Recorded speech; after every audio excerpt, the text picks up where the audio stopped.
Hello, ನಮ್ಮ ವಾಯುಲಿನ ತಬಲಾವಾದನ ನಿಮ್ಗೆ ಚಲೋ ಸಿಕ್ತರೆ ಜೋರ ಚಪ್ಪಾಳೆ ತಟ್ಬೋದು, ಟ್ಯಾಕ್ಸ್ ಇಲ್ಲ.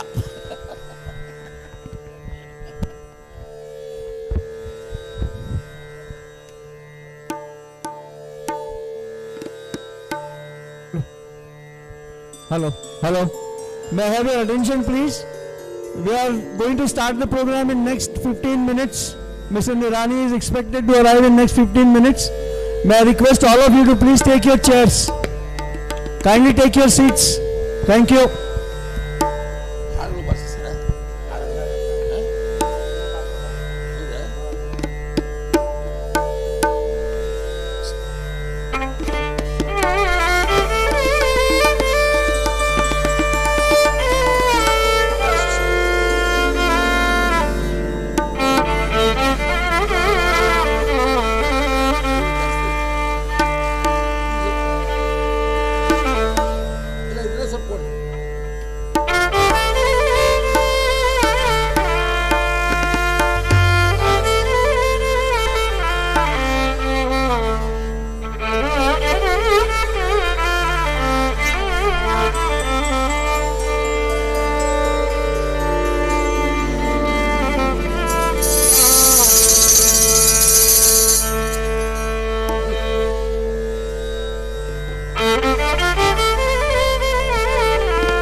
testing 1 2 mic check.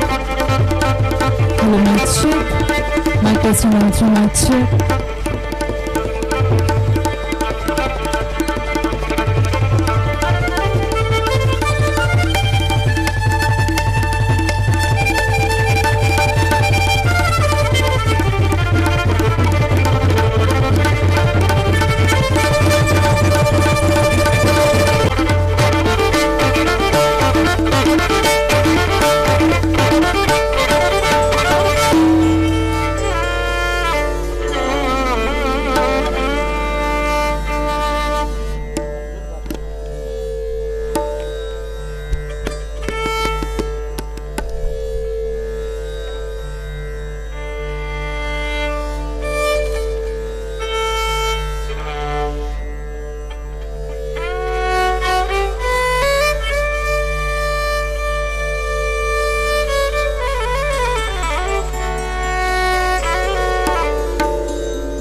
check.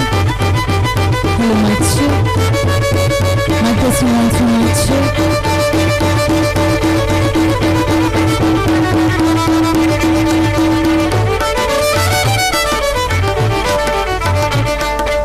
Hello, mic check. Mic testing 1 2 mic check. Yes, all right, ladies and gentlemen, one small announcement there. So, ಇನ್ನೊಂದು 15-20 minutes ಅಲ್ಲಿ ನಾವು ಇವೆಂಟ್ ಸ್ಟಾರ್ಟ್ ಮಾಡ್ತಾ ಇದೀವಿ. ಸೊ ದಯವಿಟ್ಟು ಹಿಂಗಡೆ ಯಾರ್ಯಾರು ನಿಂತ್ಕೊಂಡಿದ್ದೀರಾ ದಯವಿಟ್ಟು ಕುತ್ಕೋಬೇಕಂತ ಕೇಳ್ಕೊಂತೀವಿ. In the 15 minutes we'll be starting this wonderful event. So ಹಿಂಗಡೆ ಯಾರ್ಯಾರು ನಿಂತ್ಕೊಂಡಿದ್ದೀರಾ sir ದಯವಿಟ್ಟು ಕುತ್ಕೋಬೇಕಂತ ಕೇಳ್ಕೊಂತೀನಿ. Thank you so much.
ladies and gentlemen, barely on ಜೋರಾದ ಚಪ್ಪಾಳೆ ನಮ್ಮ musicians, violin ಶಂಕರ್ ಕಬಾಡೆ ಅವರಿಗೆ ಮತ್ತೆ ತಬ್ಲಾ ಮನು ಹಿರೋನಟ್ ಅವರು ತುಂಬಾನೇ ಚೆನ್ನಾಗಿ ಪ್ಲೇ ಮಾಡ್ತಾ ಇದ್ದಾರೆ. ಬರ್ಲಿ ಜೋರಾದ ಚಪ್ಪಾಳೆ please everybody, let's encourage. Yeah, thank you. So ಇನ್ನೊಂದು 15 minutes, 10 to 15 minutes ನಾವು ಇವೆಂಟ್ ಸ್ಟಾರ್ಟ್ ಮಾಡ್ತಾ ಇದೀವಿ. I request everybody to please be settle down.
Mic testing 1 2 mic check.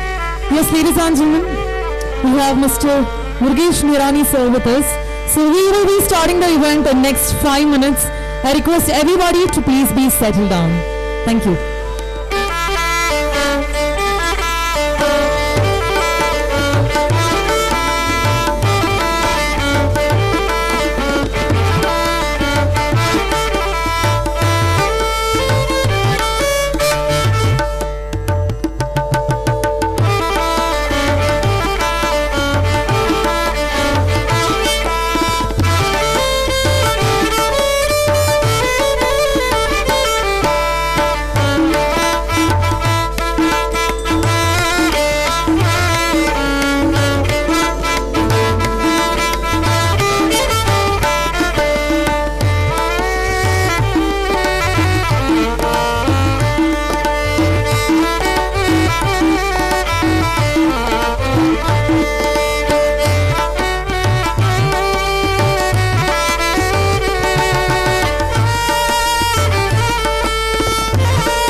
Hello, mic check.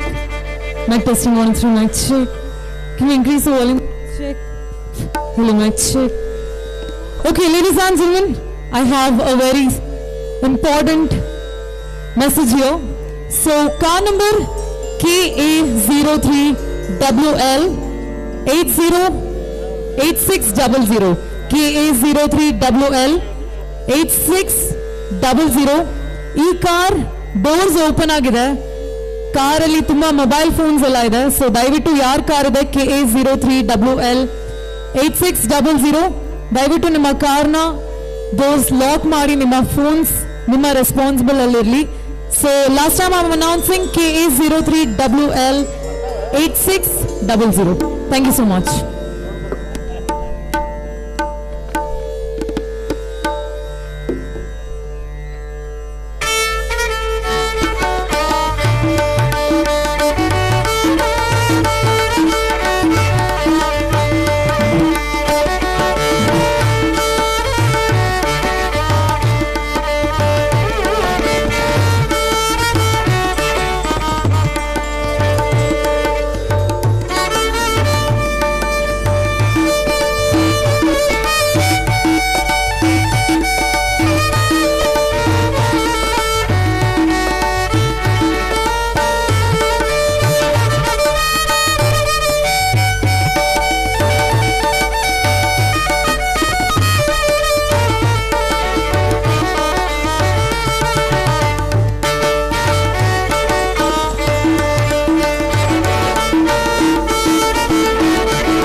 mic check. So ladies and gentlemen, there's a very small announcement. Anybody who would like to felicitate, ಯಾರಾದರೂ ಸನ್ಮಾನ ಮಾಡಬೇಕಿದ್ರೆ ಇಲ್ಲಿ ಬಂದು list ಕೊಡ್ಬೋದು. ನಮ್ಮ minister, honourable ಮಿನಿಸ್ಟರ್ಗೆ ಇಲ್ಲ ಯಾರಿಗಾದ್ರೂ ನೀವು ಸನ್ಮಾನ ಮಾಡ್ಬೇಕು ಅನ್ಕೊಂಡಿದ್ರೆ ದಯವಿಟ್ಟು ನಮ್ಮ ಸೌಂಡ್ ಸಿಸ್ಟಮ್ ಕಡೆ ಬಂದು ನೀವು ನಿಮ್ಮ ಹೆಸರು ಮತ್ತೆ ಯಾರಿಗೆ ಸನ್ಮಾನ ಮಾಡ್ಬೇಕಂತ ಅನ್ಕೊಂಡಿದ್ದೀರಾ ದಯವಿಟ್ಟು ನೀವು ನಿಮ್ಮ ಹೆಸರು ಕೊಡ್ಬೋದು, ಲಿಸ್ಟ್ ಕೊಡ್ಬೋದು. So near the sound system. Thank you.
Yes, ladies and gentlemen, there's a very small announcement.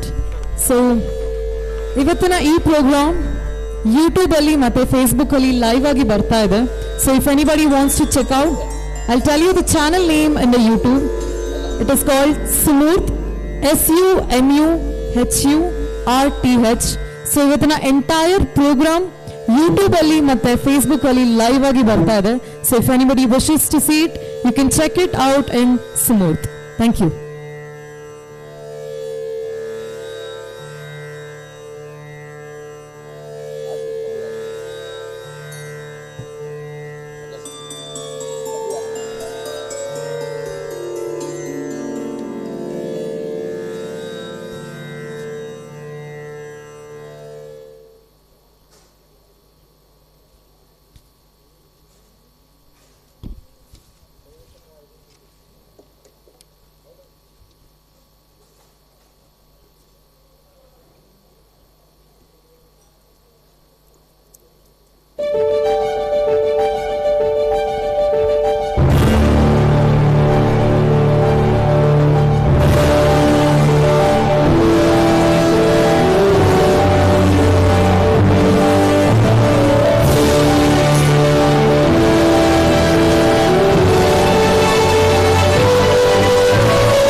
Yes, we are absolutely glad to have Shri Vijay Nirani sir with us. May I ask everybody to please be settled down.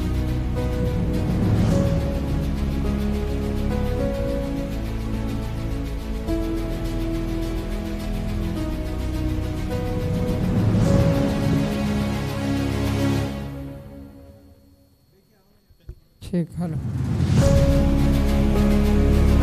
Hello, mic check.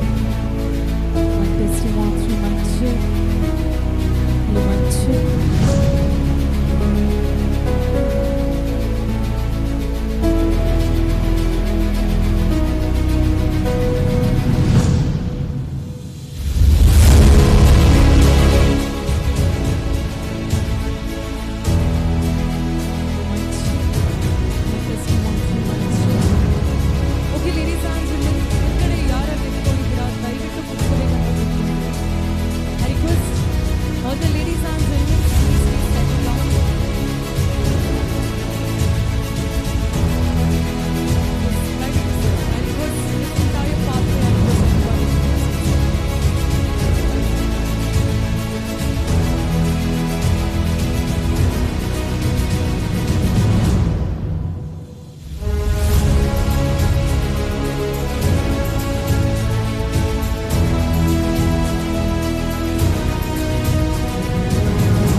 Everybody to please be settled down. I request all the ladies and gentlemen.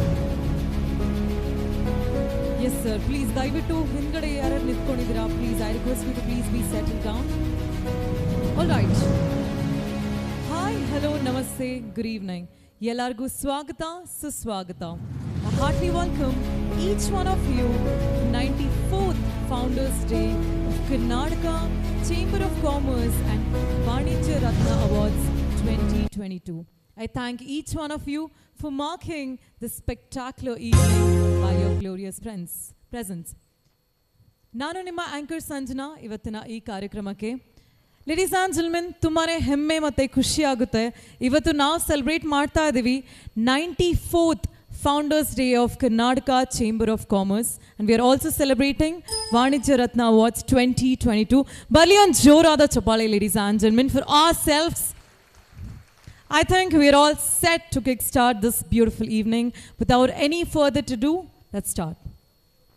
ಇವತ್ತಿನ ಈ ಶುಭ ಸಂಜೆ ಶುರು ಮಾಡೋಣ ಪ್ರಾರ್ಥನಾ ಗೀತೆ ಕನ್ನಡ ನಾಡ ಗೀತೆಯಿಂದ. May I request everybody to please. ಜಯ ಭಾರತ ಜನನಿಯ ತಂಜಾತೆ, ಜಯ ಹೇ ಕರ್ನಾಟಕ ಮಾತೆ, ಜಯ ಸುಂದರ ನದಿವನಗಳ ನಾಡಿ, ಜಯ ದೇವ ಸಋಷಿಗಳ ಬೀಡಿ, ಭೂದೇವಿಯ ಮಕುಟದ ನವಮಣಿಯೇ, ಗಂಧದ ಚಂದನ ಹೊನ್ನಿನ ಗಣಿಯೇ, ರಾಘವ ಮಧುಸೂದನರವ ತರಿಸಿದ ಭಾರತ ಜನನಿಯ ತಂಜಾತೆ, ಜನನಿಯ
Yes. Jaya hai Karna. Thank you so much. I request everybody to please be settled down. It's an amazing and a wonderful day which brings together so many special people like you. Not to forget, I thank all the chief guests for joining us. May I also thank Shri Murgesh Nirani sir, Honorable Minister for Large and Medium Scale Industries, Government of Karnataka for joining us. Mali Jorada Chapale, ladies and gentlemen. Yeah.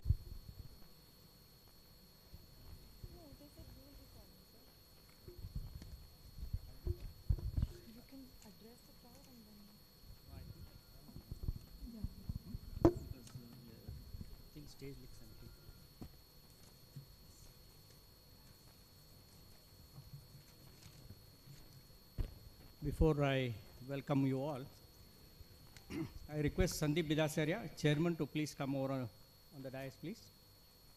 I request Praveen Agdi, Secretary, to please come over on the dais.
Now, our chief guest and chief attraction of today's function, I request Sandeep Bidasarya and Praveen Agdi to specially escort Shri Murgesh Nirani ji, Minister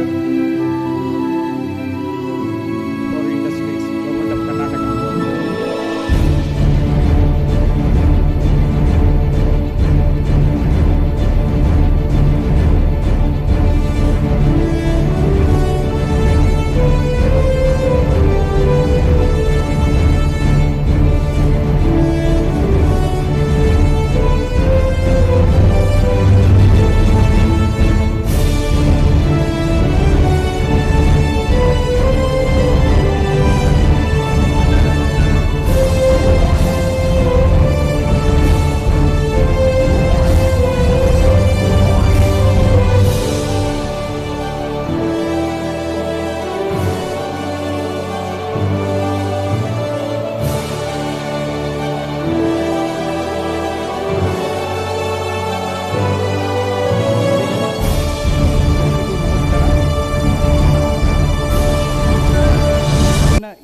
ಶುಭ ಸಂಜೆಯಲ್ಲಿ ಜರುಗುತ್ತಿರುವ ಸಂಸ್ಥಾಪಕರ ದಿನಾಚರಣೆ ಕಾರ್ಯಕ್ರಮದ ಮುಖ್ಯ ಅತಿಥಿಗಳಾಗಿ ಆಗಮಿಸಿರುವ ಬೃಹತ್ ಹಾಗೂ ಮಾಧ್ಯಮ ಕೈಗಾರಿಕಾ ಸಚಿವರಾದ ಶ್ರೀ ಮುರುಗೇಶ್ ನಿರಾಣಿ ಅವರಿಗೆ ಸಂಸ್ಥೆಯ ಪರವಾಗಿ ಹೃತ್ಪೂರ್ವಕ ಸ್ವಾಗತ ಕೋರುತ್ತೇನೆ.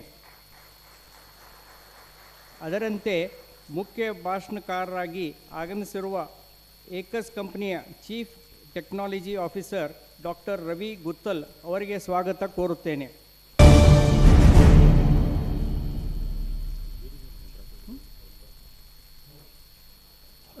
I request Ravi Gothal to please come on the dais, please. Periwinkle Technology Private Limited CEO Shrimati Veena ಮುಕ್ತಾಲಿ ಅವರಿಗೆ ಸಂಸ್ಥೆಯ ಪರವಾಗಿ ಹೃತ್ಪೂರ್ವಕ ಸ್ವಾಗತ ಕೋರುತ್ತೇನೆ.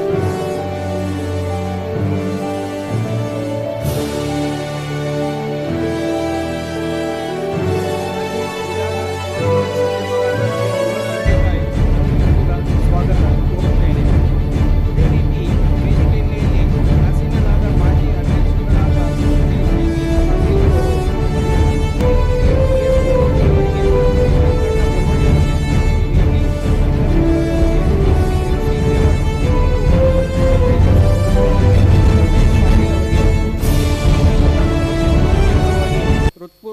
ಸ್ವಾಗತ ಕೋರುತ್ತೇನೆ. ಉಪಾಧ್ಯಕ್ಷರುಗಳಾದ Shri S P Samshimath, Shri B S Satish, ಗೌರವ ಕಾರ್ಯದರ್ಶಿಗಳಾದ ಶ್ರೀ ಪ್ರವೀಣ್ ಅಗಡಿ, ಜೊತೆ ಗೌರವ ಕಾರ್ಯದರ್ಶಿ ಶ್ರೀ ಶಂಕರ್ ಕೋಳಿವಾಡ್ ಅವರಿಗೂ ಹಾಗೂ ಸಂಸ್ಥಾಪಕರ ದಿನಾಚರಣೆ ಸಮಿತಿ ಚೇರ್ಮನ್ರು ಹಾಗೂ ಉಪಾಧ್ಯಕ್ಷರಾದ ಶ್ರೀ ಸಂದೀಪ್ ಬಿದಾಸಾರಿ ಅವರಿಗೆ ಸಂಸ್ಥೆಯ ಪರವಾಗಿ ಹೃತ್ಪೂರ್ವಕ ಸ್ವಾಗತ ಕೋರುತ್ತೇನೆ. ಸಂಸ್ಥೆಯ ಸಂಸ್ಥಾಪಕರಾದ ವೇದಮೂರ್ತಿ ಲಿಂಗೈಕ್ಯ ಶ್ರೀ ಜಂಗಿನ್ ಮುರುಗಯ್ಯ ಸ್ವಾಮಿ ಅವರ ಕುಟುಂಬದವರಿಗೆ ಸಂಸ್ಥೆಯ ಪರವಾಗಿ ಹೃತ್ಪೂರ್ವಕ ಸ್ವಾಗತ ಕೋರುತ್ತೇನೆ. ಇತ್ತೀಚಿನ ಸಮಾರಂಭದಲ್ಲಿ ವಾಣಿಜ್ಯ ರತ್ನ ಪ್ರಶಸ್ತಿಯೊಂದಿಗೆ ಸನ್ಮಾನಿಸಲ್ಪಡಲಿರುವ ಗಣ್ಯರಾದ ಶ್ರೀ ಸುರೇಶ್ ಗೌಡ ಪಾಟೀಲ್, ಶ್ರೀ ಸಂಜಯ್ ಮಿಶ್ರಾ, ಶ್ರೀ ನಾರಾಯಣ್ ನಿರಂಜನ್, ಶ್ರೀ ರಾಮಚಂದ್ರ ಕಾಮತ್, ಶ್ರೀ ಶ್ರೀನಿವಾಸರಾವ್ ನಿಕ್ಕಂಟಿ, ಶ್ರೀ ಅಮಿತ್ ಪರ್ಮಾರ್, ಶ್ರೀಮತಿ ಶೈಲಾ ಗಣಾಚಾರಿ ಹಾಗೂ ಅವರ ಬಂಧು ವರ್ಗದವರಿಗೆ ಹಾಗೂ ಬೇರೆ ಬೇರೆ ಊರುಗಳಿಂದ ಆಗಮಿಸಿರುವ ಸಂಸ್ಥೆಯ ಎಲ್ಲ ಸದಸ್ಯರಿಗೂ, ಸಂಸ್ಥೆಯ ಸರ್ವ ಸದಸ್ಯರಿಗೂ ಮತ್ತು ಇತರ ಗಣ್ಯರಿಗೆ ಸಂಸ್ಥೆಯ ಪರವಾಗಿ ಸ್ವಾಗತ ಕೋರುತ್ತೇನೆ. ಕಾಲಕ್ಕೆ ಸಂಸ್ಥೆಯಲ್ಲಿ ಜರುಗುವ ಎಲ್ಲ ಸಮಾರಂಭದ ಸುದ್ದಿಗಳನ್ನು ತಮ್ಮ ದಿನಪತ್ರಿಕೆಗಳಲ್ಲಿ ಪ್ರಕಟಿಸಿ ಸಹಕರಿಸುತ್ತಿರುವುದಕ್ಕೆ ಹಾಗೂ ಈ ಕಾರ್ಯಕ್ರಮದಲ್ಲಿ ಸ್ವತಃ ಭಾಗವಹಿಸಿ ಪತ್ರಿಕಾ ಮಾಧ್ಯಮ ಹಾಗೂ ದೃಶ್ಯ ಮಾಧ್ಯಮದವರಿಗೂ ಕೂಡ ಸಂಸ್ಥೆಯ ಪ್ರಾಯೋಜಕರಾದ Karnataka digital economic mission, messrs Anand Rathi and company, ಕೈಗಾರಿಕಾ ಮತ್ತು ವಾಣಿಜ್ಯ ಇಲಾಖೆಗಳ ಅಧಿಕಾರಿಗಳು ಈ ಸಂದರ್ಭದಲ್ಲಿ ಸಂಸ್ಥೆಯ ಪರವಾಗಿ ಸ್ವಾಗತ ಕೋರುತ್ತೇನೆ.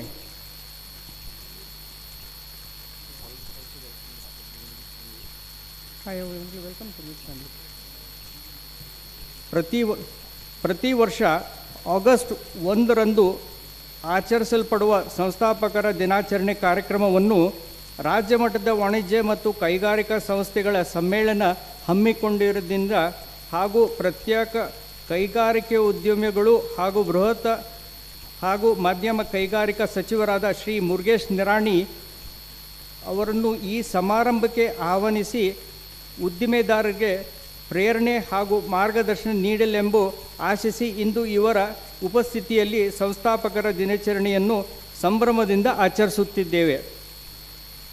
ವೇದಮೂರ್ತಿ ಲಿಂಗೈಕ್ಯ ಶ್ರೀ ಮುರುಗಯ್ಯ ಸ್ವಾಮಿ ಅವರ ಸೇವೆಯನ್ನು ಸ್ಮರಿಸಿ ಆತ್ಮೀಯ ಉದ್ದಿಮೆದಾರರಿಗೆ, ವರ್ತಕರಿಗೆ ಹಾಗೂ ಸರ್ವರಿಗೆ 94ನೇ ವರ್ಷದ ಸಂಸ್ಥಾಪಕರ ದಿನಾಚರಣೆಯ ಹಾರ್ದಿಕ ಶುಭಾಶಯಗಳನ್ನು ಕೋರಿ ಮತ್ತೊಂದು ಸತಿ ನಮ್ಮ ಸಂಸ್ಥೆಯಲ್ಲಿ ತಮ್ಮ ಆಫೀಸರ್ ಹಾಗೂ ಚೇಂಬರ್ ಮೆಂಬರ್ಸ್ ಜೊತೆ ಸ್ವಲ್ಪ ಏನೇನು ತಾವು ಮಾಡ್ತಾಯಿದ್ರಿ, ಇಲ್ಲಿ ಏನೇನು ಡೆವಲಪ್ಮೆಂಟ್ಸ್ ಆಗ್ತಾಯಿದ್ದೇವೆ ಮತ್ತು ಏನಾರ ತೊಂದರೆಗಳ ಬಗ್ಗೆ ತಾವು ಬಂದು ಸ್ವಲ್ಪ ನಮ್ಮ ಜೊತೆ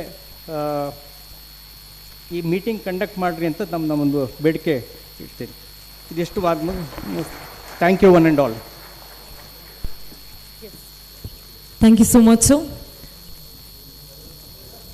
ನಿಮ್ಮೆಲ್ಲರಿಗೂ ಗೊತ್ತಿರೋ ಹಾಗೆ ಲೇಟ್ ಶ್ರೀ ಜಂಗಿನ್ ಮುರುಗಯ್ಯ ಸ್ವಾಮಿ ಅವರ ಫ್ಯಾಮಿಲಿ ನಮ್ಮ ಜೊತೆ ಬಂದಿದ್ದಾರೆ.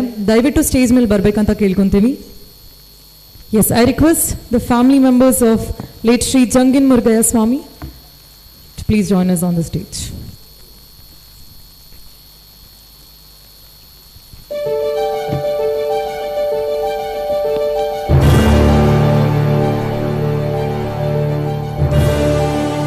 Ladies and gentlemen, Karnataka Chamber of Commerce and Industry, the founder, late Shri Jangin Murgayya Swami ಅವರ ಪುಷ್ಪಾರ್ಪಣೆ ಅವರ ಫ್ಯಾಮಿಲಿಯಿಂದ ಆಗಲಿ ಅಂತ ನಾವೆಲ್ಲರೂ ತಿಳ್ಕೊಂಡಿದ್ದೀವಿ.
Swami or family members, Nama Shri Murgesh Nirani sir, Honorable Minister ಅವ್ರಿಗೆ ಒಂದು ಸ್ಮಾಲ್ ಗಾರ್ಲ್ಯಾಂಡಿಂಗ್ ಮಾಡಬೇಕಂತ ಅನ್ಕೊಂಡಿದ್ದಾರೆ. ಜೋರಾದ ಚಪ್ಪಾಳೆ ಬರಲಿ for the family members of Jangin Murgayya ಸ್ವಾಮಿ.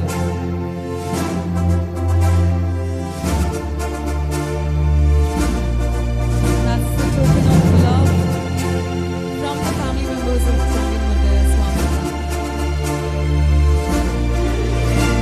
ಅದಷ್ಟೇ ಅಲ್ಲ, Jangin Murgaya family ಅವ್ರ members ನಮ್ಮ ವಿನಯ್ ಜವಳಿ ಸರ್ ಅವ್ರಿಗೆ ಒಂದು ಗಾರ್ಲ್ಯಾಂಡಿಂಗ್ ಮಾಡ್ಬೇಕು ಅನ್ಕೊಂಡಿದ್ದಾರೆ.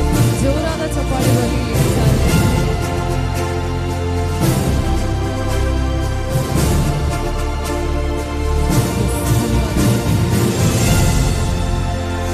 कहते हैं किसी शुभ दिन या शुभ कार्य करने से पहले हमें भगवान का नाम लेके दिया प्रकाश करना चाहिए. So may I request all the chief guests to please join us for the lamp lighting. I request all the dignitaries to please join us for the lamp lighting.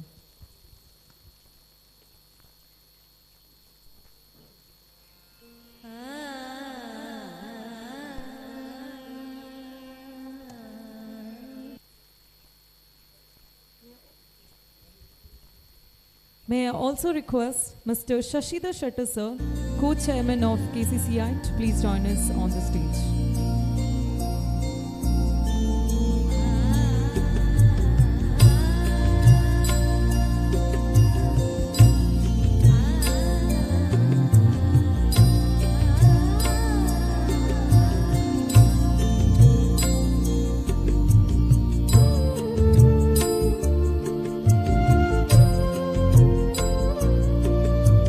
शुभं कुरुत्वं कल्याणम् आरोग्यं धनसम्पदः शुभं कुरुत्वं कल्याणम् आरोग्यं धनसम्पदः शत्रुबुद्धिविनाशाय दीपज्योतिर्नमोऽस्तुते दीपज्योतिर्नमोऽस्तुते शुभं कुरुत्वं कल्याणम् आरोग्यं धनसम्पदः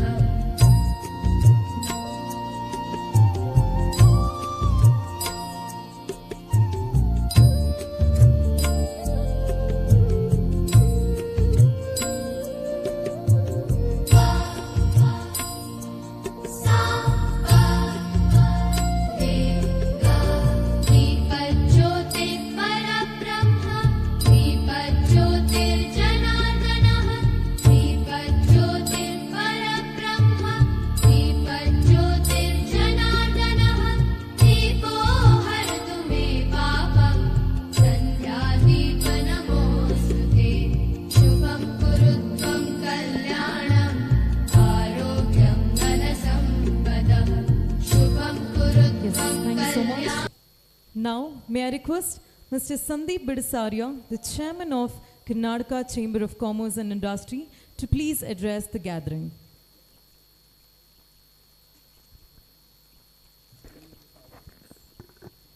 Hello.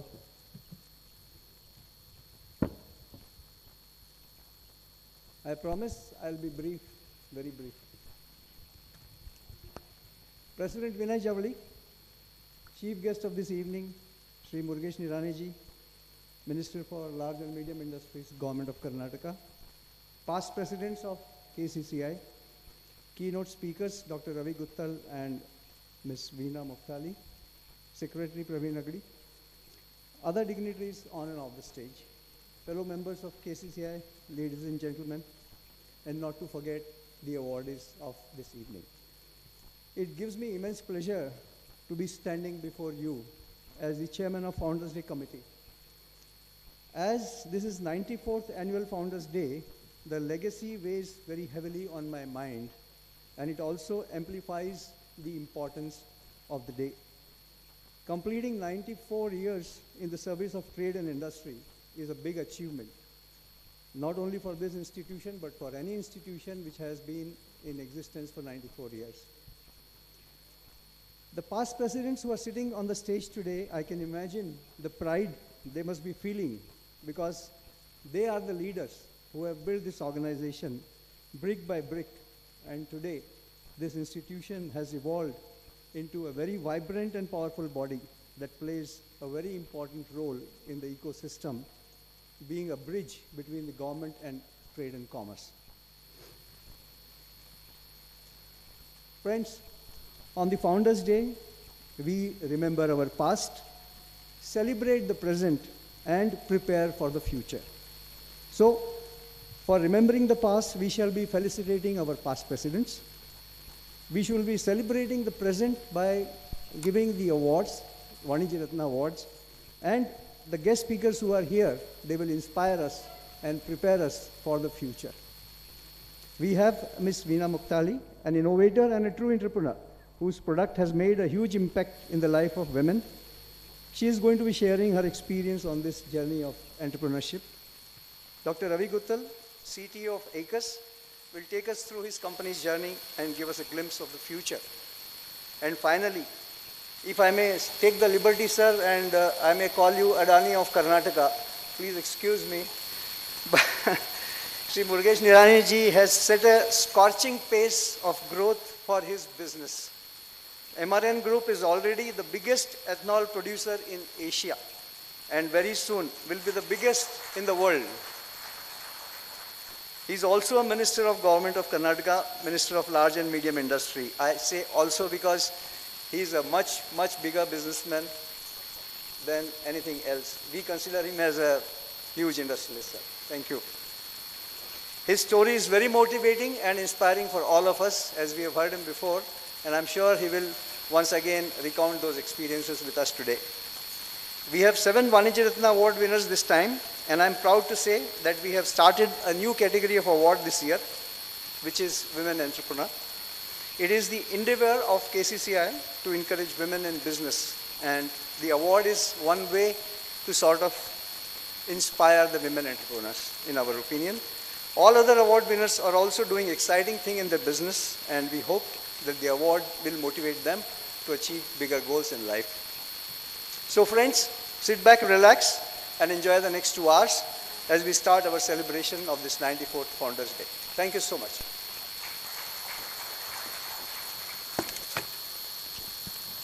Well, thank you so much, sir. It's a proud moment to see the journey of Karnataka Chamber of Commerce and Industry. So may I request everybody to please have a look at the LED screen. We have a wonderful journey of Karnataka Chamber of Commerce and Industry, Hubballi, seeded on 1st of August 1928 at Bagalkot before independence by late Sri Mugayaswamy Jengin. With the wholehearted support and active participation of late Sri Srinivas Rao Mangalavede and Sri Nagapanna Abdul Purkar, initially known as Karnatak Vanik Sangh. The main objective in establishing the organization was to unite business community and to represent the trade industry for addressing their issues with the government. Over the years, the institution shifted its office to Gadag and then to Hubballi at Jayachamraj-Nagar. With exemplary donations from business magnates like industrial tycoons like late Sri G. Madevappa, Sri C.S. Desai and Sri Veerabhadrappa M. Chigateri, after whose name the auditorium and the Annexa complex are named. Third floor was built with the generous donations from the management of the Sirsi Urban Sahakari Bank Limited, Sirsi in memory of its founder, Sri S. N. Keshwain. Initial days, the Chamber's contribution in the unification movement is significant. In 1930, the Chamber played a significant role in unification of states and submitted a memorandum to Dar Commission and also to State Reorganization Commission. Over a period of time, this institution has germinated, culminated, and fructified into a prestigious institution with the dynamic successive presidents of the institution have taken it to great heights with their relentless efforts, dedication, devotion, and discipline. The institution has grown in strength and stature with over 3,000 members from the nooks and corners of Karnataka, with affiliation from many associations from trade and industry and district chambers associations. Karnataka Chamber of Commerce and Industry, popularly known as KCCI, is affiliated to Federation of Indian Chambers of Commerce and Industry, New Delhi. the Associated Chambers of Commerce and Industry of India, New Delhi. The chamber has spread its activities to overseas and has led a delegation of exporters, importers to Sri Lanka, Germany, China, South Korea, Dubai and Malaysia through its export promotion cell. Past President Shri M.C. Hiremath participated in WTO seminar on Way Forward to Doha Resolutions.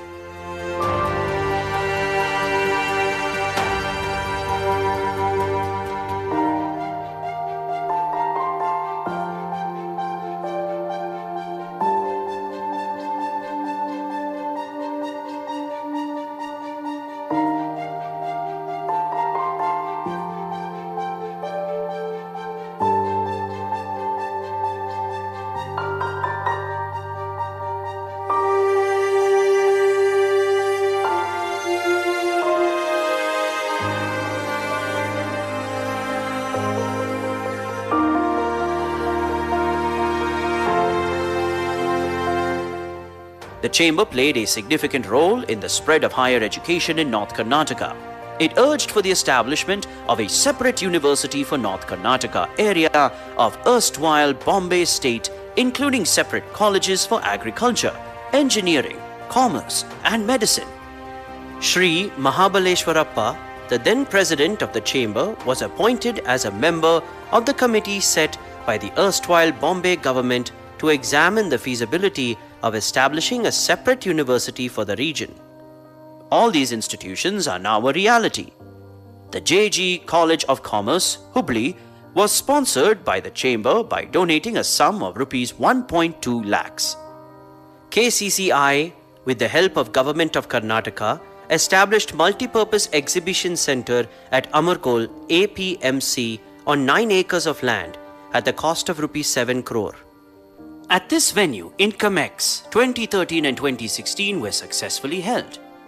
Chamber's Silver Jubilee was celebrated during 1957 under the presidentship of Shri Shantappanna Yelamali and then Honorable Chief Minister of Karnataka Shri Nijalingappa was the chief guests.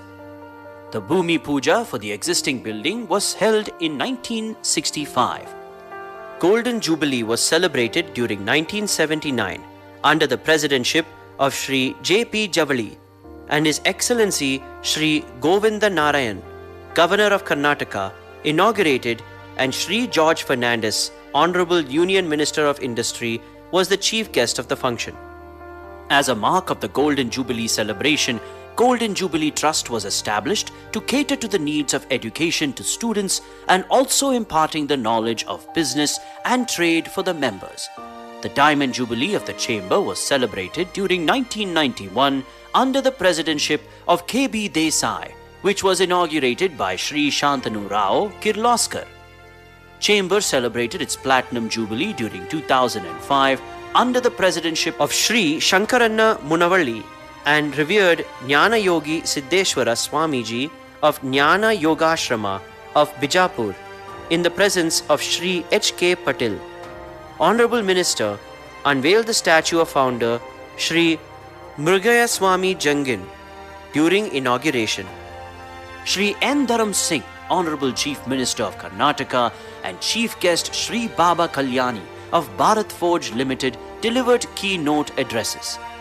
The chamber had also added feathers to its crown by inviting distinguished personalities to address its members on state and central budget, economic policies, liberalization, privatization, globalization, GATT, impact of WTO, etc. And they were late Dr. P.R. Brahmanand, late Shri Nani Palkiwala, Shri D.R. Pense, Justice Shri Shivraj Patel, Shri Sharu Ranganekar, Dr. Majumdar, Shri Ramjet Malani, former Honorable Minister of Law and Justice, Government of India, so on. The chamber played a pivotal role in bringing requirements of North Karnataka like High Court Bench, all-weather Karwar Port, broad gauge between Gadag and Bijapur, upgradation of existing airport, South-Western Railway Zone, IT Park, IIT, Triple IT, Internet services and many more. The chamber is instrumental in establishing Karnataka Material Testing Laboratories, which is only one of its kind in this region to meet the requirements of industries. Chamber is issuing Certificate of Origin to exporters, which is a great boon for the exporters. The chamber has to its credit many laurels of having organized industrial exhibitions, seminars and symposia on various trade, agriculture, industry and export. The chamber, in order to promote and develop industries, organized mega events, namely Incomex 1996, Incomex 2002, Incomex 2007, Incomex 2013 and Incomex 2016. The functions were attended by distinguished personalities, viz. Shri Deve Gowda, the then Chief Minister of Karnataka, Shri Shantanu Kirloskar of Kirloskar Group of Industries and Shri Ratan Tata, CEO of Tata Group of Industries. Shri Jagdish Shettar, ex-Chief Minister, Shri Basavaraj Horatti and many others.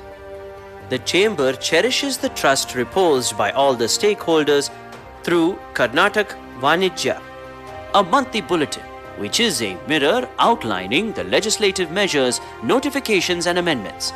The chamber has representation in following institutions: Industries Vision Group constituted by Government of Karnataka, ZRUCC member SWR, DRUCC member SWR, member RAC of Central Excise, Customs and Service Tax, member Hubballi Airport Development Advisory Committee, member KERC, member ITI, member IT Park Advisory Committee. Also, chamber was in the board of management in Marmagao Port Trust for a long time and one time in New Mangalore Port Trust. The KCCI recognizes the great achievers in industry and commerce and honor them on 1st of August every year, on the day of Samsthapakar Dinacharane. This is the Karnataka Chamber of Commerce and Industry.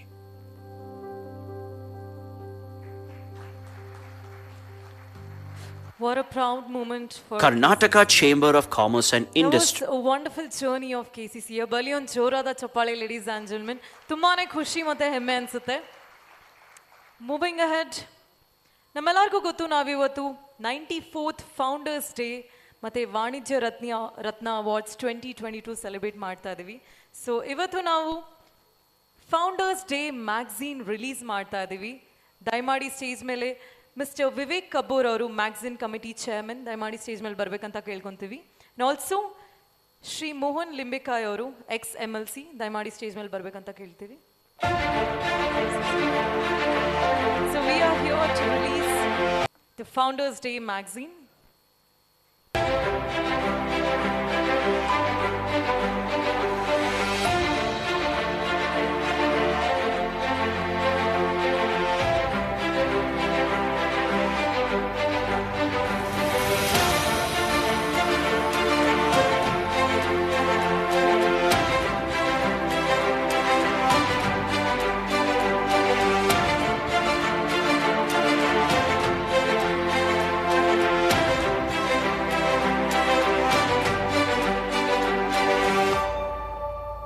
Yes, ladies and gentlemen, Bali Jorada Chopale. That's the release of Founders Day magazine.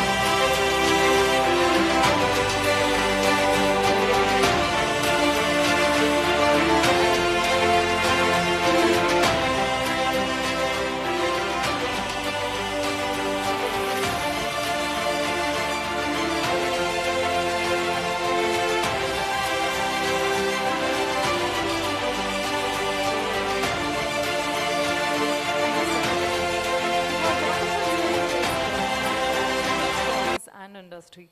Now, may I request Mr. Mehboob to please join us on the stage, the sponsors for Tata Powers.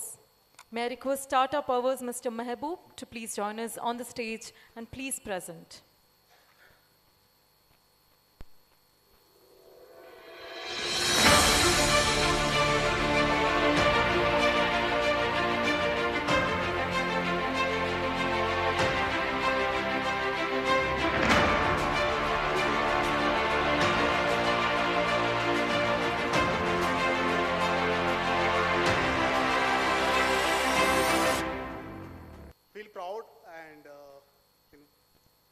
part of this event, auspicious event, and been thankful and to the KCCI, and welcome Honorable Minister of Large and Medium Scale, Minister Murugesh, and all the associated chief guests and our respected industries and customers, as well as I congratulate the awardees to be presented later on. So just I want to brief up in a short time of period regarding the Tata Power Solar. So you can just see our screen there. So we have a Tata Power Solar. This is a factory based out in Electron City, Bangalore. So it's a completely, you can see all these solar modules cascaded mounted on the walls. So these are all the solar modules. So where we are setting an example, so how we can promote our environment to the next level. So where we are focusing on the greener and a cleaner planet.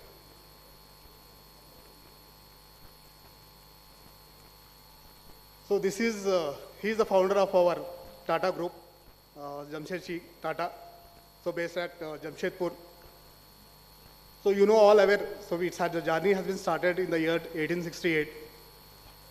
So across 150 companies globally, you can see from starting of the Tata Salt, Tata Coffee, Tata Tea, TCS, Tata Steels, Tata Motors, Tata Power, and you can see on your desk, there's a small water bottle, Tata Copper. So we have just a big revenue growth of almost covering of 106 billions. And we have over 5 lakhs employees across the globe who has been part of the Tata Power, the Tata Group. So we have generated very good business over the last decade, in the coming sense from the Tata Power 1868. So we have numerous kind of divisions across the pan-India basis. And we have developed and improvised the society with the newest, latest technology basis. So you can just see so we have a global leaders in several segments, sectors, as also we have enterprise and the entrepreneurs. So we are associated with lots of other clusters of industries across the pan-India. So we have 2/3 of the share of the Tata Sons, the charitable trust. So just I want to introduce the Tata Power into the picture across the pan-India basis. You just can see the screen. So across all the part of the India. So we have a lot of national-based projects, NTPC, NHPC. So Tata Power, almost one or the other week, we are bagging almost 50 megawatt to 100 megawatt of projects across India. So lots of initiatives which are coming from the behalf of the state government as well as the central government of India. So we are quite confident and taking the next level to the greener energy. So where we focus much on how we have to improve and use the efficiency of the fuel so that we can protect the planet. So this is just the major projects which we have done across India. So anyone going to Tata Power Solar project, so there should be some reason why we are going with this brand, what is the capabilities, what is the strengths, what are the credentials. So just can have a screen. So we can see that we have the model manufacturing and the cell manufacturing units in Bangalore, and as well as we are coming up a new plant in Tirunelveli, Tamil Nadu. So this is just the 2.2 gigawatt of capacity installed across India. So it's a completely rooftop, ground mount, wind, solar rooftop, solar pumps, everything. So we can see that the solar agricultural pumps also is coming up. So we are recently government has launched the Solar Kusum policy, so which will be explained later on. So once our dealer have shared all the brochures to you. Okay. And we have almost installed almost 1 gigawatt. This is 900 megawatt. So we have upgraded the last survey, so audit report. So 1 gigawatt of rooftop installations had been done across India. And you can see the utility of the scale of the EPC projects. So where we have 5.3 gigawatt and almost 1000 megawatt. So 1 gigawatt rooftop installations has been done. And manufacturing facilities we have with a large scale of requirements across India. So day by day, the needs and the business is growing by almost 300 times. So last year we had achieved somewhere around 2020-21 500 crores in solar rooftop. Recently in 21-22, we had grown that business from 500 to 1500 crores. This fiscal year, we are looking out somewhere around 3,500 crores in the next coming 1 year financial year. So this is why you want to go with the solar power. So you just have a look, brief look. So assume that we are getting a bill of around 10,000. Once you install the solar rooftop project at your premises, so it will reduce your energy bills. So which I can say that 80% of the bills can be reduced. If it is 10,000 is a bill, you can save almost 8,000 rupees. So the paybacks will be, for the residential projects, it will be 5 to 6 years. And for the industrials, it will be 4 to 5 years. So there is a clean energy. There is no maintenance part of it. So minimum maintenance will be taken care. We have green building certifications. So we have scalable design as per the available space and the load. We will design it across the modules and the solar power plant. So there is for industries, there is one benefit is there, that is a TD, tax depreciation. So once you install the solar rooftop in your premises, so we have a 40% tax depreciation every year. So it's a good for the environment. Anyhow, you know everyone, when you are installing any rooftop solar power project, Tata Power solar plant, if you are installing somewhere around 5 to 10 kilowatt, it means that you are installing 50 trees. You are planting 50 trees in your home. So 1 kilowatt, it contributes 50 trees to a home. So you can assume that how we are contributing towards the green energy. So these are the credentials. So why you want to go with Tata Power Solar? So Tata Power Solar inbuilt and the strengths and what are the features. Just you can see that. So we have large customer database across the globe. So we have industries, clusters, manufacturers, residentials, commercial complexes. So I can say that Tata Power Solar, it has, in 1989 it has come with the solar project. So 89 to 2022, almost 32 years plus experience, we are expertise in the solar rooftop. And we are number one since from the last, when we are launched this solar rooftop project 2014. Almost 7 years. So 7 years we are continuously number one rooftop brand in India as per the survey from the Bridge to India. So they have got the report, so we are number one across the India. So we're looking out for more number of customers and partners to join with us. 25 years of guarantee, so already we have the 30 years experience in this segment, in this field. So I can say, yes. So we have a 24/7 monitoring features, so we can access through mobile only. So what you have installed, how much it is generating, and what the designs and the data can be available on the online.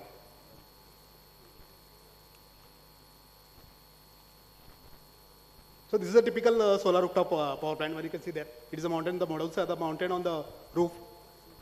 You can just how it works. Inverter, grid. So this is a typical representation. So this is the model, how you invest in Tata solar power, capex model, when we can, on your own funds, you can invest where at 80% energy savings. So return payback almost 5 years, 20 years, electricity will be free to you in the next 20 years. We have another financing partner associated with us, State Bank of India, as well as the SIDBI, Hubballi. Yeah. So this is the MOU signed between SBI chairman as well as the MD CEO of Praveen Sin of Tata Power Solar, mentioning that we have a Tata Power Solar exclusive scheme from the SIDBI as well as the State Bank of India, 1 megawatt project, 80% of the funds will be released by the bank, and 10 years tenure loan. So we'll be having a online application, you can apply online, and we have the return within 5 years of period, 20 years will be free. So similarly, this is the SIDBI bank, where this will have very good kind of rate of interest, and processing time is less, so you don't need extra documents, just submit the basic documents and the required documents, whichever is applicable. Yeah, so I just want to introduce our channel partner who is based at Hubballi and had done in the last 4 years a tremendous job for the Tata Power Solar. I just want to introduce our channel partner, Mr. Pradeep Shetty, KARNATAK Solar Systems. Yes, all right. Thank you so much, sir. Yes, thank you so much. Tata Solar has been wonderful sponsors for KCCI. Thank you so much. Now may I request Mr. Satish BS from KCCI to please present a token of appreciation to Mr. Mehboob.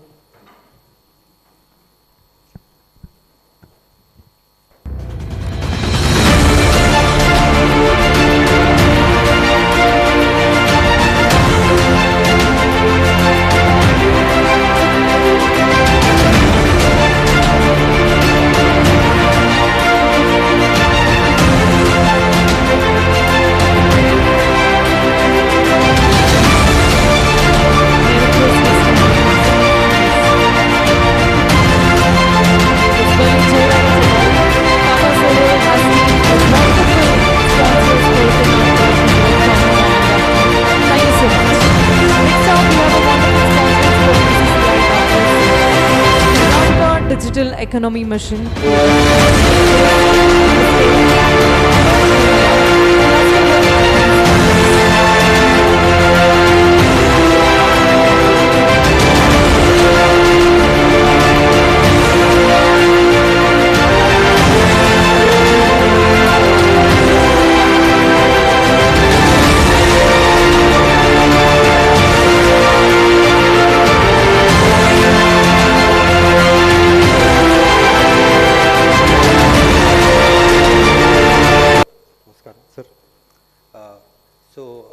I represent, I'm cluster head for KDM, Karnataka Digital Economy Mission, cluster head for Hubballi, Dharwad and Belgavi. So KDM was started an year back by an initiative of Government of Karnataka, a Section 8 company, and one of its kind, which is driven by industry towards positive industrialization. Now what KDM does? So KDM is a bridge between industry and government and tries to facilitate investments for the region like Hubballi, Dharwad, Belgavi, Mysore, Mangalore and clusters, and we are promoting the culture of beyond Bengaluru, where we saw post-COVID that work and technological work can be done from anywhere, and that gave a boost to begin this initiative of beyond Bengaluru. And especially in line with the PM's vision, mission of $5 trillion economy of India by 2025. And when we say that, there was a report which says $1 trillion of economy has to come from digital economy. And when we say that, Karnataka should contribute about $250 to $300 billion. And towards that, not just Bangalore, all these clusters should get an opportunity. So to technologically enable these clusters, KDM was formed. So KDM works across 5 verticals basically: IT, BPM, GCC, startups and innovation, ESDM, and cutting across all these 3 verticals is talent accelerator and beyond Bengaluru. Now again, on beyond Bengaluru, we have initiated these 3 clusters of Mysore cluster, Mangalore cluster, and Hubballi, Dharwad, Belgavi cluster, sir. So you would ask me, okay, you spoke all this, but what have you done in this 1 year? So I would like to tell you, sir, we have downloaded about 8 companies here, and these are, most of the companies are in deep tech and from US. And these companies have come and grown. One of the companies started with 50, currently they are around 250, and they are aiming to grow at 2,000 from Hubballi. And many more deep tech companies coming, and many more are in pipeline. So, as I said, when we speak about numbers, along with these 8 companies, we are helping 4 existing companies to expand their capabilities, sir, and working with about 200 startups locally to help them grow from here, and enabling them from the mentors and funding point of view. And from the policy point of view, we are enabling the local industries with the available policies of Government of Karnataka, like the IT policy, ESDM policy, AVGC policy, ER&D policy, and others. And now, I would like to draw your attention to the most exciting part. The coming week, on the 2nd and 3rd, we are having our second flagship event of pre-BTS in line with Bangalore Tech Summit called Techceleration. Can I request the video, please?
to this wonderful conference called Texeleration, where, as you saw, we will have startup showcase, where local startups will get an opportunity contribute towards the national economy. And also the conference has industry leaders like Google India, Samsung, Tata ELXI, HCL, and so on. So I welcome you all to Texeleration on the 2nd and 3rd of October at this very same venue. Please come. Thank you so much. Yes, thank you so much. May I request Mr. Shankar Koliwad from KCCI to please present a token of love to Mr. Amar Momaya.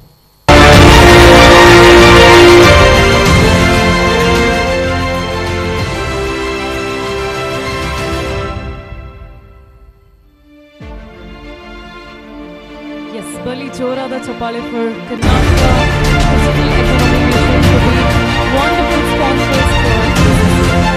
Now, I request Ms. Anjana Masundar. Welcome our keynote speaker, Ms. Veena Muktali, co-founder, director of Periwinkle Technologies Private Limited.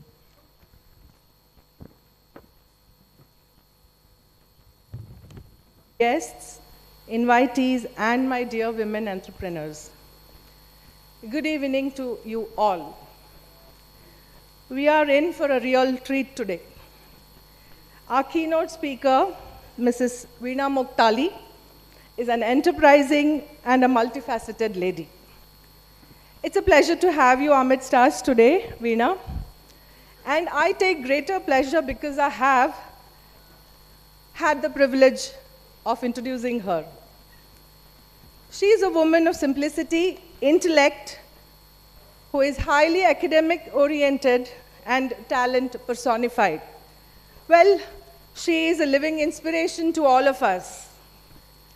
She is an electronics engineer by education and a software systems architect by experience. She has an MS from San Jose University in engineering management, and she has an excellent record of being among the top students in her class. Veena has 25 plus years of experience in design and development. She is going to talk about her entrepreneurial journey and share it with us today. She's going to talk, her career spans across UK, USA, and India, designing enterprise systems, interfacing with handheld devices, using cloud and other emerging internet technologies for organizations such as British Telecom, Intertrade Systems, Wells Fargo, and so on. From 2013, Veena has led the product roadmap, partnership development, and commercialization strategy of her own med tech company called Periwinkle Technologies Private Limited. Under her leadership, the company has developed Smart Scope CX, an end-to-end solution for single-visit cervical abnormality detection. She has obtained 2 patents and conducted several clinical studies in collaboration with Geneva Health Forums and IFCPC World Congress. She has obtained regulatory approvals and developed strategic partnerships with national and international organizations and channel partners. Her technology has spread across 8 Indian states and in Africa, thereby benefiting more than 1.5 lakh women till date. She has won several accolades and awards, including the first prize from National Health Authority under her startup Grand Challenge, as well as Maharashtra Startup Week. Her company has grown by leaps and bounds since the Smart Scope CX was commercialized in 2019. Veena's efforts in this area has made women's health get the required priority. She has featured in Forbes India. She is a recipient of many awards, and to name a few, she has received the Universal Cancer Conquest Innovation in Cancer Awareness, a Rotary Vocational Service Award, and so on and so forth.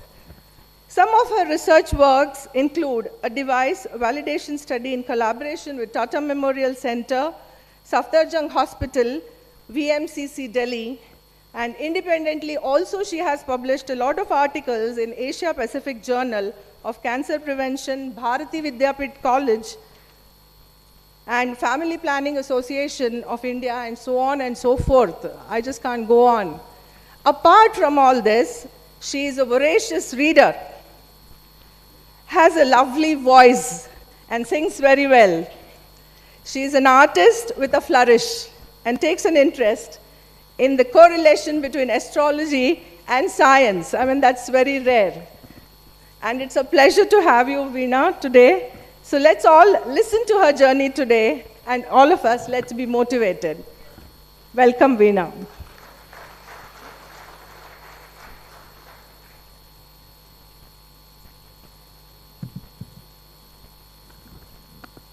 Thank you, Anjana ma'am, for the lovely introduction. In fact, thank you to the entire KCCI family, the august audience over here, and the dignitaries on stage for inviting me to this function. It was such a pleasure listening to how the KCCI began and the journey of the businesses in Hubballi and the surrounding regions. So my ties with Hubballi are definitely not just limited to few visits here and there. My parents are from Hubballi, and I have good memories from my childhood from this city. So of course it's a pleasure coming back here, and thank you again to the lovely women's wing of KCCI for inviting me here, and thank you so much to my Vahini, Mrs. Veena Muktali, and also thank you for the lovely insert in the introduction on various points. So I won't actually take long. Already a lot has been said by ma'am about the company. So most of my presentation, talked about the journey of Periwinkle Technologies, which was a startup way back in 2013 when I and my husband Kaustubh Naik co-founded it and incubated it at Pune. Pune has an incubator called the NCL Innovation Center, which some of you may have heard about, which was Department of Biotechnology's initial few incubators. And today, in fact, the incubator also has many other companies which have featured in news and all. So they have also grown significantly. And my journey with this startup world began from 2013. But over the years, of course, we've worked with hospitals and doctors all across India. In fact, now we have started working with doctors from Europe and Africa as well. So while we started the product as a proof of concept, which is a very common word in the startup ecosystem, I'm proud to say that in 2019 we were able to commercialize it after years and years of R&D, working with the hardware development, working with software, of course, and then clinical studies with premier institutes across India. Since 2019, we have now increased our presence to 10 states. And we work very deeply with the government of India, setting up smart scope units in their healthcare centers, because cervical cancer is a major healthcare burden. As some of you may know, there are 3 big cancers in India: breast cancer, oral cancer, and of course cervical cancer. It is a cancer of the uterus, which women mostly are not aware about. And therefore, India has one of the highest mortalities in the world from cervical cancer. And in fact, WHO has called for an action to eliminate cervical cancer soon. And the only way to do that is to screen for it. So when I say screen for it, that means obviously women have to test themselves regularly. So basics such as healthcare.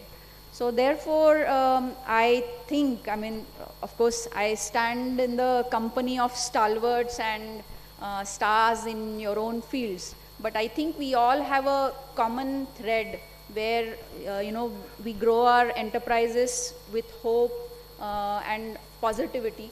So if we introduce innovation to solve the problems of our country, I think it's going to not only benefit the country but also make India's name shine in the world. We are no longer followers or importers of technology, but we are builders of technology, and we are in fact leaders in terms of progress in so many fields. Medical technology is that way quite new.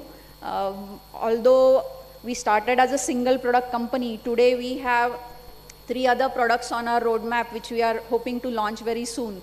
So nobody had imagined when we started that an R&D would be possible in India.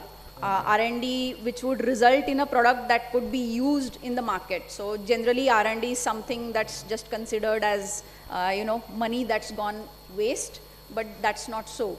I'm proud to say that there are many such companies in India that have shown that R&D can be converted into products that will not only benefit people but will also generate employment, generate wealth for the entrepreneurs.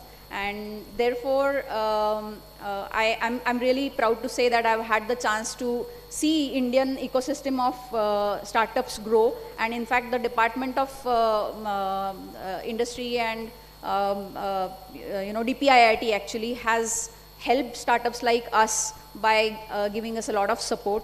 We won the Startup Grand Challenge through DPIIT's support, and the National Health Authority has also encouraged us.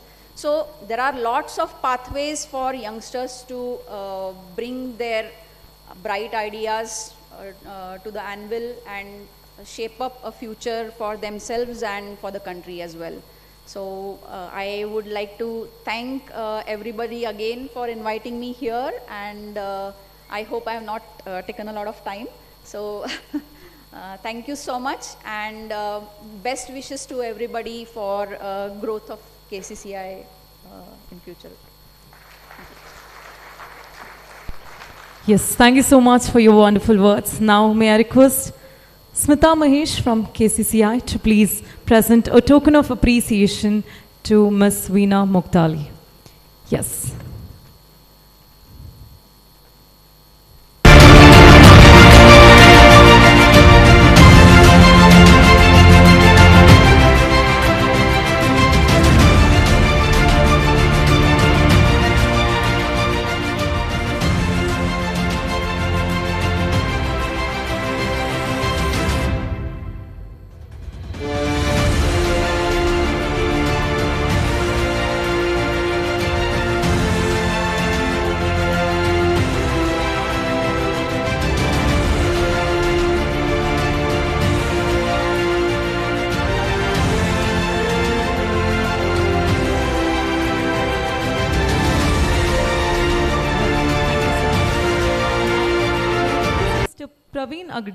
To please join us on the dais and please welcome and introduce our keynote speaker, Dr. Ravi Gothal.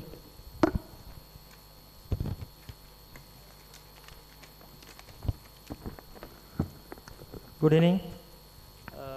Mr. Ravi Gothal is an Indian American. He finished his engineering from Regional Engineering College, Surathkal. Did his MS in robotics from Carnegie Mellon University, US. He did his PhD from Rensselaer Institute, New York, and MBA from Lally School of Management. He spent his 17 years of career in US and most of it with John Deere. And after that he came back to India and spent almost 10 years with John Deere. He was instrumental in establishing John Deere business in India, like technology center, non-tractor business like harvesters, sprayers, drip irrigation business, electronic manufacturing equipments. Then after that he joined as a director for Center for CIPD, Center for Innovation and Product Development, MSME Incubator at KLE Tech University. And currently and mentor a lot of startups. And currently he is the Global Chief Technology Officer at Acres Private Limited. And he is also advisor to HDMC for waste management. Now I present Ravi Gothal.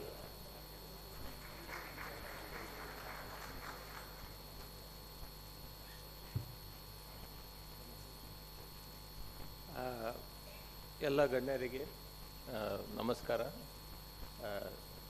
ನಮ್ಮ ಪ್ರೀತಿಯ minister ಆದ ನಿರಾಣಿ ಅವರಿಗೆ. Now I'll switch over to English. Today India is the innovation hub. If you compare the constraints we have in India, it's basically resource constraints, huge population, so that you need to develop products which are cost effective. If I compare this to the constraints a country like Israel has, it also has almost no natural resources. Even water is a scarcity there. So innovations come because of constraints. And in India, you know, there are a lot of constraints. To come up with innovation in India, which is cost effective, is very difficult. But we believe we have the talent in India to come up with innovations which are cost effective, can be exported to rest of the world, and periwinkle technologies is one of them. So as a director for MSME Incubation Center in KLE Technological University, I came across a lot of startups who have broken the barrier and come up with innovations which are now global products. However, I have learned some lessons also, and this can be quite useful for some of the entrepreneurs here, of how to take an idea to an enterprise. And I have seen that happen with John Deere. When I first came here, we started off the technology center in a 2-bedroom apartment in Koregaon Park. But now it employs 8,000 engineers, and it is serving more than 80 product development centers throughout the world and 80 factories throughout the world. The tractors manufactured in India are exported to 120 countries throughout the world, and they meet the best of the quality. And we are a substitute to tractors made in Germany and US. So India as a country has a potential to develop good products, but it needs certain scale, certain methodologies to be adopted, and certain processes and philosophies to be imbibed into the organization. So starting with an idea, all of us get wonderful ideas, but how to take that idea forward? The first step in my mind, now I can talk about these things because I have gray hair and enough experience on how to take an idea to product. If you see, the first idea which comes to our mind might be the idea which you fall in love with. And this is the mistake a lot of entrepreneurs do. We have to get the feedback from all the stakeholders about this idea. So when most important stakeholder is the customer, the end customer. Some of the stakeholders might be the policy makers, the suppliers, the insurance companies, so on and so forth. I'll give a very good example. GE, when it first developed the MRI machine, they thought they have a miracle with them. Of course, MRI is a miracle. And they started selling it to hospitals and clinics and so on. But the doctors were not prescribing MRI for their patients because GE, though a very big company and has most of the brain power, missed out a stakeholder. As you know, all know, in US, insurance companies cover your costs for medical expenses, right? The insurance companies were not aware that there is a machine like an MRI machine. So you have to understand who are all the stakeholders in the value chain of your business and ensure that you take feedback from all the stakeholders. That's the first step. And discuss this idea with your friends, family, potential customers. That will only strengthen your idea. The next one is what Veena said about proof of concept. You have to develop a proof of concept. Some call it jugaad, some call it minimum viable product. So another story. The Spaniards had a big armada, the naval fleet, but they never could defeat the British.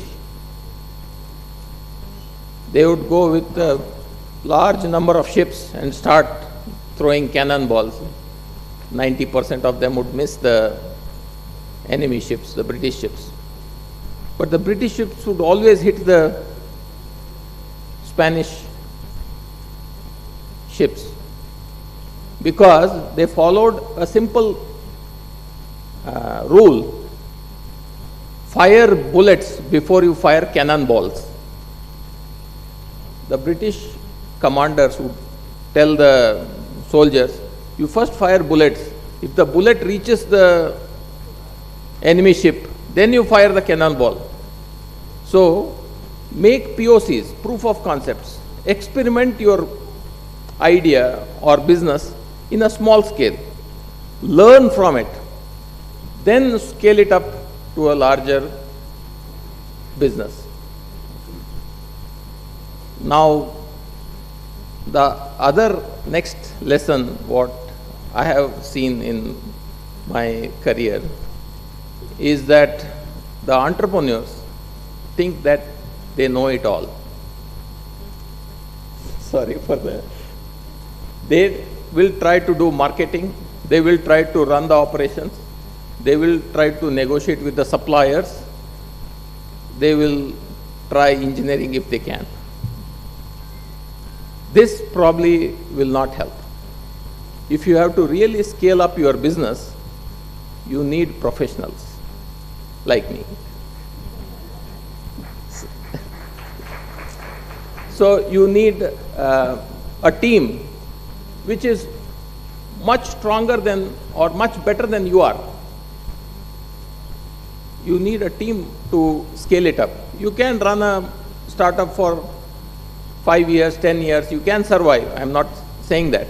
But if you want to scale up like Tata's and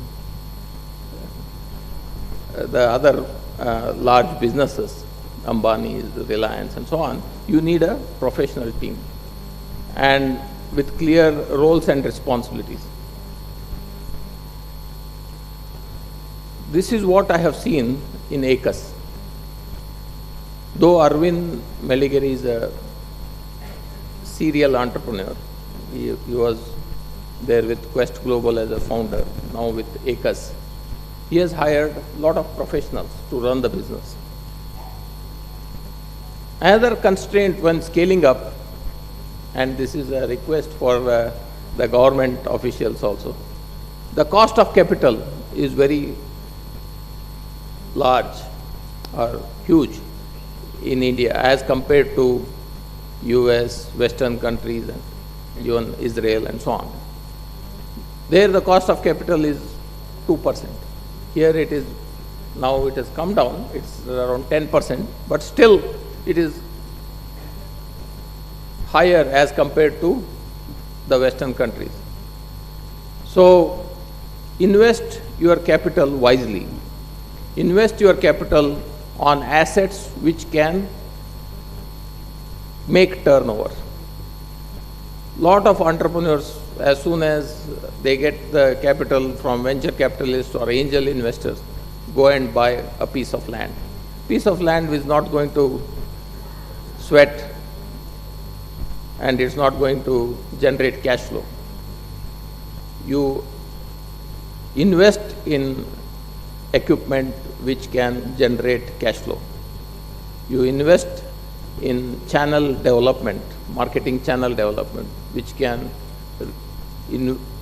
generate cash flow by reaching to the customers. Lastly, I always believe about the 4 Ps, that Toyota's 4 Ps, which are important for an enterprise. The first P is the people. You, as I talked about, you need to have the best people around you. Even getting people better than you is recommended.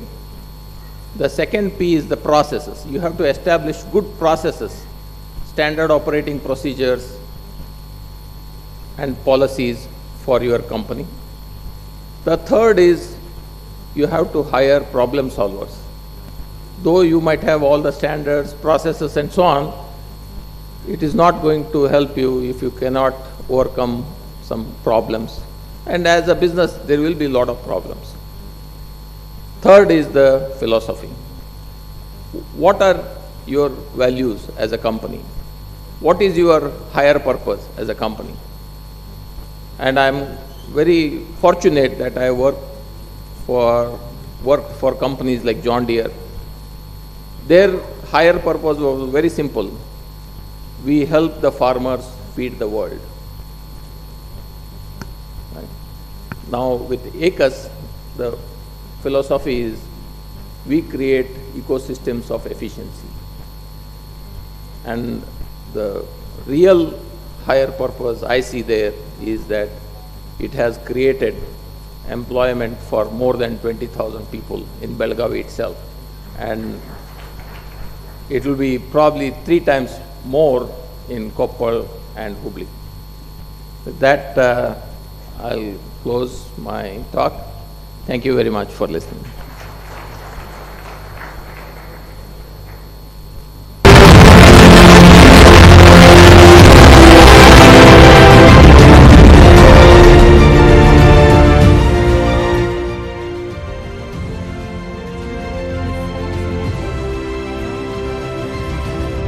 From KCCI to please present a token of appreciation to Dr. Ravi Gothal.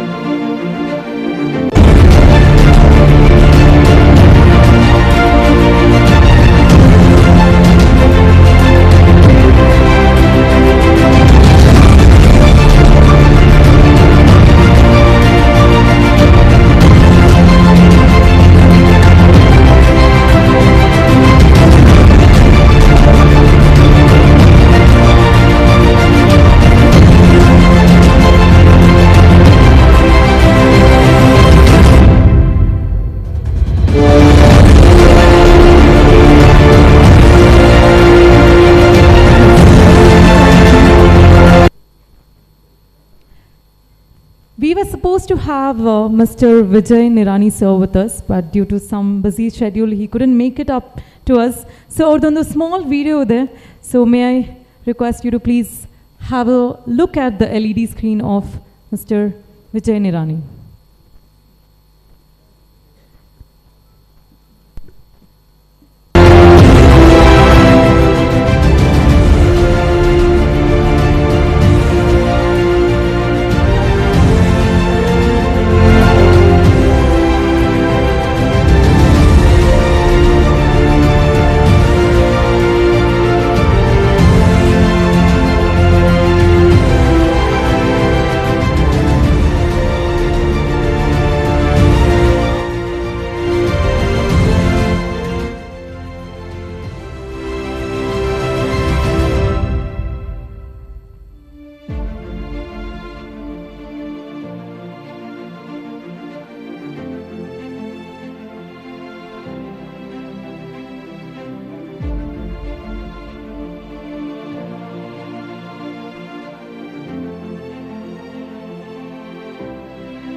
ಕರ್ನಾಟಕದ ಅದಾನಿ, ಕರ್ನಾಟಕ ರಾಜ್ಯದ ಬೃಹತ್ ಮತ್ತು ಮಧ್ಯಮ ಕೈಗಾರಿಕಾ ಸಚಿವರಾದ ಸನ್ಮಾನ್ಯ Shri doctor Murugesh ನಿರಾಣಿಯವರನ್ನು ಪರಿಚಯಿಸಲು ಅತ್ಯಂತ ಸಂತೋಷವಾಗಿದ್ದೇನೆ. ಮಾನ್ಯ ಶ್ರೀ ಮುರುಗೇಶ್ ರುದ್ರಪ್ಪ ನಿರಾಣಿಯವರು ದಿನಾಂಕ 1/6/1965 ಶ್ರೀ ರುದ್ರಪ್ಪ ನಿರಾಣಿ ಹಾಗೂ ಶ್ರೀಮತಿ ಸುಸ್ಲಮ್ಮ ನಿರಾಣಿ ಇವರ ಜ್ಯೇಷ್ಠ ಪುತ್ರನಾಗಿ ಈಗಿನ ಬಾಗಲಕೋಟೆ ಜಿಲ್ಲೆಯ ಬೆಳಗಿ ತಾಲೂಕಿನ ಹಂಚಿನಾಳ ಗ್ರಾಮದಲ್ಲಿ ಜನಿಸಿದರು. ಪ್ರಾಥಮಿಕ ಮತ್ತು ಮಾಧ್ಯಮಿಕ ಶಿಕ್ಷಣವನ್ನು ಬೆಳಗಿ ಹಾಗೂ ಮುಧೋಳ ತಾಲೂಕಿನಲ್ಲಿ ಮುಗಿಸಿದ ಇವರು BE ಸಿವಿಲ್ ಇಂಜಿನಿಯರಿಂಗ್ ಪದವಿಯನ್ನು ಪ್ರತಿಷ್ಠಿತ BUB ಇಂಜಿನಿಯರಿಂಗ್ ಕಾಲೇಜಲ್ಲಿ ಪಡೆದರು. ನಂತರ ಪುಣೆಯ ಫರ್ಗ್ಯೂಸನ್ ಕಾಲೇಜಿನಲ್ಲಿ ಬಿಸ್ನೆಸ್ ಮ್ಯಾನೇಜ್ಮೆಂಟಲ್ಲಿ ಡಿಪ್ಲೊಮಾ ಮುಗಿಸಿದರು. ಅವರು ತಮ್ಮ ವಿದ್ಯಾಭ್ಯಾಸ ಮುಗಿಯುತ್ತಿದ್ದಂತೆ ನೌಕರಿಗಾಗಿ ಹಾತೊರೆಯದೆ ಮುಧೋಳ ಭಾಗದಲ್ಲಿ ಕೈಗಾರಿಕೆ ಸ್ಥಾಪಿಸಿ ಈ ಭಾಗದ ರೈತರ ಯುವಕರಿಗೆ ಆಸರೆಯಾಗಬೇಕೆಂಬ ಮಹದಾಶೆಯೊಂದಿಗೆ 1992ರಲ್ಲಿ ಆಟೋಮೊಬೈಲ್ ಕ್ಷೇತ್ರದಲ್ಲಿ ಉದ್ಯೋಗ ಪ್ರಾರಂಭಿಸಿದರು. ನಂತರ 1996ರಲ್ಲಿ ಟ್ರ್ಯಾಕ್ಟರ್ ತಯಾರಿಕಾ ಘಟಕ ಪ್ರಾರಂಭಿಸಿದರು. ಅವರು ಸಂಪರ್ಕಕ್ಕೆ ಬಂದ ಗ್ರಾಹಕ ಸಮೂಹ ಅಂದರೆ ರೈತ ಸಮುದಾಯ. ಈ ಸಂದರ್ಭದಲ್ಲಿ ರೈತರೊಂದಿಗೆ ಒಡನಾಟದಲ್ಲಿ ಅವರ ಗಮನಕ್ಕೆ ಬಂದಿದ್ದಂದರೆ ಅಲ್ಲಿ ರೈತರು ಬೆಳೆಯುವ ಕಬ್ಬ ನುರಿಸಲು ಸಾಕಷ್ಟು ಸಕ್ಕರೆ ಕಾರ್ಖಾನೆಗಳ ಕೊರತೆ. ಇದು ಅವರ ವೈಯಕ್ತಿಕ ಕೃಷಿ ಕಾಯಕದಲ್ಲೂ ಅನ್ವಯ ಬಂದಿತ್ತು. ಒಮ್ಮೆ ಅವರು ತಮ್ಮ ಹೊಲದಲ್ಲಿ ಬೆಳೆದ ಕಬ್ಬದ ಸಲುವಾಗಿ ಪಕ್ಕದ ಸಕ್ಕರೆ ಕಾರ್ಖಾನೆಗೆ ಹೋದಾಗ ಆ ಸಕ್ಕರೆ ಕಾರ್ಖಾನೆ ವ್ಯವಸ್ಥಾಪಕ ನಿರ್ದೇಶಕರು ಇವರ ಭೇಟಿಗೆ ಅವಕಾಶ ನೀಡಲು ಕೆಲವು ಗಂಟೆಗಳ ಕಾಲ ಕಾಯಿಸಿ ಕೊನೆಗೆ ಕಬ್ಬು ಆಗುವುದಿಲ್ಲ ಎಂಬ ಉತ್ತರ ನೀಡಿ ಹೊರ ಕಳಿಸಿದಾಗ ಮಾನ್ಯ ಶ್ರೀ ಮುರುಗೇಶ್ ನಿರಾಣಿ ಅವರ ಮನಸ್ಸಿನಲ್ಲಿ ಹುಟ್ಟಿಕೊಂಡಿದ್ದೇ ಆ ಭಾಗದಲ್ಲಿ ಸಕ್ಕರೆ ಕಾರ್ಖಾನೆ ಸ್ಥಾಪಿಸಿ ಅಲ್ಲಿನ ರೈತರಿಗೆ ಆಸರೆಯಾಗಬೇಕೆಂಬುದು. ಇದರಿಂದ ತಮಗಾದ ಹಿಂಸೆ ಮತ್ತು ಅವಮಾನದಂಥ ತೊಂದರೆಗಳಿಂದ ರೈತ ಸಹೋದರನ್ನು ಉಳಿಸಬಹುದು ಎಂಬ ಇವರ ಪ್ರತಿಫಲವಾಗಿ ಹುಟ್ಟಿಕೊಂಡಿದ್ದ ನಿರಾಣಿ ಸಕ್ಕರೆ ಕಾರ್ಖಾನೆ ಅಂದು ಕೇವಲ 500 ಟನ್ ಪರ್ ಡೇ ಸಾಮರ್ಥ್ಯದ ಸಕ್ಕರೆ ಕಾರ್ಖಾನೆಯಾಗಿ ಪ್ರಾರಂಭವಾದ ಸಂಸ್ಥೆ ಇಂದು MRN ಸಮೂಹ ಸಂಸ್ಥೆಗಳಾಗಿ ಹೆಮ್ಮರವಾಗಿ ಬೆಳೆದಿದೆ. ಪ್ರಸ್ತುತ MRN ಸಮೂಹ ಸಂಸ್ಥೆ ಸಕ್ಕರೆ, ವಿದ್ಯುತ್ತು, cement, ethanol, CUZ, CBG, compost biogas, compost, ಶಿಕ್ಷಣ, ವೈದ್ಯಕೀಯ, ಸಮಾಜ ಸೇವೆ ಹಾಗೂ ಬ್ಯಾಂಕಿಂಗ್, ಕೃಷಿ ಮಾಠ ಹೀಗೆ ಹಲವಾರು ಕ್ಷೇತ್ರಗಳಲ್ಲಿ ತಮ್ಮ ಪ್ರಾಬಲ್ಯ ಬರೆದು ಸುಮಾರು 25 ಕಂಪನಿಗಳನ್ನು, 50 ಬ್ರ್ಯಾಂಚ್ಗಳನ್ನು, 16 ಶಿಕ್ಷಣ ಸಂಸ್ಥೆಗಳನ್ನು ಹಾಗೂ MRN ಫೌಂಡೇಶನ್ ಎಂಬ ಸಮಾಜ ಸೇವಾ ಚಟುವಟಿಕೆಗಳ ಸಂಸ್ಥೆಯನ್ನು ಹೊಂದಿದೆ. MRN ಸಮೂಹ ಸಂಸ್ಥೆಗಳ ಕಾರ್ಖಾನೆಗಳಲ್ಲಿ ಪ್ರತಿದಿನ ಸುಮಾರು 75,000 ಟನ್ಗಳನ್ನು ಕೊಬ್ಬರಿ ಅರೆಯಲಾಗುತ್ತಿದ್ದು 25 ಲಕ್ಷ ಲೀಟರ್ ಇಥನಾಲನ್ನು ಉತ್ಪಾದಿಸುತ್ತದೆ. ಇದರ ಜೊತೆ ಸುಮಾರು 30 ಮೆಗಾವ್ಯಾಟ್ನಷ್ಟು ವಿದ್ಯುತ್ ಉತ್ಪಾದನೆ ಮಾಡಲಾಗುತ್ತದೆ. ಇದರ ಜೊತೆಗೆ ನಿರಾಣಿ ವಿಮೆ ಕಾರ್ಖಾನೆಯಲ್ಲಿ ಪ್ರತಿದಿನ ಸುಮಾರು 12,000 ಟನ್ಗಳಷ್ಟು ಸಿಮೆಂಟ್ ಉತ್ಪಾದನೆ ಆಗುತ್ತಿದೆ. ಇವರದೇ ಸಂಸ್ಥೆಯಾದ ವಿಜಯ ಸೌಹಾರ್ದ ಬ್ಯಾಂಕು ಪ್ರಸ್ತುತ ಸುಮಾರು 60 ಶಾಖೆಗಳನ್ನು ಹೊಂದಿದ್ದು ಸುಮಾರು 1,000 ಕೋಟಿಗಳ ಠೇವಣಿ ಹೊಂದಿದೆ. ಇನ್ನು ಕೆಲವೇ ದಿನಗಳಲ್ಲಿ ಈ ಬ್ಯಾಂಕಿನ ಬ್ರಾಂಚ್ಗಳ ಶತಕ ಸಂಖ್ಯೆ ಬಾರಿಸಲಿದೆ. ತೊಡಗಿಸಿಕೊಂಡಿರುವ MRN ಸಮೂಹ ಸಂಸ್ಥೆ ಇಂದು ಸುಮಾರು 75,000 ಜನರಿಗೆ ಉದ್ಯೋಗ ನೀಡಿದ್ದು ಸುಮಾರು 3 ಲಕ್ಷ ಕಬ್ಬು ಬೆಳೆಯುವ ರೈತರಿಗೆ ಆಸರೆಯಾಗಿದೆ. ಇದರ ಜೊತೆಗೆ MRN ನಿರಾಣಿ ಫೌಂಡೇಶನ್ ಎಂಬ ಸಾಮಾಜಿಕ ಸೇವಾ ಸಂಸ್ಥೆಯನ್ನು ಸ್ಥಾಪಿಸಿರುವ ಇವರು ಸುಮಾರು 5 ಲಕ್ಷ ಜನರಿಗೆ ಆರೋಗ್ಯ ವಿಮೆ, ಆರೋಗ್ಯ ಶಿಬಿರ, ಕೌಶಲ್ಯ ಅಭಿವೃದ್ಧಿ ಹೀಗೆ ಹಲವಾರು ಸಾಮಾಜಿಕ ಕಾರ್ಯಗಳನ್ನು ಮಾಡುತ್ತಿದೆ. ಹೀಗೆ ಹಲವಾರು ಸಂಸ್ಥೆಗಳ ಮೂಲಕ ಕೇವಲ ಮುಧೋಳ ಭಾಗಕ್ಕೆ ಮಾತ್ರ ಇವರ ಸೇವೆ ಹಾಗೂ ಶ್ರಮ ತಲುಪದೆ ದೂರದ ಮಂಡ್ಯ ಹಾಗೂ ಪುಣೆ ಹತ್ತಿರ ಸಕ್ಕರೆ ಕಾರ್ಖಾನೆ ಪ್ರಾರಂಭಿಸುವುದರೊಂದಿಗೆ ಇಡೀ ದಕ್ಷಿಣ ಭಾರತದ ಯುವಕರಿಗೆ ಉದ್ಯೋಗದಾತರಾಗಿದ್ದಾರೆ ಮತ್ತು ರೈತರಿಗೆ ಆಶ್ರಯದಾತರಾಗಿದ್ದಾರೆ. ಹೀಗೆ ಹಲವಾರು ಸಂಸ್ಥೆಗಳನ್ನು ಸ್ಥಾಪಿಸಿ ಸಮಾಜದ ವಿವಿಧ ಕ್ಷೇತ್ರಗಳಲ್ಲಿ ಸೇವೆ ಸಲ್ಲಿಸುತ್ತಿರುವ ಎಲ್ಲ ಸಂಸ್ಥೆಗಳ ಸಂಸ್ಥಾಪಕ ಅಧ್ಯಕ್ಷರಾಗಿರುವವರೇ ನಮ್ಮ ಮುರುಗೇಶ್ ನಿರಾಣಿಯವರು. ಹೀಗೆ ಕೈಗಾರಿಕಾ ಕ್ಷೇತ್ರದಲ್ಲಿ ದಾಪುಗಾಲು ಹಾಕುತ್ತಿರುವಾಗಲೇ ಅವರನ್ನು ಸೆಳೆದದ್ದು ರಾಜಕೀಯ ಕ್ಷೇತ್ರ. ಚಿಕ್ಕ ವಯಸ್ಸಿನಿಂದಲೇ RSS ಕಾರ್ಯಕರ್ತರಾಗಿದ್ದ ಮಾನ್ಯ ಶ್ರೀ ಮುರುಗೇಶ್ ನಿರಾಣಿಯವರು BJP ಹಿರಿಯ ನಾಯಕರಾದ ಯಡಿಯೂರಪ್ಪ, ಶ್ರೀ ಅನಂತಕುಮಾರ್, ಶ್ರೀ ರಾಜಶೇಖರ ಮೂರ್ತಿರೊಂದಿಗೆ ಒಡನಾಟ ಹೊಂದಿದ್ದರು. ಮಾನ್ಯ ಶ್ರೀ ಮುರುಗೇಶ್ ನಿರಾಣಿಯವರು ಅತಿ ಚಿಕ್ಕ ವಯಸ್ಸಿನಲ್ಲಿ ರಾಜ್ಯ BJP ಯುವ ಮೋರ್ಚಾದ ಉಪಾಧ್ಯಕ್ಷರಾಗಿ ಆಯ್ಕೆಯಾಗಿದ್ದರು ಮತ್ತು 2004-2005ರಲ್ಲಿ ಕರ್ನಾಟಕ ರಾಜ್ಯ BJPಯ ಕೋರ್ ಕಮಿಟಿಯಲ್ಲಿ ಸ್ಥಾನ ಪಡೆದರು. ಇವರ ಶ್ರಮ ಹಾಗೂ ಸಾಧನೆಯನ್ನು ಗುರುತಿಸಿದ BJP ಪಕ್ಷ 2004ರಲ್ಲಿ ಬೀಳಿಗೆ ವಿಧಾನಸಭಾ ಕ್ಷೇತ್ರಕ್ಕೆ ಪಕ್ಷದ ಅಭ್ಯರ್ಥಿಯನ್ನಾಗಿ ಕಣಕ್ಕಿಳಿಸಿತು ಮತ್ತು ಈ ಪ್ರಥಮ ಚುನಾವಣೆಯಲ್ಲಿ ಅವರು ಗೆಲುವಿನ ನಗೆ ಬೀರಿದರು. ಹೀಗೆ 3ನೇ ಬಾರಿ ಬೆಳಗಿ ವಿಧಾನಸಭಾ ಕ್ಷೇತ್ರದಿಂದ ಆಯ್ಕೆಯಾಗಿರುವ ಶ್ರೀ ಮುರುಗೇಶ್ ನಿರಾಣಿಯವರು 2008ರಲ್ಲಿ ಮಾನ್ಯ ಶ್ರೀ ಯಡಿಯೂರಪ್ಪ ಅವರ ಸಚಿವ ಸಂಪುಟದಲ್ಲಿ ಪ್ರಥಮ ಬಾರಿಗೆ ಸಂಪುಟ ಸಚಿವರಾದರಲ್ಲದೆ ಪ್ರತಿಷ್ಠಿತ ಭಾರಿ ಮತ್ತು ಮಧ್ಯಮ ಕೈಗಾರಿಕಾ ಖಾತೆಯ ಜವಾಬ್ದಾರಿ ವಹಿಸಿಕೊಂಡರು. ಈ ಜವಾಬ್ದಾರಿಯನ್ನು ಅವರು ಎಷ್ಟು ಯಶಸ್ವಿಯಾಗಿ ನಿರ್ವಹಿಸಿದರೆ ಇವರ ಅವಧಿಯಲ್ಲಿ 2 ಬಾರಿ 2010 ಹಾಗೂ 2017ರಲ್ಲಿ ವಿಶ್ವ ಬಂಡವಾಳ ಹೂಡಿಕೆದಾರ ಸಮಾವೇಶವನ್ನು ಅತ್ಯಂತ ಯಶಸ್ವಿಯಾಗಿ ಮಾಡಿ ದೇಶದಲ್ಲಿ ಅತ್ಯಂತ ಕ್ರಿಯಾಶೀಲ ಕೈಗಾರಿಕಾ ಮಂತ್ರಿಗಳೆಂದು ಪ್ರಸಿದ್ಧಿ ಪಡೆದರು. ಇದಕ್ಕೆ ಈ ಸಮಾವೇಶಗಳ ಮೂಲಕ ಸುಮಾರು 11.5 ಲಕ್ಷ ಕೋಟಿಗಳಷ್ಟು ಬಂಡವಾಳವನ್ನು ಕರ್ನಾಟಕ ಆಕರ್ಷಿಸಿದ್ದೇ ಸಾಕ್ಷಿಯಾಗಿದೆ. ಮತ್ತು 2020ರಲ್ಲಿ BS ಯಡಿಯೂರಪ್ಪ ಅವರ ಸಚಿವ ಸಂಪುಟದಲ್ಲಿ ಗಣಿ ಮತ್ತು ಭೂವಿಜ್ಞಾನ ಇಲಾಖೆಯ ಸಚಿವರಾಗಿ ಸಂಪುಟ ದರ್ಜೆಯ ಸಚಿವರಾಗಿ ಕೆಲವು ತಿಂಗಳ ಅವಧಿಯಲ್ಲಿ ಈ ಇಲಾಖೆಯಲ್ಲಿ ಅಭೂತಪೂರ್ವ ಬದಲಾವಣೆಗೆ ನಾಂದಿ ಹಾಡಿದರು. ಹೀಗೆ ರಾಜಕೀಯ ಕ್ಷೇತ್ರದಲ್ಲಿ ಸಾಧನೆಗಳ ಪರಮಾಲೆಯನ್ನು ಸ್ಪಷ್ಟಿಸಿದ ಮಾನ್ಯ ಶ್ರೀ ಮುರುಗೇಶ್ ನಿರಾಣಿಯವರು ಸದ್ಯ ಮಾನ್ಯ ಶ್ರೀ ಬಸವರಾಜ ಬೊಮ್ಮಾಯಿಯವರ ನೇತೃತ್ವದ ಸರ್ಕಾರದಲ್ಲಿ ಬೃಹತ್ ಮತ್ತು ಮಧ್ಯಮ ಕೈಗಾರಿಕಾ ಸಚಿವರಾಗಿ ಇಂದು ನಮ್ಮಗಳ ಮಧ್ಯೆ ಇದ್ದಾರೆ. ಇಂಥ ಮಹಾನ್ ಸಾಧಕರು ಹಾಗೂ ಜನಾನುರಾಗಿಗಳು ಸಮಾಜ ಕಳಕಳಿ ಹೊಂದಿರುವ ಮಾನ್ಯ ಶ್ರೀ ಮುರುಗೇಶ್ ನಿರಾಣಿಯವರನ್ನು ತಮಗೆ ಪರಿಚಯಿಸಿ ಅವರಿಗೆ ಹತ್ಪೂರ್ವಕ ಸ್ವಾಗತವನ್ನು ಕೋರುತ್ತೇನೆ. ಎಸ್, ಧನ್ಯವಾದಗಳು. ಸೊ ಅದಕ್ಕಿಂತ ಮುಂಚೆ ನಮ್ಮ ಮಿಸ್ಟರ್ ವಿಜಯ್ ನಿರಾಣಿ ಅವರ ವಿಡಿಯೋ ಪ್ಲೇ ಆಗ್ತಾ ಇದೆ. So due to some busy schedule who couldn't make it up, so ಅವ್ರದ್ದೊಂದು ಒಳ್ಳೆ ನಮ್ಮ ಅಚ್ಚುಮೆಚ್ಚಿನ ವಿಜಯ್ ನಿರಾಣಿ ಅವ್ರದ್ದು ವಿಡಿಯೋ ಆಗಲಿ. Yes Vijay, you're a multi-diversified kind of a group. You're in various businesses, sugar, cogen, cement. How are you seeing all these factors, all these things playing out are you seeing the positive benefits of which in each of these sectors? Tell us a little bit about some of the sectors you're witnessing really big activity in. Absolutely. So at the outset, thank you so much for having us here, and I must congratulate your group for, it's not India at 75 like you said outside, it's India for the next 25 years. I must give you great compliments that you've already started talking about it. And the subject that we are speaking is about sustainability and ESG and all these. I think it's the best type. I think we are already seeing implications as we spoke. And when it comes to manufacturing sector, so I just completed reading a book which is written by Bill Gates. It's on how to avoid a climate disaster. It's more of a handbook than anything else. And it speaks broadly about the most important things for any sector, for any transition to happen is markets, technology and policy. And for example, let me speak more of sugar industry. I think Saab also will accept this, that sugarcane as one product has got multiple benefits. I mean, we can create more than 36 products, out of which we are creating about 18 products as on today. So just about 2018 and prior, we were a dying industry, and all of a sudden there is glam and glitter in this industry.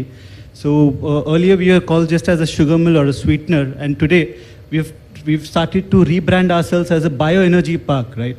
So to give you perspective, so just from one product, we are creating multiple of these products. For example, ethanol, which is one of the greenest energy possible. We are betting heavily on ethanol, and we have scaled up to about 2 million liters a day and counting. So we are scaling up even more. And cogeneration again is a green energy. So we're doing about 232 megawatts there. And in continuity, there is press mud, which used to be an absolute hindrance, which comes again from sugar industry. So now press mud is a very good potential for methane, so CH4, and it is the cleanest source of methane. So it's a carbon neutral, we're not creating extra carbon, so it's just CH4 that is being created from absolute waste. And along with that, so again, ethanol is C2H4 and OH, so we've got about 5 hydrogen atoms in ethanol, and we've got about 4 hydrogen atoms in methane. So going forward, sugar industry can be a very big source for hydrogen as well. And so just one product itself, our country has so much of potential to create. And I must give great regards to the government that they have woken up and they've been supporting us left, right and center. And there is a big boom. So the world is looking at India. There have been tremendous growth in exports. There have been phenomenal achievement from the industry side.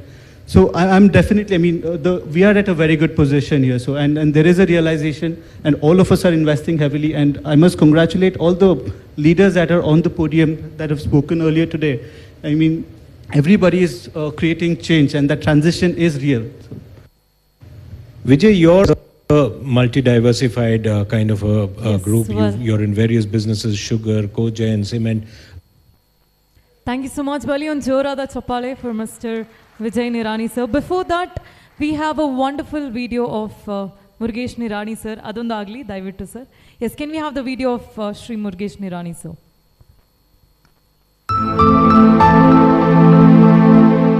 ಸಾಮಾನ್ಯ ರೈತ ಕುಟುಂಬವೊಂದರಲ್ಲಿ ಜನಿಸಿ ಸ್ವಂತ ಪರಿಶ್ರಮದಿಂದ ಏಳಿಗೆ ಸಾಧಿಸಿ ಕೈಗಾರಿಕೋದ್ಯಮಿಯಾಗಿ ಸಚಿವರಾಗಿ ಯಶಸ್ವಿಯಾಗಿ ಮುನ್ನಡೆಯುತ್ತಿರುವ Murugesh R ನಿರಾಣಿಯವರ ಯಶೋಗಾಥೆಯ ಕಿರುಪರಿಚಯವಿದು.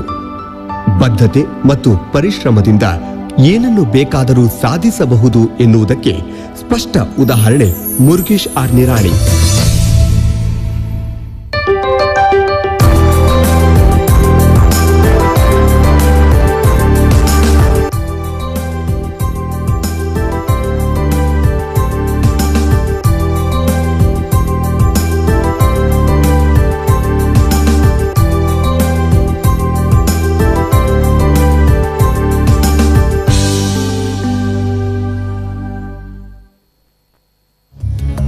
Murugesh R Nirani ಹುಟ್ಟಿದ್ದು 1/6/1965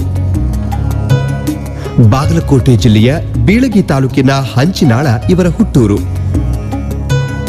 ತವರು ಜಿಲ್ಲೆ ಬಾಗಲಕೋಟೆಯಲ್ಲಿ ತಮ್ಮ ಪ್ರಾಥಮಿಕ ಶಿಕ್ಷಣವನ್ನು ಮುಗಿಸಿದ ನಂತರ ನಿರಾಣಿಯವರು ಹುಬ್ಬಳ್ಳಿಯ ಪ್ರತಿಷ್ಠಿತ ಬಿವಿಬಿ ಕಾಲೇಜ್ ಆಫ್ ಇಂಜಿನಿಯರಿಂಗ್ನಲ್ಲಿ ತಮ್ಮ ಸಿವಿಲ್ ಇಂಜಿನಿಯರಿಂಗ್ ಪದವಿಯನ್ನು ಮತ್ತು ಪುಣೆಯಲ್ಲಿ ಬಿಸಿನೆಸ್ ಮ್ಯಾನೇಜ್ಮೆಂಟ್ನಲ್ಲಿ ಡಿಪ್ಲೊಮಾವನ್ನು ಪಡೆದರು.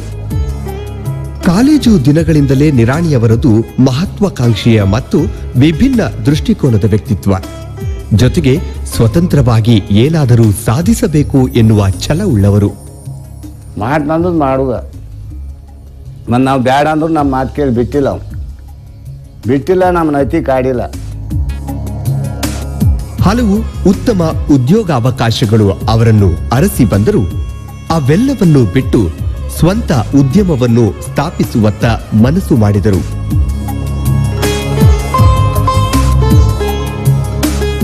ನಮ್ಮ ಮುರುಗೇಶ್ ನಿರಾಣಿಯವರು MRN ಅಂತ ತೇಕ್ಷಣ ಒಂದು ಟೇಲರ್ ಉದ್ದಿಮೆ ತಯಾರು ಮಾಡಿದಾಗ ನಂದಿ ಫ್ಯಾಕ್ಟ್ರಿ ಒಳಗೆ ನಮ್ಮ ಮುರುಗೇಶ್ ನಿರಾಣಿ ಅವರು ಟೇಲರ್ ಎದ್ದು ಕಾಣ್ತಿದ್ದು. ಅವಾಗ ನಾವು ಆ ಟೇಲರ್ಗಳು ನೋಡಿ ನಮ್ಮ ಗೆಳೆಯನಾದ ಮುರುಗೇಶನ ಬಗ್ಗೆ ಹೆಮ್ಮೆಯಿಂದ ಹೇಳ್ತಿದ್ವಿ ನಾವು. ಪ್ರಾರಂಭದಲ್ಲಿ ಹಲವು ಸಣ್ಣ ಉದ್ಯಮಗಳನ್ನು ಸ್ಥಾಪಿಸಿದ ನಿರಾಣಿ ಅವರು ಆನಂತರ ದಾಪುಗಾಲು ಹಾಕಿದ್ದು ಸಕ್ಕರೆ ಕಾರ್ಖಾನೆಯತ್ತ. ಬಾಗಲಕೋಟೆ ಜಿಲ್ಲೆಯ ರೈತರು ತಮ್ಮ ಕಬ್ಬಿನ ಬೆಳೆಗೆ ಉತ್ತಮ ಬೆಲೆ ತೊಂದರೆ ಅನುಭವಿಸುತ್ತಿರುವುದನ್ನು ಗಮನಿಸಿದ ನಿರಾಣಿ ಅವರು ಮುಧೋಳದಲ್ಲಿ ನಿರಾಣಿ ಸಕ್ಕರೆ ಕಾರ್ಖಾನೆ ಎನ್ನುವ ಹೆಸರಿನ ಸಣ್ಣದಾದ ಸಕ್ಕರೆ ಕಾರ್ಖಾನೆಯೊಂದನ್ನು ಸ್ಥಾಪಿಸಿದರು. ಕೈಗಾರಿಕೋದ್ಯಮಿಯಾಗಿ ನಿರಾಣಿಯವರ ಯಶಸ್ಸಿನ ನಡಿಗೆ ಅಲ್ಲಿಂದ ಪ್ರಾರಂಭವಾಗಿತ್ತು. ಸಕ್ಕರೆ ಕಾರ್ಖಾನೆ ಪ್ರಾರಂಭ ಮಾಡಿದಾಗ ಬಹಳ ದೊಡ್ಡದು ಮಾಡಿದರು. ಹಗಲು ರಾತ್ರಿ ಎನ್ನದೆ ವಿಶ್ರಾಂತಿಗೆ ಸಾಕಷ್ಟು ಮಹತ್ವ ಕೊಡಲಾರ್ದ ಕೆಲಸ ಮಾಡಿದ್ದರಿಂದ ಅವರು ಕೂಡ ಕೆಲಸ ಮಾಡೋರು ಸಹಿತ ಅಷ್ಟೇ ಹುರುಪಿನಿಂದ ಕೆಲಸ ಮಾಡಿದ್ದರಿಂದ ಬಹುಬೇಗ ಆ ಸಕ್ಕರೆ ಕಾರ್ಖಾನೆ ತಯಾರಾಯ್ತು. ಇಷ್ಟ ಅಲ್ಲದೆ ಉತ್ತಮ ರೀತಿಯಿಂದ ಕೆಲಸ ಕೊಡ್ಲಿಕ್ಕಾಯ್ತು. ಅನುಕೂಲ ಆಗೈತಿ, ರೈತರಿಗೆ ಅನುಕೂಲ ಆಗೈತಿ, ಅವಂಗೂ ಅನುಕೂಲ ಐತಿ. ಅನುಕೂಲ ಮಾಡಿಕೊಡ್ತಾನೆಲ್ಲ, ಏನು ಮಾಡ್ಬೇಕು ಅನ್ನೋದು ಎಲ್ಲ ಮಾಡಿಕೊಡ್ತಾನೆ. ಪ್ರಾರಂಭದಲ್ಲಿ ಹಲವು ತೊಂದರೆಗಳನ್ನು ಅನುಭವಿಸಿದರೂ ಸಹ ನಿರಾಣಿ ಸಕ್ಕರೆ ಕಾರ್ಖಾನೆ ಸದೃಢವಾಗಿ ಬೆಳೆಯತೊಡಗಿತು. ಇಂದು ಮುರುಗೇಶ್ ನಿರಾಣಿಯವರು ತಮ್ಮ ನಿರಾಣಿ ಸಮೂಹ ಸಂಸ್ಥೆಗಳ ಅಡಿಯಲ್ಲಿ ಹಲವಾರು ಉದ್ದಿಮೆಗಳನ್ನು ಸ್ಥಾಪಿಸಿದ್ದಾರೆ. ಅವುಗಳಲ್ಲಿ ಪ್ರಮುಖವಾದುವೆಂದರೆ ಮುಧೋಳದ ನಿರಾಣಿ ಶುಗರ್ಸ್, ಸಕ್ಕರೆ ಕಾರ್ಖಾನೆಯ ಸಹ ಉದ್ಯಮವಾದ ಡಿಸ್ಲರಿ ಘಟಕ ಮತ್ತು ಸಹ ವಿದ್ಯುತ್ ಉತ್ಪಾದನಾ ಘಟಕ, ಮುಧೋಳ ತಾಲೂಕಿನ ನಿಂಗಾಪುರ ಗ್ರಾಮದಲ್ಲಿರುವ ವಿಜಯ ಶಕ್ತಿ ಬ್ರ್ಯಾಂಡಿನ ನಿರಾಣಿ ಸಿಮೆಂಟ್ಸ್, ಯಾದವಾಡದ ರತ್ನ ಸಿಮೆಂಟ್ಸ್, ವಿಜಯ ಸೌಹಾರ್ದ ಕ್ರೆಡಿಟ್ ಸಹಕಾರಿ ಲಿಮಿಟೆಡ್, ಪ್ರಜ್ವಲ್ ಮಲ್ಟಿಪರ್ಪಸ್ ಸೌಹಾರ್ದ ಸಹಕಾರಿ ಲಿಮಿಟೆಡ್. ಕೈಗಾರಿಕೋದ್ಯಮಿಯಾಗಿ ಯಶಸ್ವಿಯಾದ ನಂತರ ಸಮಾಜಕ್ಕೆ ಇನ್ನೂ ಹೆಚ್ಚಿನದನ್ನು ಏನಾದರೂ ಮಾಡಬೇಕು ಎನ್ನುವ ನಿರಾಣಿಯವರ ತುಡಿತ ಅವರನ್ನು ರಾಜಕೀಯಕ್ಕೆ ಎಳೆತಂದಿತು. ಭಾರತೀಯ ಜನತಾ ಪಕ್ಷದ ವಿಚಾರಧಾರೆಗಳಿಂದ ಪ್ರಭಾವಿತರಾಗಿ ಪಕ್ಷದ ಸಕ್ರಿಯ ಕಾರ್ಯಕರ್ತರಾಗಿ ಪಕ್ಷವನ್ನು ಸೇರಿದರು. 2004ರಲ್ಲಿ ಪ್ರಥಮ ಬಾರಿಗೆ ಬೀಳಗಿ ವಿಧಾನಸಭಾ ಕ್ಷೇತ್ರದಿಂದ ಚುನಾವಣೆಯಲ್ಲಿ ಸ್ಪರ್ಧಿಸಿ ಚುನಾಯಿತರಾಗಿ ವಿಧಾನಸಭೆಯನ್ನು ಪ್ರವೇಶಿಸಿದರು. ಶಾಸಕರಾಗಿ ಹಲವು ಅಭಿವೃದ್ಧಿ ಕಾರ್ಯಗಳನ್ನು ಯಶಸ್ವಿಯಾಗಿ ಕೈಗೊಂಡ ಕಾರಣ 2008ರಲ್ಲಿ ಪುನಃ ವಿಧಾನಸಭೆಗೆ ಚುನಾಯಿತರಾದರು. ಬೀಳಗಿ ಕ್ಷೇತ್ರದ ಶಾಸಕರಾಗಿ ಮುರುಗೇಶ್ ನಿರಾಣಿಯವರ ಸಾಧನೆ ಗಣನೀಯ. ಡಾಕ್ಟರ್ ಡಿಎಂ ನಂಜುಂಡಪ್ಪ ವರದಿಯಲ್ಲಿ ಅತ್ಯಂತ ಹಿಂದುಳಿದ ತಾಲೂಕು ಎಂದು ಗುರುತಿಸಲ್ಪಟ್ಟಿದ್ದ ಬೀಳಗಿ ಕ್ಷೇತ್ರ ಇಂದು ಅಭಿವೃದ್ಧಿ ಮತ್ತು ಸಮೃದ್ಧಿಯತ್ತ ದಿಟ್ಟ ಹೆಜ್ಜೆಗಳನ್ನು ಇಟ್ಟಿದೆ ಎಂದರೆ ಅದಕ್ಕೆ ಪ್ರಮುಖ ಕಾರಣ ನಿರಾಣಿಯವರ ಅಭಿವೃದ್ಧಿ ಪರ ಕಾರ್ಯಕ್ರಮಗಳು. ಮೂಲಭೂತ ಸೌಕರ್ಯಗಳಾದ ರಸ್ತೆ, ಕುಡಿಯುವ ನೀರು, ಶಿಕ್ಷಣ, ಕೃಷಿ, ನೀರಾವರಿ, ತೋಟಗಾರಿಕೆ, ಆರೋಗ್ಯ ಹೀಗೆ ಎಲ್ಲ ಕ್ಷೇತ್ರಗಳಲ್ಲೂ ಬೀಳಗಿ ಕ್ಷೇತ್ರ ಅಭಿವೃದ್ಧಿಯ ನಗೆ ಬೀರಿದೆ. ಮುರುಗೇಶ್ ಆರ್ ನಿರಾಣಿಯವರ ಜೀವನದ ಇನ್ನೊಂದು ಯಶಸ್ವಿ ಅಧ್ಯಾಯ ಪ್ರಾರಂಭವಾದದ್ದು 2008ರಲ್ಲಿ. ಸಮರ್ಥ ನಾಯಕತ್ವದ ಗುಣ, ದೂರದೃಷ್ಟಿ ಮತ್ತು ಬೀಳಗಿ ಕ್ಷೇತ್ರದಲ್ಲಿ ಕೈಗೊಂಡ ಅಭಿವೃದ್ಧಿ ಕಾರ್ಯಕ್ರಮಗಳ ಪರಿಣಾಮ 2008ರಲ್ಲಿ ಶ್ರೀ ಬಿಎಸ್ ಯಡಿಯೂರಪ್ಪನವರ ಸರ್ಕಾರದಲ್ಲಿ ನಿರಾಣಿಯವರು ಬೃಹತ್ ಮತ್ತು ಮಧ್ಯಮ ಕೈಗಾರಿಕಾ ಸಚಿವರಾಗಿ ಅಧಿಕಾರವನ್ನು ಸ್ವೀಕರಿಸಿದರು. ರಾಜ್ಯದ ಬೃಹತ್ ಮತ್ತು ಮಧ್ಯಮ ಕೈಗಾರಿಕಾ ಸಚಿವರಾಗಿ ನಿರಾಣಿಯವರ ಸಾಧನೆ ಅಪಾರ.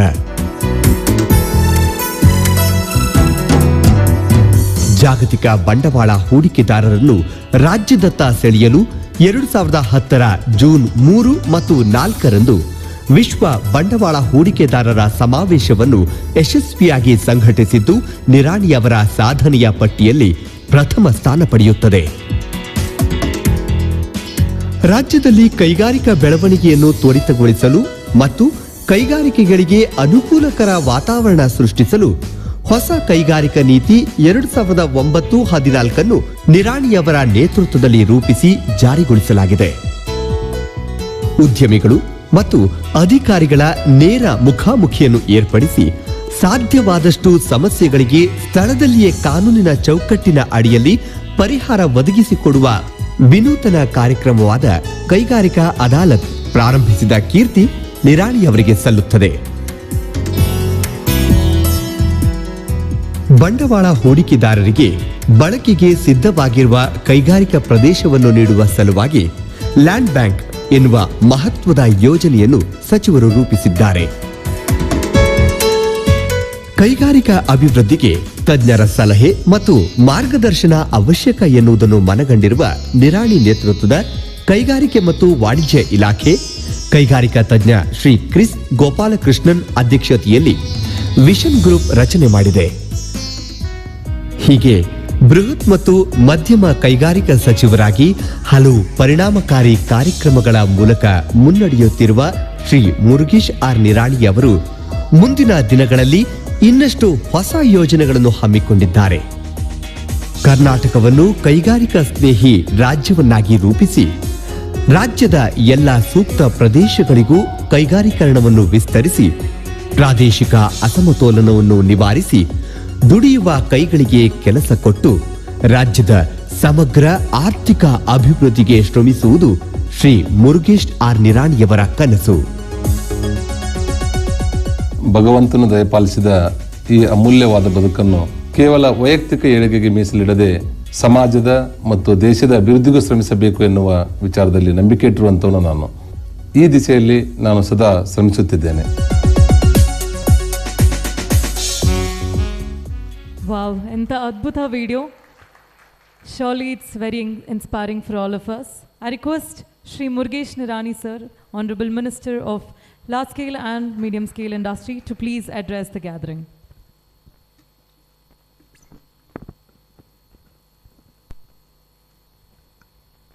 ಎಲ್ಲರಿಗೂ ನಮಸ್ಕಾರ.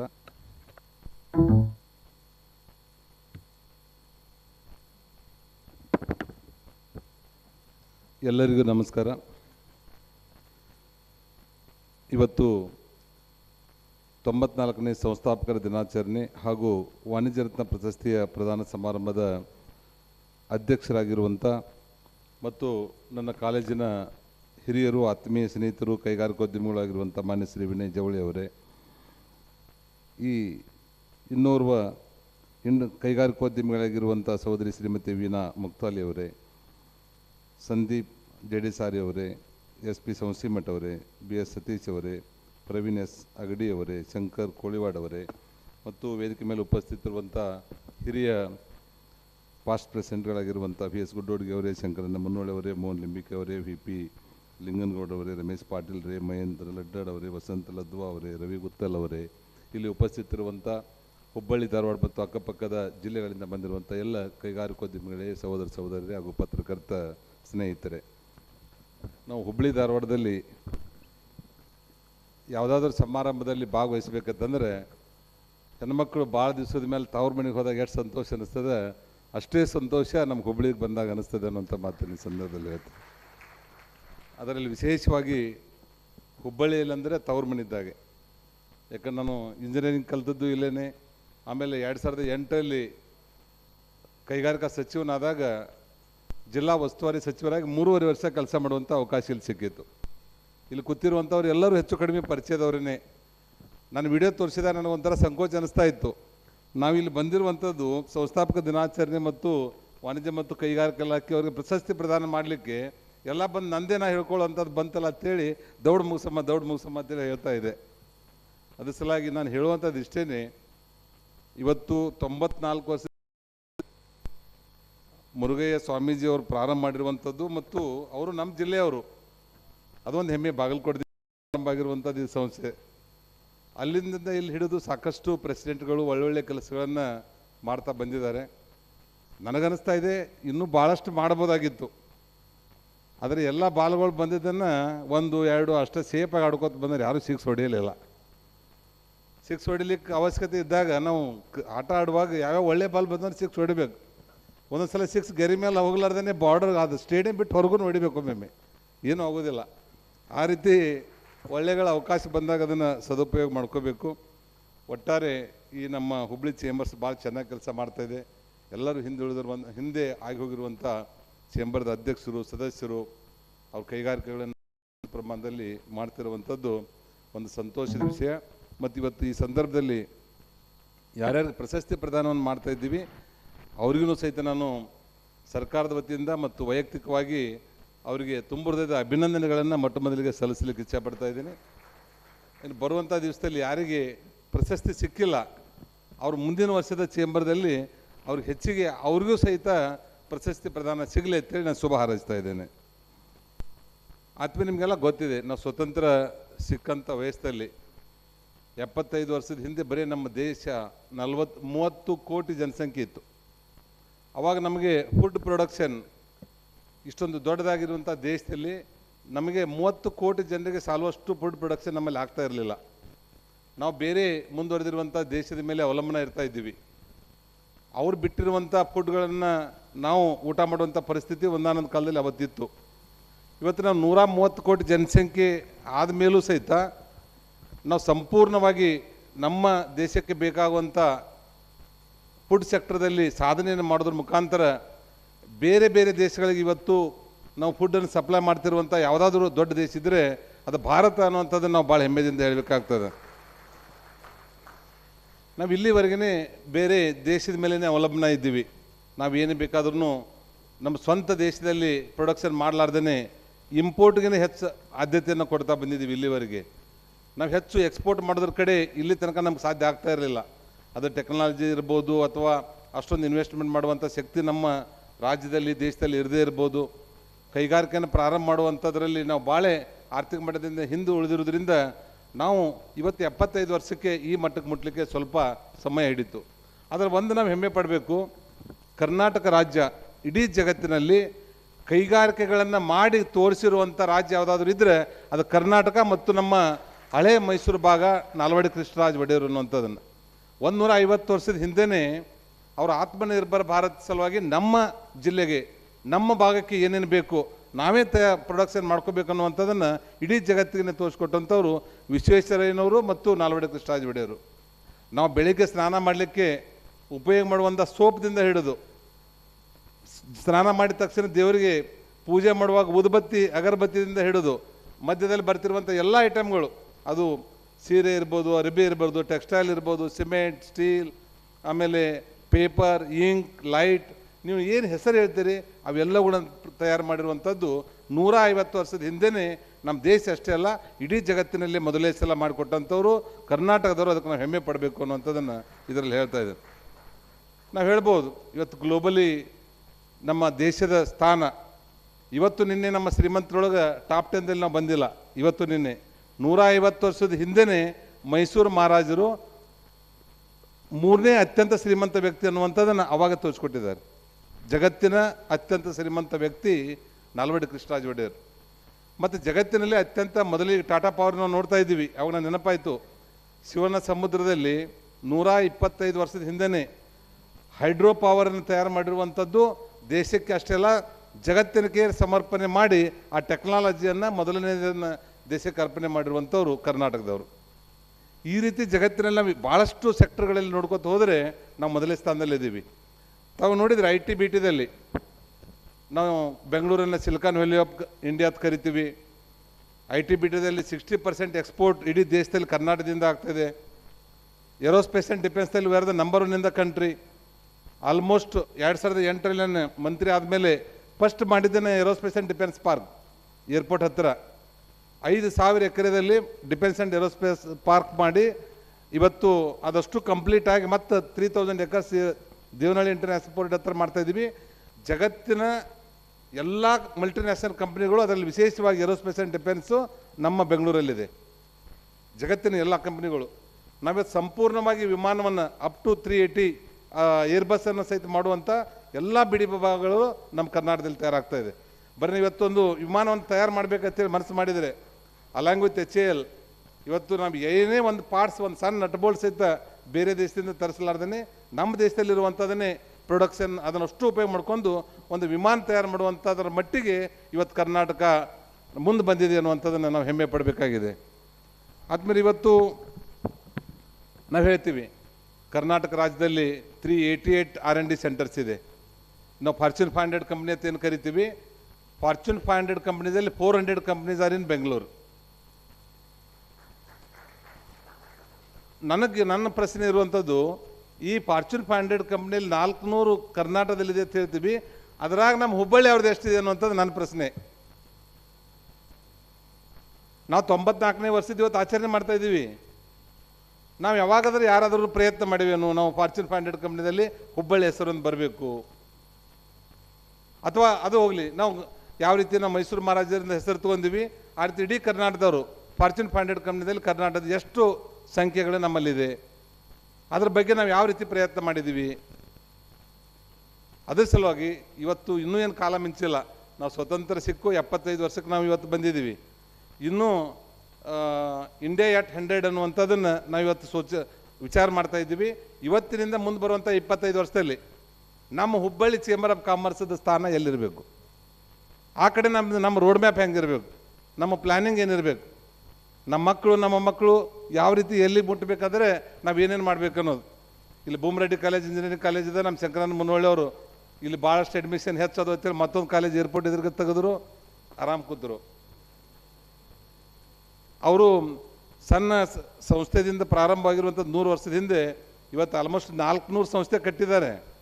ಸಂಸ್ಥೆ ಕಟ್ಟಿ ಇಂಜಿನಿಯರ್ ತಯಾರು ಮಾಡಿ ಜಗತ್ತಿನ ಬೇರೆ ಬೇರೆ ದೇಶಕ್ಕೆ ಕಳಿಸ್ಕೊಟ್ಟಾರೆ ಹೊರತು ಅವ್ರು ಒಟ್ಟರು ನಮ್ಮ ಕರ್ನಾಟಕದಾಗ ಉತ್ತರ ಕರ್ನಾಟಕದಾಗ ಇಟ್ಕೊಳ್ಳೋ ಕೆಲಸ ಮಾಡಲಿಲ್ಲ. ನನಗೆ ಬೇಜಾರಿದೆ ಅವ್ರ ಬಗ್ಗೆ, ಅವ್ರ ಚೇರ್ಮನ್ ಬಗ್ಗೆನೂ ಮೇಲೆ ಜಗಳ ತೆಗೆದಿರ್ತೇನೆ ನಾನು. ಅದ್ರಾಗ ವಿಶೇಷವಾಗಿ ರಾತ್ರಿ ಜಗಳ ಭಾಳ ಹಾಕೋ ನಮ್ಮ ಅಂದರೆ ಬೆಳಗ್ಗೆ ಮರೆತು ಬಿಡ್ತಾರಲ್ಲ ಏನೋ ಮಾತಾಡಿದ್ರು ಸಹಿತ. ಅದಕ್ಕೆ ಇವತ್ತು ಇನ್ನು ಮುಂದಿನ ನಾನು ಇವತ್ತು ಲಾಸ್ಟ್ 3 ಮಂತ್ಸ್ದಲ್ಲಿ ಗ್ಲೋಬಲ್ ಇನ್ವೆಸ್ಟರ್ಸ್ ಮೀಟ್ ನಾವು ಮಾಡೋದು ಅಂತ ನಿಮ್ಗೆ ಗೊತ್ತಿದೆ. We conducting global investors meet on November 2nd to 4th. Our honourable prime minister is coming for inauguration. ಇನ್ನು ನಮ್ಮ ಅಮಿತಾಬ್ ಬಚ್ಚನ್ ಅವ್ರಿಗೆ ಬ್ರ್ಯಾಂಡ್ ಅಂಬಾಸಿಡರ್ ಆಗಿ ಬರಲಿಕ್ಕೆ ರಿಕ್ವೆಸ್ಟ್ ಮಾಡಿದ್ದೀವಿ, ಇನ್ನೂ ಕನ್ಫರ್ಮೇಷನ್ ಮಾಡಿಲ್ಲ. ಅಮಿತಾಬ್ ಬಚ್ಚನ್ ಅವರು ಮತ್ತು ನರೇಂದ್ರ ಮೋದಿ ಅವರು ನಮ್ಮ ಗ್ಲೋಬಲ್ ಇನ್ವೆಸ್ಟರ್ಸ್ ಮೀಟಿಂಗ್ ಇನಾಗ್ರೇಷನ್ಗೆ ಬಂದರೆ ಕರ್ನಾಟಕ ಇಡೀ ದೇಶದಲ್ಲೆಲ್ಲ ಗ್ಲೋಬಲಿ ನಮ್ಮ ಕರ್ನಾಟಕದ ಹೆಸರು ಬೇರೆ ಕಡೆ ಹೋಗ್ಲಿಕ್ಕೆ ಸಾಧ್ಯ ಇದೆ. ನಾನು ದಾವಸ್ಗೆ ಹೋಗಿದ್ವಿ ನಾವು CM ಸೇರಿ. ಆಮೇಲೆ ದುಬೈ 2020ದಲ್ಲಿ ಭಾಗವಹಿಸಿದ್ವಿ. ಹೋದ ತಿಂಗಳು ಜಪಾನ್ ಮತ್ತು ಸೌತ್ ಕೊರಿಯಾದಲ್ಲಿ ಹೋಗಿ ಬಂದಿವಿ.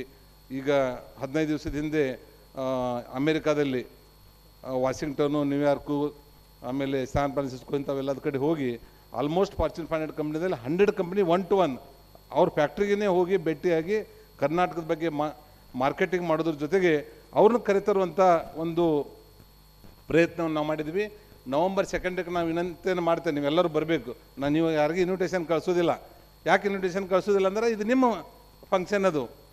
ಚೇಂಬರ್ ಆಫ್ ಕಾಮರ್ಸ್ದವ್ರದ್ದೇ ಆ ಫಂಕ್ಷನ್ ಇರೋದ್ರಿಂದ ನೀವೆಲ್ಲರೂ ಫುಲ್ ಸೂಟ್ದಲ್ಲಿ, ನಮ್ಮ ಹೆಂಗೆ ಏಕಸ್ದವರು ಫುಲ್ ಸೂಟ್ನಾಗ ಇವತ್ತಿಲ್ಲಿ ಫಂಕ್ಷನ್ಗೆ ಬಂದಾರ, ಆ ರೀತಿ ನೀವು ಚೇಂಬರ್ ಆಫ್ ಕಾಮರ್ಸ್ದವರು ಇನ್ಕ್ಲೂಡಿಂಗ್ ಗುಡ್ಡೋಡಿ ಅನ್ನೋರು ದೋತರ ಉಟ್ಕೊಂಡು ಬರೋಂಗಿಲ್ಲ, ಫುಲ್ ಸೂಟ್ ಹಾಕೊಂಡೇ ಬರೋದು, ಅಕ್ಕವ್ರು ಕರ್ಕೊಂಡು. ಹಂಗೆ ಬಂದು ಇಡೀ ನಮ್ಮ ಕರ್ನಾಟಕದಲ್ಲಿ ಒಂದು ಹೊಸ ಆಯಾಮವನ್ನು ಸ್ಟಾರ್ಟ್ ಮಾಡಿ 5 ಲಕ್ಷಕ್ಕಿಂತಲೂ ಹೆಚ್ಚು MOUಗಳಿಗೆ, ಅಂದರೆ ಬರೀ MOU ಸೈನ್ ಮಾಡ್ತಾ ಇಲ್ಲ ಈ ವರ್ಷ. ಹೋದ ಸಲ 10.8 lakhs crores MOU ಸೈನ್ ಮಾಡಿ 15 ಲಕ್ಷ ಜನರಿಗೆ ಉದ್ಯೋಗ ಕೊಡಬೇಕನ್ನುವಂಥದ್ದು ನಾವು ಮಾಡಿದ್ದೀವಿ. ಈ ವರ್ಷ ಮೋರ್ ದೆನ್ 90% ಕನ್ವರ್ಷನ್ ರೇಷಿಯೋ.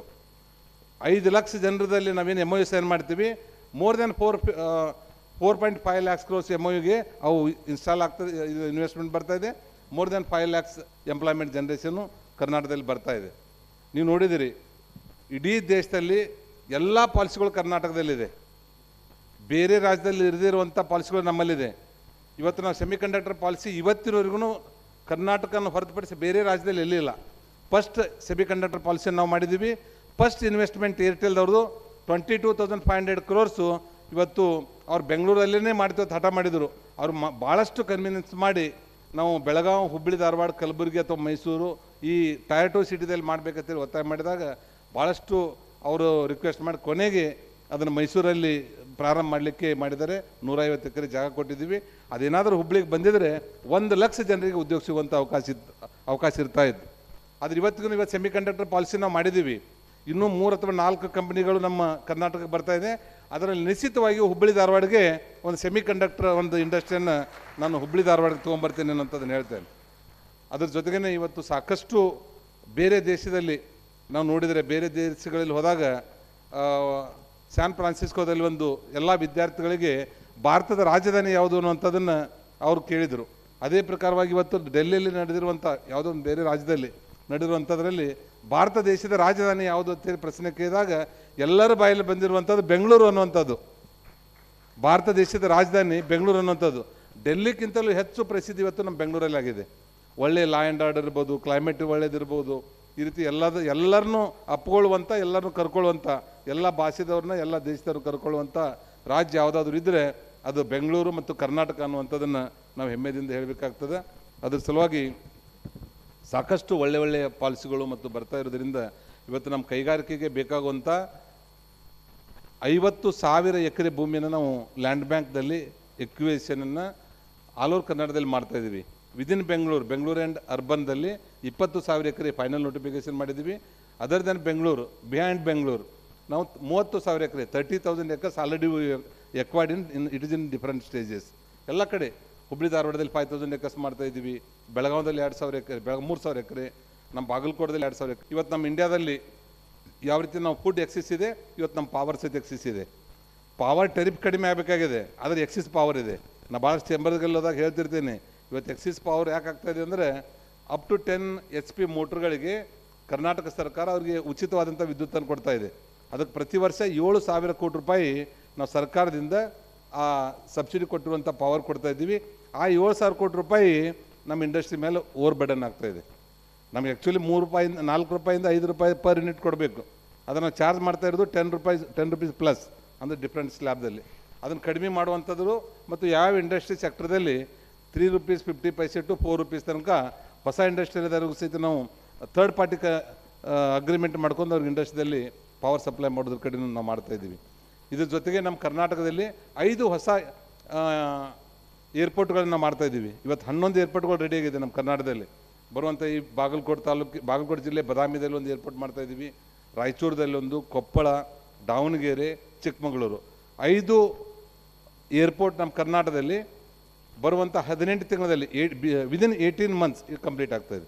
ಇದನ್ನಾದರೆ ಪ್ರತಿ 100 ಕಿಲೋಮೀಟ್ರಿಗೆ ಒಂದೊಂದು ನಮ್ಮ ಕರ್ನಾಟಕ ರಾಜ್ಯದಲ್ಲಿ ಏರ್ಪೋರ್ಟ್ ಕಂಪ್ಲೀಟ್ ಆಗ್ತದೆ. ಆಮೇಲೆ ಕಾರವಾರ ಮತ್ತು ಮಂಗಳೂರು ಪೋರ್ಟ್ ಡೆವಲಪ್ಮೆಂಟ್ ಮಾಡ್ತಾಯಿದ್ದೀವಿ. ಬೆಂಗಳೂರಿಂದ ಮಂಗಳೂರಿಗೆ ಹೋಗಬೇಕಾದ್ರೆ ಶಿರಾಡಿ ಘಾಟ್ ಟನೆಲ್ ಸಹಿತ ಇಂಪ್ರೂವ್ಮೆಂಟ್ ಮಾಡ್ತಾಯಿದ್ದೀವಿ. ಇವತ್ತು ಹುಬ್ಬಳ್ಳಿಯಿಂದ ಬೆಳಗಾವಿಗೆ ಹೋಗಬೇಕಾದ್ರೆ ಟ್ರೈನ್ದಲ್ಲಿ ಆ ಇದು ದಾಂಡೇಲಿ ಆ ಕಡೆಯಿಂದ ಬರಬೇಕಾದ್ರೆ ಟೈಮ್ ಎಷ್ಟು ತಗೋತಾ ಇದೆ. ಇವತ್ತು ನಾವು ಹೈಸ್ಪೀಡ್ ಟ್ರೈನ್ಗಳನ್ನು ಸಹಿತ ಡಿಸ್ಟೆನ್ಸ್ ಕಮ್ಮಿ ಮಾಡುವಂಥದ್ದು. ಬೆಂಗಳೂರಿಂದ ದಾವಣಗೆರೆ ಬರಬೇಕಾದ್ರೆ ಅದು ಭಾಳ ದೂರ ಹೋಗ್ತಾ ಇದೆ, ಅದನ್ನು ಕಡಿಮೆ ಮಾಡುವಂಥದ್ದು. ಬೆಂಗಳೂರು ಮೈಸೂರು ನಾವು 2010 ಜಪಾನಿಂದ ಟೋಕಿಯೋ ಹೋಗಿದ್ದೀವಿ ನಮ್ಮ ಟೀಮ್ ತೊಗೊಂಡು. 275 ಕಿಲೋಮೀಟರ್ ಪರ್ ಅವರ್ ಟ್ರೈನು 1965 ಅವ್ರು ಕಮಿಷನ್ ಮಾಡಿದ್ದಾರೆ ಜಪಾನ್ದವರು, 1965. ಅಂದರೆ 55 ವರ್ಷದ ಹಿಂದೆಯೇ ಅವರು ಹೈಸ್ಪೀಡ್ ಟ್ರೈನ್ ಅಂದರೆ 400 km/h ಹೋಗುವಂಥ ಟ್ರೈನ್ ಮಾಡಿ ಅದನ್ನು ರಿಸ್ಟ್ರಿಕ್ಟೆಡ್ 275 km/h ಮಾಡಿದ್ದಾರೆ. ನೀವೆಲ್ಲ ಕಡೆ ತಾವು ನೋಡಿದ್ದೀರಿ. ಇವತ್ತು ಅಷ್ಟು ವರ್ಷ ಆದರೂ ಸಹಿತ ನಾವು ಇವತ್ತೀಗ ನಾವು DPR ಮಾಡ್ಸಾಕ್ತೀವಿ. ಡಿಟೇಲ್ ಪ್ರಾಜೆಕ್ಟ್ ರಿಪೋರ್ಟ್ ನಮ್ಗೆ ಪ್ರಾರಂಭ ಆಗಿದ್ದು 2010ರಲ್ಲಿ ನಾನು ಇಂಡಸ್ಟ್ರಿ ಮಿನಿಸ್ಟರ್ದಾಗ ಮಾಡಿದೆ. ಮುಂದೆ 2013ರಲ್ಲಿ ಬೇರೆ ಸರ್ಕಾರ ಇದ್ದಾಗ ಅದನ್ನು ಗಂಟು ಕಟ್ಟಿ ಇಟ್ಬಿಟ್ರು. ಮತ್ತು ಇವತ್ತು ನಾವೀಗ ಸ್ಟಾರ್ಟ್ ಮಾಡಿದ್ವಿ ಹೈಸ್ಪೀಡ್ ಟ್ರೈನ್ ತರಲಿಕ್ಕೆ. ಬೆಂಗಳೂರಿಂದ ಮೈಸೂರಿಗೆ ಹೋಗ್ಬೇಕಾದ್ರೆ ನಾವು ಹೆಲಿಕಾಪ್ಟರ್ದಲ್ಲಿ ಹೋಗಲಿ ಫ್ಲೈಟ್ದಲ್ಲಿ ಹೋಗಲಿ 1-1.5 ತಾಸು ಬೇಕು. ಆದರೆ ಅದೇ ಹೈಸ್ಪೀಡ್ ಟ್ರೈನ್ದಲ್ಲಿ ಹೋದರೆ ಕೇವಲ 20-25 ಮಿನಿಟ್ಸಲ್ಲಿ ನಾವು ಬೆಂಗಳೂರಿಂದ ಇದಕ್ಕೆ ಹೋಗ್ತೀವಿ. ಯಾಕಂದರೆ ಏರ್ಪೋರ್ಟ್ಗೆ ಹೋದಾಗ ಏರ್ಪೋರ್ಟ್ಗೆ ಹೋಗಕ್ಕೆ ಒಂದು 45 ನಿಮಿಷ ಮೊದಲು ಹೋಗಬೇಕು. ಆಮೇಲೆ ಅಲ್ಲಿ ಲ್ಯಾಂಡ್ ಆದಮೇಲೆ ಹೊರಗೆ ಬರಬೇಕು, ಊರಿಗೆ ಹೋಗಬೇಕು. ಇವೆಲ್ಲನೂ ನೋಡಿದರೆ ಹೆಚ್ಚು ಟೈಮನ್ನು ಏರ್ಪೋರ್ಟ್ ತಗೋತೈತಿ. High speed train within small city, ನಾವು ಹುಬ್ಬಳ್ಳಿ ಬೆಳಗಾವ್ ಮತ್ತು ಬೆಂಗಳೂರು ಬೆಳಗಾವ್ ಈ ಥರ ನಾವು ಹೈಸ್ಪೀಡ್ ಟ್ರೈನ್ಗಳನ್ನು ಮಾಡುವಂಥದ್ದು. ಇವತ್ತು ಬೆಂಗಳೂರಲ್ಲಿ ಟ್ರಾಫಿಕ್ ಭಾಳ ಜಾಸ್ತಿ ಆಗ್ತಾಯಿದೆ. ಅದ್ರ ಸಲುವಾಗಿ ನಾವು 180 degree peripheral ring road complete ಆಗಿದೆ. ಇಲ್ಲೇ ತುಮಕೂರು ರೋಡಿಂದ ಇಲೆಕ್ಟ್ರಾನಿಕ್ ಸಿಟಿ ಸಲುವಾಗಿ 180 ಡಿಗ್ರಿ ಕಂಪ್ಲೀಟ್ ಆಗಿದೆ. ಅದೇ ನಮ್ಮ ನಂದಿ ಕಾರಿಡಾರ್ ನೈಸ್ ರೋಡ್. ಇನ್ನು ರಿಮೈನಿಂಗ್ 180 ಡಿಗ್ರಿ ಸಲುವಾಗಿ ನಾವು ಟೆಂಡರ್ ಕರೆದಿದ್ದೀವಿ. PPP ಮಾಡಲಲ್ಲಿ ಭಾಳಷ್ಟು ಜನ ಬಂದಿದ್ದಾರೆ, ಇಸ್ರೇಲ್ದಿಂದ ಮತ್ತು ಸ್ವೀಡನ್ದಿಂದ. ಅದೆಲ್ಲ ಆಲ್ಮೋಸ್ಟ್ 20,000 crore rupees ಇನ್ವೆಸ್ಟ್ಮೆಂಟ್ ಅದಕ್ಕೆ. ಅದೇ ಇದು ಪೆರಿಫೆರಲ್ ರಿಂಗ್ ರೋಡ್ ಬೆಂಗಳೂರಲ್ಲಿ ಮಾಡಿದರೆ ಆಲ್ಮೋಸ್ಟ್ ಟ್ರಾಫಿಕನ್ನು ಕಮ್ಮಿ ಮಾಡಿಸುವಂಥದ್ದು ಆಗ್ತದೆ. ಬರುವಂಥ ದಿವಸದಲ್ಲಿ ಬರೀ ವಿದಿನ್ ಬೆಂಗಳೂರು ನಮ್ಮ ಇಂಡಸ್ಟ್ರಿಗಳು ಬರ್ತಾ ಇದ್ದದ್ದನ್ನು ನಾವು ನೋಡ್ತಾ ಇದ್ದೀವಿ.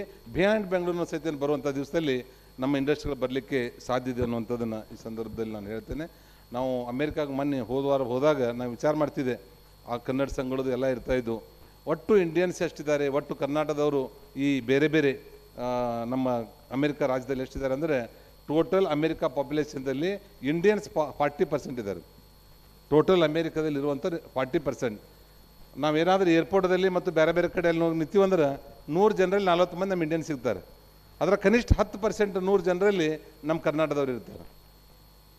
ಅದರಲ್ಲಿ ನಾವು ಹೇಳ್ತಿರ್ತೀವಿ, ನಮ್ಮಲ್ಲಿ ಶಾಲೆ ಕಲಿಲಾರ್ದವರು ಆ ಬರಗಾಲ ಬಿತ್ತಂದ್ರೆ ಮಂಗಳೂರಿಗೆ, ಗೋವಾಕ್ಕೆ, ಬಾಂಬೆಗೆ ದುಡಿಲಿಕ್ಕೆ ಹೋಗ್ತಾರೆ. ಅದು ಇವಾಗ ಶಾಲೆ ಕಲ್ತೀವಿ, ಅವ್ರು ಅಮೇರಿಕಾಗೆ, ಜಪಾನ್ಗೆ, ಜರ್ಮನಿಗೆ ಹೋಗಿದ್ದಾರೆ. ಇಷ್ಟೇ ವ್ಯತ್ಯಾಸ, ಮತ್ತೇನಿಲ್ಲ. ಇವತ್ತು ನೋಡ್ರಿ, ಮೊದಲು ನಾವು 25 ವರ್ಷದಿಂದ ಒಂದು ಟ್ರ್ಯಾಕ್ಟರ್ ಟ್ರೇಲರ್ ತಯಾರು ಮಾಡಬೇಕಾದ್ರೆ KCCIದಲ್ಲಿ 27% ರೇಟ್ ಆಫ್ ಇಂಟ್ರೆಸ್ಟ್ ಇತ್ತು, 27%. ಆಮೇಲೆ 3% 1 ತಿಂಗಳು ನಾವು ಡಿಲೇ ಮಾಡಿದರೆ 3% ಪಿನಲ್ ಇಂಟ್ರೆಸ್ಟ್ ಇತ್ತು. 30%ವರೆಗೆ ನಾವು ಇಂಟ್ರೆಸ್ಟ್ ಕೊಡ್ತಿದ್ವಿ, ಸಾಹುಕಾರಿ ಬಡ್ಡಿ ಥರ. ಅವಾಗ ಸಾಹುಕಾರಿ ಸಾಲ 4% 5% ಇತ್ತು, ಅಂದರೆ 2.5% ಸಾಹುಕಾರಿ ಸಾಲದೊಳಗೆ. ಇವತ್ತು ನಮಗೆ ಅವಾಗ ನಾವು ಹೇಳ್ತಿದ್ವಿ 7% 8%ದಲ್ಲಿ ಅಮೇರಿಕಾದಲ್ಲಿ ಲೋನ್ ಸಿಗ್ತಾ ಇದೆ ಅಂತೇಳಿ ನಾವು ಮಾತಾಡ್ತಿದ್ವಿ. ಆದರೆ ಇವತ್ತು ನಾವು 7 to 8% ನಮ್ಮ ಕರ್ನಾಟಕದಲ್ಲೇ ಸಿಗ್ತಾ ಇದೆ, ಇಂಡಿಯಾದಲ್ಲೇ ಸಿಗ್ತಾ ಇದೆ. ಅವ್ರದ್ದು ಎಷ್ಟು ಸಿಗ್ತಾ ಇದೆ ಅಂದರೆ ಮೈನಸ್ ಆಗಿದೆ ಅವ್ರದ್ದು. ನಾವು ಲೋನ್ ತೊಗೊಂಡ್ರಿಂದ ಅಥವಾ ನಾವು ಡಿಪಾಸಿಟ್ ಇಟ್ಟಿವಿ ಅಂದ್ರೆ ನಾವೇ ದುಡ್ಡು ಕೊಡಬೇಕು. ನಮ್ಮದು ಒಂದು ಸ್ವಲ್ಪ ಸ್ಮಾಲ್ ಅಮೌಂಟ್ ಡಿಡಕ್ಟ್ ಮಾಡ್ತಾರೆ ಅವರು. ನಾವು ಇವತ್ತು ಡಿಪಾಸಿಟ್ ಇಟ್ಟರೆ 9 to 10% ಡಿಪಾಸಿಟ್ ಇದ್ದು ನಮ್ಗೆ ಕೊಡ್ತಾರೆ. ಮೊದಲು ಭಾಳ ದೊಡ್ಡ ಅಮೌಂಟ್ ಇತ್ತು. ಅಂದರೆ ನಾವು ಇವತ್ತು ಇಂಪ್ರೂವ್ಮೆಂಟ್ ಆಗ್ತಾಯಿದ್ದೀವಿ. ಅದ್ರ ಸಲುವಾಗಿ ತಾವೆಲ್ಲ ಏನು ಮಾಡಬೇಕು, ದೊಡ್ಡ ದೊಡ್ಡ ಥಿಂಕ್ ಬಿಗ್ ಆ್ಯಕ್ಟ್ ಬಿಗ್ ಅಂತ ನಾವು ಹೇಳ್ತೀವಿ. ಸರ್ಕಾರ ನಿಮ್ಮ ಬೆನ್ನಿಗಿದೆ. ಇವತ್ತು SC/ST ಸಮಾಜದವರು ಅತ್ಯಂತ ಹಿಂದುಳಿದವರು ಒಂದೇನು ಕೈಗಾರಿಕೆ ಮಾಡಲಿಕ್ಕೆ ಮುಂದೆ ಬಂದರೆ ಅಪ್ ಟು 75% ನಾವು ಸಬ್ಸಿಡಿ ಕೊಡ್ತಾ ಇದ್ದೀವಿ ನಮ್ಮ ಇಲಾಖೆಯಿಂದ. ಇವತ್ತು ಬೆಂಗಳೂರಲ್ಲಿ 4 ಕೋಟಿ ರೂಪಾಯಿ ಒಂದು ಎಕರೆಗೆ ಲ್ಯಾಂಡ್ ಇದ್ದರೆ 3 ಕೋಟಿ ರೂಪಾಯಿ ಸಬ್ಸಿಡಿ. 2 ಎಕರೆ ಅಂದರೆ 8 ಕೋಟಿ ರೂಪಾಯಿದಲ್ಲಿ 6 ಕೋಟಿ ರೂಪಾಯಿ ಸಬ್ಸಿಡಿ ಕೊಡ್ತೀವಿ.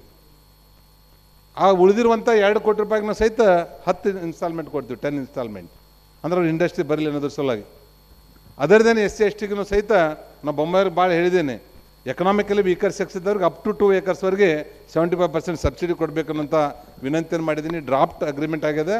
ಅದ್ರ ಸಲುವಾಗಿ ಚೇಂಬರ್ ಆಫ್ ಕಾಮರ್ಸ್ದವ್ರಿಗೆ ವಿನಂತಿ ಹೇಳ್ತೇನೆ, ಬಸವರಾಜ ಬೊಮ್ಮಾಯಿ ಅವರು ಒಬ್ಬ ಇಂಜಿನಿಯರು, ಒಬ್ಬರು ಇಂಡಸ್ಟ್ರಿಯಲಿಸ್ಟು, ಈ ರಾಜ್ಯದ ಮೊದಲನೇ ಮುಖ್ಯಮಂತ್ರಿ ಆದರು. ಇವತ್ತು ಕೈಗಾರಿಕಾ ಮಂತ್ರಿನೂ ಸಹಿತ ಒಬ್ಬ ಇಂಡಸ್ಟ್ರಿಯಲಿಸ್ಟ್ ಆಗಿರುವಂಥವರೇ ಇಂಡಸ್ಟ್ರಿಯಲ್ ಇದ್ದಾರೆ, ಇಬ್ಬರು ಜೋಡಿ ಎತ್ತುಗಳು. ನೀವು ನಾ ಹೇಳೋದಕ್ಕಿಂತನೂ ಹೆಚ್ಚು ನೀವು ಚೇಂಬರ್ದವ್ರು ಇಲ್ಲಿ ಬಂದಾಗ, ಸರ್ ಇದನ್ನು ಎಕನಾಮಿಕಲಿ ವೀಕರ್ ಸೆಕ್ಷನ್ದವ್ರಿಗೆ ನಮಗೂ ಸಹಿತ ಅದರದೇನು SC/STದವ್ರಿಗೆ 75% ಸಬ್ಸಿಡಿ ಕೊಡಬೇಕು ಅಂತೇಳಿ ನೀವು ಗಟ್ಟಿಯಾಗಿ ಕೇಳಿದ್ರೆ ನಾಳೆ ಸಹಿ ಮಾಡ್ತಾರೆ. ಎಲ್ಲ ರೆಡಿ ಇದೆ. ಅದ್ರ ಜೊತೆಗೇ ಮಹಿಳೆಯರು ಇಲ್ಲಿ ಭಾಳ ಮಂದಿ ಬಂದಿದ್ದಾರೆ, ವುಮೆನ್ ಎಂಟರ್ಪ್ರಿನರ್ಸ್ದವ್ರಿಗೆ. ಮಹಿಳಾ ಕೈಗಾರಿಕಾ ಘಟಕಗಳನ್ನು 5 ಕಡೆ ನಾವು ಮಾಡಿದ್ದೀವಿ, ಕಲಬುರಗಿ, ಬೆಳಗಾವಿ, ಬೆಂಗಳೂರು ಈ ಕಡೆ ಎಲ್ಲ. ಅವ್ರಿಗೆ 5% ಅಡಿಷನಲ್ ಸಬ್ಸಿಡಿ ನಾವು ಕೊಡ್ತಾ ಇದ್ದೀವಿ ಸರ್ಕಾರದಿಂದ. ಇದೇ ರೀತಿಯಾಗಿ ಮಹಿಳೆಯರಿಗೆ ಜನರಲಾಗಿ ಎಲ್ಲರಿಗೂ ಯಾರು ಇಂಡಸ್ಟ್ರಿ ಮಾಡಲಿಕ್ಕೆ ಮುಂದೆ ಬರ್ತಾರೆ ಅವ್ರಿಗೆ 2 acres 75% ಸಬ್ಸಿಡಿ ಕೊಟ್ಟರೆ ಸಾಕಷ್ಟು ಜನ ಮಹಿಳೆಯರು ಹೊರಗೆ ಬರಲಿಕ್ಕೆ ಸಾಧ್ಯದ ಮತ್ತು ಬೇರೆ ಬೇರೆ ದೇಶಕ್ಕೆ ಹೋಗುವಂಥದ್ದು ತಪ್ತದೆ. ಅದು ಸರಿಯಾಗಿ ಇಲ್ಲೆಲ್ಲ ಕೈಗಾರಿಕೆಯನ್ನು ಮಾಡಲಿಕ್ಕೆ ಮುಂದೆ ಬರಬೇಕು ಅನ್ನೋಂಥ ಒಂದು ವಿನಂತಿ ಈ ಸಂದರ್ಭದಲ್ಲಿ ಮಾಡ್ತೇನೆ. ನಿಮ್ಗೆ ಏನು ಸಮಸ್ಯೆ ಇದೆ ಹೇಳಿ, ಬೇಕಾದ್ರೆ ನನಗೆ ಇದೀಗ ಜವಳಿ ಅವ್ರು ಹೇಳ್ತಾ ಇದ್ರು 2 ತಿಂಗಳಿಗೊಮ್ಮೆ 3 ತಿಂಗಳಿಗೊಮ್ಮೆ ನಾವು ಹುಬ್ಬಳ್ಳಿ ಚೇಂಬರ್ ಬರಬೇಕಂತ. ನಂದು ಹುಬ್ಬಳ್ಳಿನೇ ಗೇಟ್ವೇ ಆಫ್ ಇಂಡಿಯಾ ನಮಗೆ. ನಾವು ವಾರದಲ್ಲಿ 2 ಸಲ ಒಮ್ಮೆ ಬೆಂಗಳೂರಿಗೆ ಹೋಗ್ಬೇಕಾದ್ರೆ ಹುಬ್ಬಳ್ಳಿಯಿಂದ ಅಥವಾ ಬೆಳಗಾವಿಯಿಂದ ಹೋಗಬೇಕು, ಇಲ್ಲಿಂದ ವಾಪಸ್ ಬರಬೇಕು. ನಮ್ಮನ್ನು ಮಾತಾಡ್ಸೋರು ಯಾರು ಇರೋದಿಲ್ಲ, ಯಾರು ಕರಿತಿರ್ತಾರೆ ಕಿಟಕಿ ಆ ಕಡೆ ಈ ಕಡೆ ನೋಡ್ತಿರ್ತೀವಿ. ನಿಮ್ಮ ಜೋಡಿ ಬಂದು ಒಂದು ತಾಸು ಕೂತು ಒಂದು ಅರ್ಧ ಕಪ್ ಚಾ ಕುಡಿದು ಹೋದರೆ ನಾವು ಎಲ್ಲರಿಗೂ ಒಂದು ಸ್ವಲ್ಪ ತಿಳಿಸಿ ಹೇಳೋದ್ರಿಂದ ಅಥವಾ ಸರ್ಕಾರದ ಸವಲತ್ತುಗಳು ಸೆಂಟ್ರಲ್ ಗೌರ್ಮೆಂಟ್ ಸ್ಕೀಮ್ಗಳನ್ನು ನಿಮ್ಮ ಗಮನಕ್ಕೆ ತಂದರೆ ವರ್ಷದಾಗ ಒಂದು 4-5 ಮಂದಿ ಹೊಸ ಹೊಸ ಇಂಡಸ್ಟ್ರಿಯನ್ನು ಮಾಡಿದರೆ ಉಳಿದಂಥವ್ರಿಗೆಲ್ಲರಿಗೆ ಅವ್ರು ಜಾಬ್ ಕೊಡ್ಲಿಕ್ಕೆ ಸಾಧ್ಯ ಇದೆ.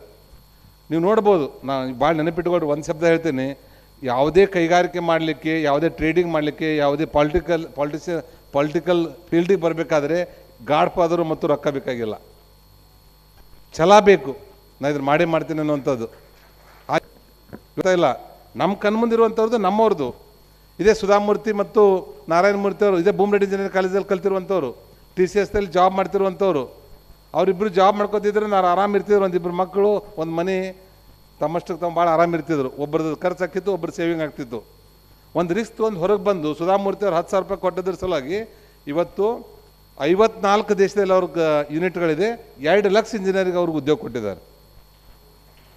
ನಾ ಬೇರೆ ದೇಶದವ್ರದೆಲ್ಲ ಹುಬ್ಬಳ್ಳಿ ಅವ್ರದ್ದು ನಾವು ಮಾತಾಡ್ತಾ ಇರೋದು. ಈ ರೀತಿ ಅದು ವಿಜಯ್ ಸಂಕೇಶ್ವರ್ ಅವ್ರದ್ದಿರ್ಬೋದು, ಆಮೇಲೆ ಕಿರಣ್ ಮುಜುಮ್ದಾರ್ ಶಾದ್ ಅವ್ರದ್ದಿರ್ಬೋದು. ಎಲ್ಲದಕ್ಕಿಂತ ಹೆಚ್ಚಾಗಿ ಇವತ್ತು ಗೌತಮ್ ಅಡಾನಿ ನಮ್ಮ ಒಳ್ಳೆ ಸ್ನೇಹಿತರವರು, ಅವ್ರ ಮಗ ಕರಣ್ ಅಡಾನಿ ಮತ್ತು ನಮ್ಮ ವಿಜಯ್ ಭಾಳ ಕ್ಲೋಸ್ ಫ್ರೆಂಡ್ಸ್ ಅವರು. ಅವ್ರದ್ದು 30 ವರ್ಷದಿಂದ ನೋಡಿದರೆ ಇವತ್ತು ನಮ್ಮದೇನು ಬ್ಯಾಲೆನ್ಸ್ ಶೀಟ್ ಐತಿ ಇದಕ್ಕಿಂತೇನು ಹೆಚ್ಚಿರಲಿಲ್ಲ. ಅತ್ಯಂತ ಒಂದು ಸಣ್ಣ ಕೈಗಾರಿಕೆಯಿಂದ ಫಸ್ಟ್ ಜನ್ರೇಷನ್ ಎಂಟ್ರಪ್ರಿನರ್ ಅವರು ಗೌತಮ್ ಅಡಾನಿ. ಇವತ್ತು ಅವ್ರ ಪ್ರಯತ್ನ, ದೂರದೃಷ್ಟಿ ಎಲ್ಲದರಿಂದ ಇದೇ ವರ್ಷದಲ್ಲಿ ಅವರು 7ನೇ ಸ್ಥಾನದಲ್ಲಿದ್ದರು. ಈ 12 ತಿಂಗಳಲ್ಲಿ ನಾವು he's second richest in the world, ಈಗ. ಇವತ್ತು ಅವ್ರದ್ದು ನೆಟ್ ಬ್ಯಾಲೆನ್ಸ್ ಶೀಟ್ದಲ್ಲಿ 11 lakh crore rupees ಅವ್ರದ್ದು, 11 ಲಕ್ಷ ಕೋಟಿ. ಬೇರೆದವ್ರದ್ದು ಏನಿಲ್ಲ, ಅವರು ಏನು ಬಲಗೈದಿಂದನೇ ಪ್ರಾರಂಭ ಮಾಡಿರುವಂಥವ್ರು. At the span of 25 years he reach that stage. ಅವ್ರು ಹೇಳ್ತಾರೆ, ನಾನು ಸಿಕ್ಕಿರ್ತಾರೆ ಬೇರೆ ಬೇರೆ ಕಡೆ ನಮ್ಮ ಇಂಡಸ್ಟ್ರಿಗೆ. ನಮ್ಮಲ್ಲಿನೂ ಗ್ಲೋಬಲ್ ಇನ್ವೆಸ್ಟರ್ಸ್ ಮೀಟ್ದಲ್ಲಿ 50,000 ಕೋಟಿ ಇನ್ವೆಸ್ಟ್ಮೆಂಟ್ ಮಾಡ್ತೀನಿ ಅಂತ ಹೇಳಿ ಪ್ರಾಮಿಸ್ ಮಾಡಿದ್ದಾರೆ, 50,000 ಕೋಟಿ. ಅವರು ನಾನು ಹೇಳ್ತೇನೆ, within 2 years he will become A number 1 richest in the world. Within 1 or 2 yearsಲ್ಲಿ. ಮತ್ತು ಅದನ್ನು ಮೇಂಟೈನ್ ಮಾಡ್ತಾ ಇದ್ದಾರೆ. ಗ್ರಾಫ್ ಅಲ್ಲಿ ಒರಿಜಿನಲ್ 150 ವರ್ಷದಿಂದ ಅವ್ರ ತಂದೆಯವ್ರದ್ದು ವಿಚಾರ ಮಾಡಿದರೆ ಅವರು ಸ್ಮಾಲ್ದಿಂದನೇ ಪ್ರಾರಂಭ ಮಾಡಿರುವಂಥದ್ದು. ಎಲ್ಲರದು ಇತಿಹಾಸಗಳನ್ನು ತೆಗೆದುಕೊಂಡು ಹೋದರೆ ಅಥವಾ ಗ್ಲೋಬಲ್ ಕಂಪ್ನಿಗಳನ್ನು ತೆಗೆದುಕೊಂಡು ಹೋದರೆ ಎಲ್ಲರದು ನೋಡಿದರೆ ಸ್ಟಾರ್ಟ್ ವಿತ್ ವೆರಿ ಸ್ಮಾಲ್. ಅದ್ರ ಸಲುವಾಗಿ ಇಲ್ಲಿ ಬಂದಿರುವಂಥವ್ರು ಎಲ್ಲರದು ಏನು ನಾನು ವಿನಂತಿ ಮಾಡ್ತೇನೆ, ಹುಬ್ಬಳ್ಳಿ ನಮ್ಮ ರಾಜ್ಯದ 2ನೇ ರಾಜಧಾನಿ, ದೊಡ್ಡ ಪಟ್ಟಣ ಇದು. ಇವತ್ತೆಲ್ಲನೂ ಇನ್ನೊಂದು ಹೇಳೋದು ಮರ್ತೀನಿ ನಾನು, ಹುಬ್ಬಳ್ಳಿ ಮತ್ತು ಬೆಳಗಾವಿ ಡೊಮೆಸ್ಟಿಕ್ ಏರ್ಪೋರ್ಟನ್ನು ಮಾಡಿ ಕಿತ್ತೂರು ಹತ್ರ ಇಂಟರ್ನ್ಯಾಷನಲ್ ಏರ್ಪೋರ್ಟ್ ಮಾಡಬೇಕು ಅನ್ನೋದ್ರ ಕಡೆ ನಾವು ಅದನ್ನು ಪ್ರಯತ್ನ ಮಾಡ್ತಾಯಿದ್ದೀವಿ, ನಿಶ್ಚಿತವಾಗಿ ಮಾಡ್ತೀವಿ. ಅದ್ರ ಜೊತೆಗೆ ಬೆಂಗಳೂರಲ್ಲಿನೂ ಸಹಿತ ಇವತ್ತು ಹಳೆ ಏರ್ಪೋರ್ಟ್ ಒಂದೇ ಇದ್ದರೆ ಇವತ್ತು ಕಲ್ಪನೆ ಮಾಡ್ಕೊಳ್ಳಿ, ಇದು ಕೆಂಪೇಗೌಡ ಇಂಟರ್ನ್ಯಾಷನಲ್ ಏರ್ಪೋರ್ಟ್ ಇರದೇ ಇದ್ದರೆ ನಾವು ಬರೀ ಡೊಮೆಸ್ಟಿಕ್ ಸಹಿತ ಫ್ಲೈಟಲ್ಲಿ ನಾವು ಲ್ಯಾಂಡ್ ಮಾಡಲಿಕ್ಕೆ ಆಗ್ತಾ ಇರಲಿಲ್ಲ HL ಏರ್ಪೋರ್ಟ್ದಲ್ಲಿ. ಇವತ್ತು ಕೆಂಪೇಗೌಡ ಇಂಟರ್ನ್ಯಾಷನಲ್ ಏರ್ಪೋರ್ಟ್ ಮಾಡಿರೋದ್ರಿಂದ ಇವತ್ತು ನೀವು ಹೊರಗಡೆ ಬಂದರೆ ನಾವು ಬೇರೆ ದೇಶಕ್ಕಿಂತ ಅದರಲ್ಲಿ ಕಮ್ಮಿ ಇಲ್ಲ ಅನ್ನುವಂಥ ತೋರಿಸ್ತದೆ.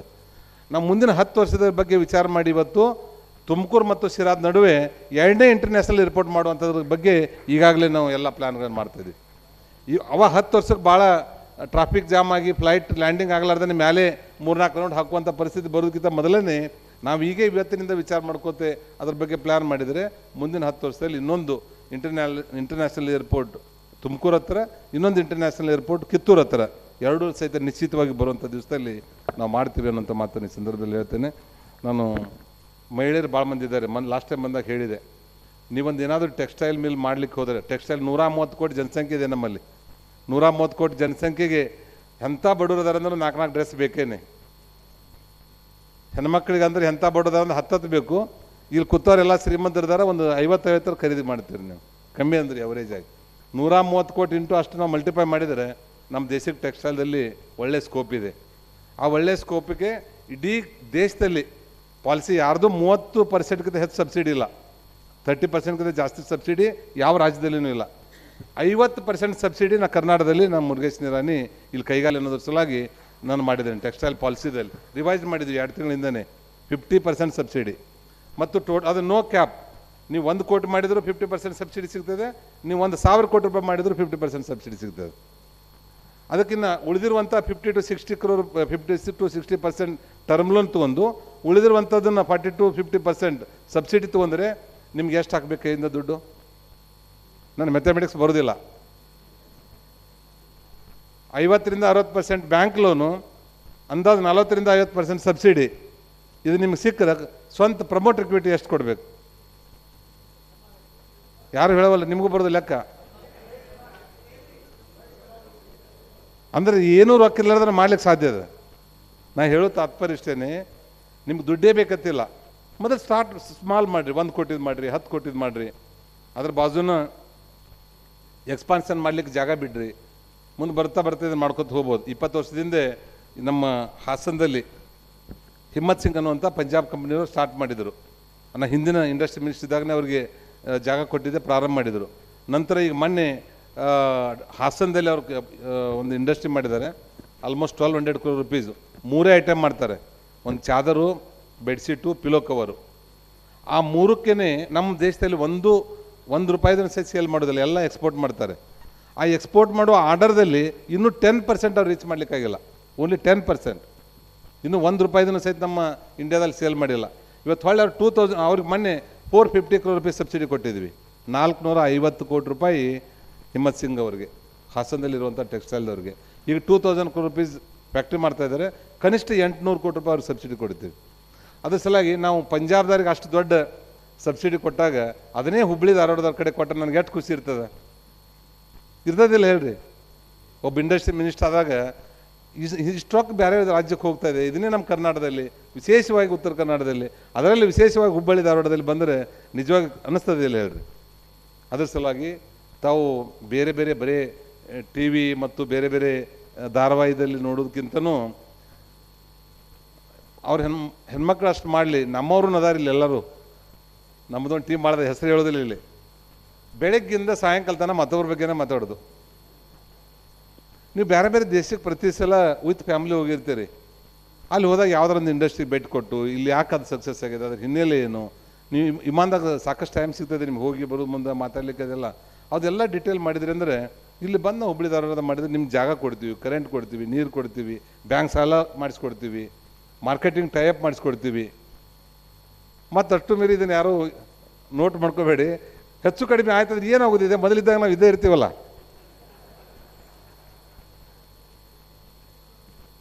ಈಗ ನಾನು ಇಷ್ಟೆಲ್ಲ ಮಾಡಿದೆ, ಅವರೆಲ್ಲ ತೋರಿಸಿದರು. ನಾವು ಹುಬ್ಬಳ್ಳಿಯಲ್ಲಿ ಇಂಜಿನಿಯರಿಂಗ್ ಕಾಲೇಜಲ್ಲಿ ಹೋಗ್ಬೇಕಾದ್ರೆ ಬೂಮ್ರೆಡ್ಡಿ BUB ವಿದ್ಯಾನಗರದಿಂದ ಹೋದ್ರೆ ಕಾರ್ಪೊರೇಷನ್ ಕೇಳಿದ್ರೆ ಅಂದ್ರೆ 25 ಪೈಸೆ ಇತ್ತು. ಅದು ದುರ್ಗದ ಬೈಲಾಗ ಇಳಿದ್ರೆ 40 ಪೈಸೆ ಇತ್ತು. ನಾವೇನು ಮಾಡ್ತಿದ್ವಿ, ಎಲ್ಲ ಇಂಜಿನಿಯರಿಂಗ್ ಹುಡುಗರು ಹೋಗೋ ಮುಂದೆ 15 ಪೈಸೆ ಉಳಿಸ್ಲಿಕ್ಕೆ ಕಾರ್ಪೊರೇಷನ್ಗೆ ಇಳ್ತಿದ್ವಿ. ಯಾಕಂದ್ರೆ ಬರಗೈಲಿ ಹೋಗೋದಿರ್ತಿತ್ತು, ಅವಾಗೇನು ಶಾಪಿಂಗ್ ಮಾಡಿ ತರೋದಿರ್ತಿರಲಿಲ್ಲ. ಹೊಳ್ಳಿ ಅಷ್ಟಲ್ಲಿ ಇದರಿಂದ ನಡ್ಕೋತ ಹೋಗಿ ಶಾಪಿಂಗ್ ಮಾಡಿ ದುರ್ಗದ ಬೈಲಿಂದ ಅವಾಗ 15 ಪೈಸೆ ಕೊಡ್ಬೇಕು ಅನ್ನಿಸ್ತೈತಿ. ಇಲ್ಲೇ ಹೊಳ್ಳಿ ಹೋದ್ರೆ ಮತ್ತೆ 15 ಪೈಸೆ ಉಳಿತಾವ ಅಂತೇಳಿ ಬರೀ 25 ಪೈಸೆ ಕೊಟ್ಟರೆ ಒಂದು ಬೆಳಗ್ಗೆ ಬ್ರೇಕ್ಫಾಸ್ಟ್ ಆಗ್ತಿತ್ತು. ಆ 15 ಪೈಸೆ ಉಳಿಸಿರುವಂಥ ವ್ಯಕ್ತಿ ಇವತ್ತು ನಿರಾನಿ ಗ್ರೂಪು 8,000 ಕೋಟಿ ರೂಪಾಯಿ ಟರ್ನ್ ಇದೆ. 8,000 crores. 72,000 ಜನರು ಉದ್ಯೋಗ ಕೊಟ್ಟಿದ್ದೀವಿ. ನಾನು ಅಂತ ಹೇಳ್ಕೊತಾ ಇಲ್ಲ, ನಾನೇನು ಇವರೆಲ್ಲ ಇಲ್ಲಿದ್ದಂಥವ್ರ ಕರ್ತಿ ನಾನು ಗೋಲ್ಡ್ ಮೆಡಲ್ ಅಲ್ಲ, ರ್ಯಾಂಕೂ ಅಲ್ಲ. ಅವಾಗನೇ ನನಗೆ ಇನ್ನೊಂದು 10% ಹೆಚ್ಚು ಮಾರ್ಕ್ಸ್ ಬಿದ್ದಿತ್ತು ಅಂದ್ರೆ ಅಸಿಸ್ಟೆಂಟ್ ಇಂಜಿನಿಯರ್ ಹಾಕಿದ್ದೆ ಅವಾಗ. ಇವತ್ತೆಲ್ಲ ಭಾಳ ಸೂಪರಿಂಟೆಂಡೆಂಟ್ ಇಂಜಿನಿಯರ್ ಆಗಿ ಇರ್ತಿದ್ದೆ ನಾನು ಕಂಪ್ನಿ ಒಳಗೆ. ಆ 10 ಮಾರ್ಕ್ಸ್ ಕಮ್ಮಿ ಬಿದ್ದಿದ್ರ ಸಲುವಾಗಿ ನಾನು ಇವತ್ತು MLA ಆಗಿ ಮಂತ್ರಿ ಆಗಬೇಕಾಯ್ತು. ಮತ್ತು ಅದು ಹೇಳಿದ್ರೆ ನಾನು ಪುನಃ MBA ಕಲೀಲಿಕ್ಕೆ ಹೋಗಿದ್ದೆ. ನನ್ನ ಮಾರ್ಕ್ಸ್ ನೋಡಿ ಕಸಿಂದ ಅಡ್ಮಿಷನ್ ಇಲ್ಲ ಅಂದ್ರೆ ಅವರು ಇವರೇ ಕೊಟ್ಟಿಲ್ಲ, ನಾನು ಕೇಳಿ ಅವರನ್ನೇ MBA ಅಡ್ಮಿಷನ್. ಕಡಿಗೆ ಹೋಗಿ ಅಲ್ಲಿ ಒಂದು ಸ್ವಲ್ಪ ಮರಾಠಿದ ಕಲ್ತು ಬಂದ್ರಂತೇಳಿ ಅಲ್ಲಿ ಹೋದೆ. ಅದು ಅಲ್ಲಿ ಅಡ್ಮಿಷನ್ ಸಿಗಲಿಲ್ಲ. ಅದಕ್ಕೆ ಡಿಪ್ಲೊಮರ ಮನ್ಯಾಗ ಏನು ಸುಳ್ಳು 2 ವರ್ಷ ಪುನಾದಾಗಿದ್ದು ಬಂದ್ರಂತೇಳಿ ಅಲ್ಲಿ ಹೋಗಿ ಎಲ್ಲ ಬರೀ ಫ್ಯಾಕ್ಟ್ರಿ ಅಡ್ಡಾಡ್ತಿದ್ದೇನೆ. ಅಲ್ಲಿ ಹೋದಾಗ ಪುನಾದಾಗ ಒಂದು ಫ್ಯಾಕ್ಟ್ರಿ ಬಿಟ್ಟಿಲ್ಲ. ಬೆಳಗ್ಗೆ ಹೋಗೋದು ಪೂರ್ತಿ ಎಲ್ಲ ಅಡ್ಡಾಡೋದು, ಮತ್ತು ನೋಡೋದು ಇವ್ರು ಹೆಂಗೆ ಮಾಡಿದ್ರು, ಎಷ್ಟು ಎಲ್ಲ ಇತಿಹಾಸಗಳು ನೋಡ್ಕೊತ ಬಂದೆ. ಇವತ್ತು 21 ಫ್ಯಾಕ್ಟ್ರಿ ಆಗಿದೆ ನಮ್ಮ ಟೋಟಲ್. ನಿರಾನಿ ಗ್ರೂಪ್ ಈ ವರ್ಷ 22-23ರಲ್ಲಿ we are the largest sugar producer in India. ಈ ವರ್ಷದಲ್ಲಿ 1 lakh ton per day crushing capacity, 1 lakh ton per day. ಇಥನಾಲ್ದಲ್ಲಿ already we cross 25 lakhs litre per day. Next year 40 lakhs litres per day ಇಥನಾಲ್ದಲ್ಲಿ ನಾವು reach ಆಗ್ತೀವಿ. It is the largest producer in Asia. ಇದೇ ನಮ್ಮ ವಿಜಯ್ ಮಾತಾಡಿದ, ಅವ ಮೊನ್ನೆ 5 ಮಂದಿಗೆ UK ಪ್ರೈಸ್ ಡಿಸ್ಟ್ರಿಬ್ಯೂಷನ್ ಮಾಡಿದರು. ನಮ್ಮ ಸದ್ಗುರು ತಾವು ಟಿ ವಿದಲ್ಲಿ ನೋಡಿರ್ಬೋದು, ಸದ್ಗುರು ಅವರು ಗೌತಮ್ ಮಾಡಾನಿ ಅವ್ರ ಮಗ ಕರನ್ಗೆ 5 ಜನಕ್ಕೆ ಇಲ್ಲಿ ಅವ್ರು ಕೊಟ್ಟಿದ್ದಾರೆ. Out of 5 he's one of them. ಅಂದ್ರೆ youngest achiever in the industry ಅಂತೇಳಿ. ಈ ರೀತಿ ಥೈಲ್ಯಾಂಡ್ದಲ್ಲಿ ಕೊಟ್ಟಿದ್ದಾರೆ, ಇದು ಕೊಟ್ಟಿದ್ದಾರೆ. ಅವನು ನನಗತ್ತೇನೆ 35 ಮಾರ್ಕ್ಸೇ, ಮತ್ತು ಅಪ್ಪನ ಗತೆನೇ ಇರಬೇಕಲ್ಲ. ಒಂದು ವರ್ಷ RV ಕಾಲೇಜಲ್ಲಿ ಅವರು ಮೆರಿಟ್ ಇರಲಿಲ್ಲ, ಅವನ ಫ್ರೆಂಡ್ ಇದ್ದ, ಅಡ್ಮಿಷನ್ ಕೊಟ್ಟರು. ಅವ್ನು ಕ್ಲಾಸ್ ರೂಮ್ನಾಗ ಕೊಂಡಿರಲಿಲ್ಲ, ಹೊರಗೆ ಕೂತ್ ಬಂದ. ಅವ್ರು ಕರೆದು ಹೇಳಿದರು ಅವರು, ಸರ್ ನಿಮ್ಮ ಹುಡುಗ ಒಟ್ಟೆ ಕ್ಲಾಸ್ನಾಗ ಬರ್ದಿತ್ತು. ಮುದೋಳದವ್ರು ಒಬ್ಬರು ಪ್ರೊಫೆಸರ್ ಇದ್ದರಲ್ಲಿ, ಸರ್ ನೀವು ಅಡ್ಮಿಷನ್ ಮಾಡಿಸ್ತೀವಿ ಅಂತ ಹೇಳ್ತಿರ್ತೀನಿ, ನಾನು ಅವ್ರ ಕ್ಲಾಸ್ನಾಗ ತೋತೀನಿ, ಒಮ್ಮೆ ನೋಡೇ ಇಲ್ಲರಿ ಅವ್ರನ್ನತ್ತ. ನಾವು ಕರೆದು ಕೇಳಿದೆ, ಏನು ಬರೀ ಅದನ್ನು ಹೇಳ್ತಾರೆ ನಮ್ಮ ತಲೆಯಾಗ ಹೋದಲ್ಲಿ ಬಿಡಪ್ಪ ಅಂತ. ನಾನು ಮತ್ತು ಹೊಳ್ಳೆ ಅವ್ರನ್ನ UK ಕಳಿಸಿದೆ, ಏನಾರು ಕಲಿಪ ಒಂದು ಸಾಂದ್ರೆ ಒಂದು 2-3 ವರ್ಷ ಓದಾಕೆ ಬರೆಯಕ್ಕೆ ಬರೋಂಗೆ ಮಾಡಿ ಬರ್ತೀವಿ. ಏನೋ BBA ಕಲ್ತು ಅಂತ ಹೇಳಿದಾನೆ, ಆ ಸರ್ಟಿಫಿಕೇಟ್ ಕರೆಯಿತು ಸುಳಿತು ನನಗೇನು ಗೊತ್ತಿಲ್ಲ, ಇದೇಗೆ ಮಾತಾಡಿದ್ರಲ್ಲ ಅದನ್ನು. ಹೇಳೋ ನೀನು ಸರ್ಟಿಫಿಕೇಟ್ ಕೇಳ್ತಂದೆ, ತಂದು ತೋರಿಸಿದವ. ಮತ್ತು ಕಂಪ್ಯೂಟರ್ದಾಗ ಯಾವ ಬೇಕಾದ ಸರ್ಟಿಫಿಕೇಟ್ ತೊಗೊಂಬರಕ್ಕೆ ಬರ್ತದೆ. ಇಲ್ಲಿ ಆದರೆ ನಮ್ಮ ಯೂನಿವರ್ಸಿಟಿ ಗೊತ್ತಿರ್ತಾವೆ, VCಗೆ ಫೋನ್ ಮಾಡಿ ಈ ಡೇಟು ಈ ನಂಬರ್ದೊಳಗೆ ಪಾಸ್ ಆಗ್ಯಾನಿಲ್ಲ ನೋಡತ್ರ ಕೇಳಕ್ಕೆ ಬರ್ತೈತಿ. ಅಲ್ಲಿ UKದಾಗ ಹೋದ್ರೆ ಏನು ಕೇಳ್ತೈತಿ, ನಮಗೂ ಸರಿಯಾಗಿ ಇಂಗ್ಲೀಷ್ ಬರೋಂಗಿಲ್ಲ, ಏನಿಲ್ಲ. ಈ ರೀತಿ ಮಾಡಿ ಇವತ್ತು ಅವರು ಕಾಲೇಜ್ದಲ್ಲೇ ಅತಿ ಹೆಚ್ಚು ಮಾರ್ಕ್ಸ್ ತೊಗೋಬೇಕಂತ ಅನ್ನೋಂಥದ್ದಿಲ್ಲ, ದೂರದೃಷ್ಟಿ ಮತ್ತು ಮಾಡೇ ತೀರ್ತೀವಿ ಅನ್ನೋಂಥ ಛಲ ಇದ್ದರೆ ಏನೆಲ್ಲ ಸಾಧನೆ ಮಾಡಲಿಕ್ಕೆ ಸಾಧ್ಯ ಇದೆ ಅನ್ನೋಂಥದಕ್ಕೆ ಅದೊಂದು ಉದಾಹರಣೆ ಅನ್ನುವಂಥ ಮಾತನ್ನು ಈ ಸಂದರ್ಭದಲ್ಲಿ ಹೇಳ್ತೇನೆ. ಇವತ್ತು ಇಷ್ಟರಲ್ಲಿ ರೀಚ್ ಆಗಬೇಕು ಅನ್ನೋದ್ರ ಸಲುವಾಗಿ ಈಗ ಒಂದು ರೋಡ್ ಮ್ಯಾಪ್ ಮಾಡಿದ್ದಾನೆ. ಬರುವಂಥದ್ರಲ್ಲಿ 80 ಫ್ಯಾಕ್ಟ್ರಿ ಮುಂದಿನ 25 ವರ್ಷದಲ್ಲಿ 80 ಮಾಡಿ 101 ಫ್ಯಾಕ್ಟ್ರಿನ ಮಾಡಿ ತೋರಿಸ್ತೀನಿ ಅನ್ನುವಂಥದ್ದನ್ನು ಅವ್ರು ಮಾಡಿದ್ದಾರೆ. ಅಂದ್ರೆ ಅದನ್ನು ನೋಡಿದ್ರೆ ಅಂದ್ರೆ ಪ್ಲ್ಯಾನ್ ನೋಡಿದ್ರೆ ನನಗೆ ವಿಚಿತ್ರ ಅನ್ನಿಸ್ತದೆ. ಹೌದಲ್ಲ, ಇದನ್ನೆಲ್ಲ ಮಾಡ್ತಾ ಇರೋದು. ಇವತ್ತು ನನಗೆ ಹೇಳಿದ್ರು ಅವರು, ನಮ್ಮ ಕಂಪ್ನಿ IPO ಹೋಗಬೇಕು ಅನ್ನೋಂಥದ್ದು ಹೇಳಿದ್ರು. IPO ಹೋಗ್ಬೇಕಾದ್ರೆ ಬ್ಯಾಲೆನ್ಸ್ ಶೀಟ್ ಹಿಂಗಿರಬೇಕು, ಹಂಗಿರಬೇಕು, ಪೇಪರ್ ಚಲೋ ಬೇಕಂತ ಇದೆ. ಪೇಪರ್ ಸರಿ ಇಲ್ಲಲ್ಲ, ಬ್ಯಾಲೆನ್ಸ್ ಶೀಟ್ ಸರಿ ಇಲ್ಲಲ್ಲ, 3 ವರ್ಷದಾಗ ಸರಿ ಮಾಡ್ಕೊಳ್ಳೋಣ. ಇವತ್ತು ಅರ್ನೆಸ್ಟ್ ಆ್ಯಂಡ್ ಯಂಗ್ ಅನ್ನೋಂಥ ಕಂಪ್ನಿಯವ್ರು ಕೊಟ್ಟಿದ್ದಾರೆ, ಡಿಸೆಂಬರ್ದಲ್ಲಿ ಬರ್ತಾ ಇದೆ ಅಂದಾಜು. ಇವತ್ತು ನಮ್ಮದೇನು 8,000 ಕೋಟಿ ರೂಪಾಯಿ ಕಂಪ್ನಿ, ಕನಿಷ್ಠ ಅಂದರೆ 30,000 crore rupees ನೆಕ್ಸ್ಟ್ ಇಯರ್ದಿಂದ ನಾವು ರೀಚ್ ಆಗ್ತಾಯಿದ್ವಿ. IPO ಬಂದ ಮೇಲೆ 30,000 crore rupees ಬರುತ್ತೆ. ನಾನು ಹೇಳೋ ಉದ್ದೇಶ ಇಷ್ಟೇ ಅಲ್ಲ, ನಿರಾಣಿ ಗ್ರೂಪ್ದವ್ರು ಹೊಗಳ್ಬೇಕು, ನಾನೇ ಹೇಳ್ಕೊಬೇಕಂತಲ್ಲ. ನಾನು ಹುಬ್ಬಳ್ಳಿಯವ್ರು ನಿಮ್ಮ ಜೋಡಿನೇ ಒಬ್ಬಿದ್ದಂಥವ, ಇಲ್ಲೇ ಉಣಕಲ್ ಕೆರೆಯಾಗ ನೀರು ಕುಡ್ದಂಥವ, ಇಲ್ಲೇ 15 ಪೈಸೆ ಉಳಿಸ್ಕಿಸಿದ ಬಸ್ನಾಗ ಗೌರ್ಮೆಂಟ್ KSRTC ಬಸ್ನಾಗ ಅಡ್ಡಿರೋವಂಥವ. ನೀವೇ ಇಲ್ಲಿ ನಾ ಹಳ್ಳ್ಯಾಗ ಹುಟ್ಟಿ ಬಂದಿಲ್ಲಿ ಹುಬ್ಳಿಗೆ ಬಂದೀನಿ. ನೀವು ಹುಬ್ಳಿಯಲ್ಲಿ ಇದ್ದಂಥವ್ರು, ನಿಮ್ಮ ಸಂಬಂಧಿಕರು, ಸ್ನೇಹಿತರು ಅಮೇರಿಕಾ, ಜಪಾನ್, ಜರ್ಮನಿಯಲ್ಲಿದ್ದಾರೆ. ನೀವು ಯಾಕೆ ಮಾಡಬಾರ್ದು? ಇವತ್ತು ಒಂದು 100 ಪ್ರಾಜೆಕ್ಟಿಗಾದರೂ ಸಹಿತ ಟೋಟಲ್ ಟರ್ಮ್ ಲೋನ್ ಮೇಲೆ 6% interest subsidy up to 5 years ಕೊಡ್ತಾ ಇದ್ದೀವಿ. 6% ಇಂಟ್ರೆಸ್ಟ್ ಸಬ್ಸಿಡಿ. ಇವತ್ತು ನಾವು ಇತನಲ್ದು ಒಂದು ಉದಾಹರಣೆ ಹೇಳ್ತೇನೆ. ಇವತ್ತು ಒಂದು 1,000 ಕೋಟಿ ರೂಪಾಯಿ ನೀವು ಟರ್ಮ್ ಲೋನ್ ತೊಗೊಂಡ್ರೆ 95% ಟರ್ಮ್ ಲೋನ್ ಕೊಡ್ತೀವಿ. 95%, 5% ನೀವು ಹಾಕಬೇಕು. ನಿಮ್ಮದು ಜಾಗ ಇದ್ದರೆ, ಇಂಡಸ್ಟ್ರಿಯಲ್ ಲ್ಯಾಂಡ್ ಇದ್ದರೆ ಸಾಕು, ಮತ್ತು ನೀವು ಬೇರೆ ಕಡೆಯಿಂದ ಮಾಡ್ಬೋದು. ಅಥವಾ 95% ಆದಾಗ ಕೆಲವೊಂದು ನೀವೇ ಫ್ಯಾಬ್ರಿಕೇಷನ್ ಅಥವಾ ನೀವೇ ಸಿವಿಲ್ ವರ್ಕ್ ಮಾಡ್ಕೊಂಡ್ರೆ ಅದ್ರಾಗ 5-10% ಸೇವ್ ಆಗ್ತದೆ. ನಾನೇ ಹೇಳ್ತೀನಿ, ನಾನು ಸುಮ್ಮನೆ ಮತ್ತೆ ಬಂದ್ರೆ ರಸ ಅನಿಸ್ತೈತೆ. ನಾವು ಮಂತ್ರಿ ಆಗಿರ್ತೀವಿ, ಅಲ್ಲಿ ಏನು ಕರಿಲಾರ್ದು ಬಂದಾರ ನೋಡಪ್ಪ ಅಂತೇಳಿ ಯಾರೂ ಇರಲಿಲ್ಲ ಅಂದ್ರೆ ಇದಾಕೈತಿ. ನೀವು ನನಗೊಂದು 2 ತಾಸು ಮೊದಲು ಹೇಳಿದ್ರೆ ಸಾಕು, ನನ್ನ 3ರಿಂದ ಬರ್ಬೇಕಾದ್ರೆ 1 ತಾಸು ಮೊದಲು ಬರ್ತೀನಿ. 1 ತಾಸು ಕೂತು ನಿಮ್ಮ ಜೋಡಿ ನಾನು ಮುಂದಿನ ಫ್ಲೈಟಿಗೆ ಮುಂದೆ ಹೋಗ್ತೇನೆ. ಅಥವಾ ಅಲ್ಲಿಂದ ಹೊಳೆ ಬರಬೇಕಾದ್ರೆ ನನ್ನ ಬೋರ್ಡಿಂಗ್ ಆಗೋ ಮುಂದೆ ನಿಮಗೆ ಫೋನ್ ಮಾಡಿ ಹೇಳ್ತೀನಿ, 1 ತಾಸು ನಿಮ್ಮ ಜೋಡಿ ಕೂತು ನಾನು ಮುಂದೆ ಹೋಗ್ತೀನಿ. ನಾನು ನಿಮ್ಮ ಕಡೆ ಯಾವಾಗ ಚೇಂಬರ್ ಕರಿತೀರಿ ಒಂದೊಂದು ಹೊಸ ಯೋಜನೆ ಹೇಳ್ತೇನೆ, ಒಮ್ಮೆ ಅಟ್ಟು ಹೇಳಿ ಹೋಗೋದಿಲ್ಲ. ಒಟ್ಟಾರೆ ನಮ್ಮ ಹುಬ್ಬಳ್ಳಿ ಧಾರವಾಡಕ್ಕೆ, ಉತ್ತರ ಕರ್ನಾಟಕಕ್ಕೆ ಒಳ್ಳೆಯ ಭವಿಷ್ಯ ಇದೆ. ಅದು ಸಲುವಾಗಿ ತಾವೆಲ್ಲರೂ ಹೆಂಗೆ ನಾವು ಲಿವ್ ಆ್ಯಂಡ್ ಲೇಟ್ ಲಿವ್ ಅಂತ ಹೇಳ್ತೀವಿ, ಆ ರೀತಿ ನಾವೆಲ್ಲರೂ ಬದುಕೋಣ ಅನ್ನುವಂಥ ಮಾತನ್ನು ಹೇಳ್ತಾ, ಇವತ್ತು ಯಾವುದಾದ್ರೂ ದೇಶ ಭಾಳ ಅಭಿವೃದ್ಧಿ ಆಗಿತ್ತಂದರೆ ಅದಕ್ಕೆ 2 ಕಾರಣ. ಒಂದು ಎಜುಕೇಷನ್ನು, ಇನ್ನೊಂದು ಕೈಗಾರಿಕೆ. ಎಲ್ಲೆಲ್ಲಿ ಕೈಗಾರಿಕೆ ಮತ್ತು ಶಿಕ್ಷಣ ಜಾಸ್ತಿ ಡೆವಲಪ್ ಆಗಿದೆ ಆ ದೇಶ ಮುಂದುವರೆದಿದೆ. ನಮ್ಮಲ್ಲಿ ಹುಬ್ಬಳ್ಳಿಯಲ್ಲಿ ಶಿಕ್ಷಣಕ್ಕೆ ವ್ಯವಸ್ಥೆ ಚೆನ್ನಾಗಿದೆ, ಅದು ಕೈಗಾರಿಕೆ ಜಾಸ್ತಿ ಬಂದಿಲ್ಲ. ಆ ಕೈಗಾರಿಕೆನೂ ಜಾಸ್ತಿ ಬಂತಂದರೆ ನಾವು ಅಭಿವೃದ್ಧಿ ಹೊಂದಲಿಕ್ಕೆ ಸಾಧ್ಯತೆ. ಯಾವ ರೀತಿ ನಾಲ್ವಡಿ ಕೃಷ್ಣರಾಜ ಒಡೆಯರು ಮತ್ತು ಸರ್ ಎಂ ವಿಶ್ವೇಶ್ವರಯ್ಯನವರು ಎಕ್ಸ್ಪೋರ್ಟ್ಗೆ ಅವಕಾಶ ಕೊಡಬೇಡಿ, ಇದು ಇಂಪೋರ್ಟ್ಗೆ ಅವಕಾಶ ಕೊಡಬೇಡಿ, ಎಕ್ಸ್ಪೋರ್ಟ್ ಮಾಡಿ ಅನ್ನುವಂಥದ್ದನ್ನು ಅವರು ಅವತ್ತು ಹೇಳಿದರು. ನಾವು ಜಾಸ್ತಿ ಎಕ್ಸ್ಪೋರ್ಟ್ ಮಾಡಬೇಕು, ಇಂಪೋರ್ಟ್ ಮಾಡ್ಕೋಬಾರ್ದು ಅನ್ನೋಂಥದ್ದನ್ನು. ಅದನ್ನು ಇವತ್ತಿನಿಂದ ಪ್ರತಿಯೊಬ್ಬರೂ ಯಾವುದೇ ಪ್ರಾಡಕ್ಟ್ ಇದ್ರೂ ಸಹಿತ ಅದನ್ನು ಮನಸ್ಸಲ್ಲಿ ಇಟ್ಕೊಂಡು ಜಾರಿಗೆ ತಂದರೆ ನಿಜವಾಗಿಯೂ ಸಹಿತ ನಾವು ಏನು ಹಿರಿಯರು ಕನಸು ಕಟ್ಟಿದ್ದಾರೆ ಅದು ಆಗ್ಲಿಕ್ಕೆ ಸಾಧ್ಯ ಇದೆ. ಇವತ್ತಿನಿಂದ ನೀವು ಮುಂದಿನ 25 ವರ್ಷ, ಇವತ್ತು ಏನು ಸ್ವತಂತ್ರ ಸಿಕ್ಕು 75ನೇ ಆಜಾದಿ ಅಮೃತ ಮಹೋತ್ಸವ ಏನು ಆಚರಣೆ ಮಾಡ್ತಾಯಿದ್ದೀವಿ, ಅದನ್ನು ಶತಮಾನೋತ್ಸವ ಆಚರಣೆ ಮಾಡುವಂಥ 25 ವರ್ಷದ ಅವಧಿಯಲ್ಲಿ ನಮ್ಮ ಕುಟುಂಬ ಕೈಗಾರಿಕೆಯಲ್ಲಿ ಒಂದು ಅದ್ಭುತವಾಗಿರುವಂಥ ಸಾಧನೆಯನ್ನು ಮಾಡಲಿಕ್ಕೆ ನಾವು ನೀವೆಲ್ಲರೂ ಕೂಡ ಪ್ರಯತ್ನ ಮಾಡೋಣ ಮಾತನ್ನು ಹೇಳಿ, ನಾನೇ ಹೆಚ್ಚು ಸಮಯ ತೊಗೊಂಡಿದ್ದರಲ್ಲಿ, ಅದಕ್ಕೆ ದಯವಿಟ್ಟು ಯಾರಿಗಾದ್ರೂ ಬೇಜಾರಾಗಿದ್ದರೆ ಕ್ಷಮ ಮಾಡಿರಿ ಅನ್ನೋಂಥ ಮಾತನ್ನು ಕೇಳ್ತಾ ಇಲ್ಲ ಸಲಾಗಿ ಇಷ್ಟೇ ಇವತ್ತು ಈ 94 ವರ್ಷ ಈ ಸಂಸ್ಥಾಪಕರು ಅತ್ಯಂತ ಹೆಚ್ಚು ಪ್ರಯತ್ನ ಮಾಡಿ ಸ್ಟೇಜಿಗೆ ತಂದಿದ್ದಾರೆ. ನಮ್ಮ ಮೇಲೆ ಜವಾಬ್ದಾರಿ ಜಾಸ್ತಿ ಇದೆ.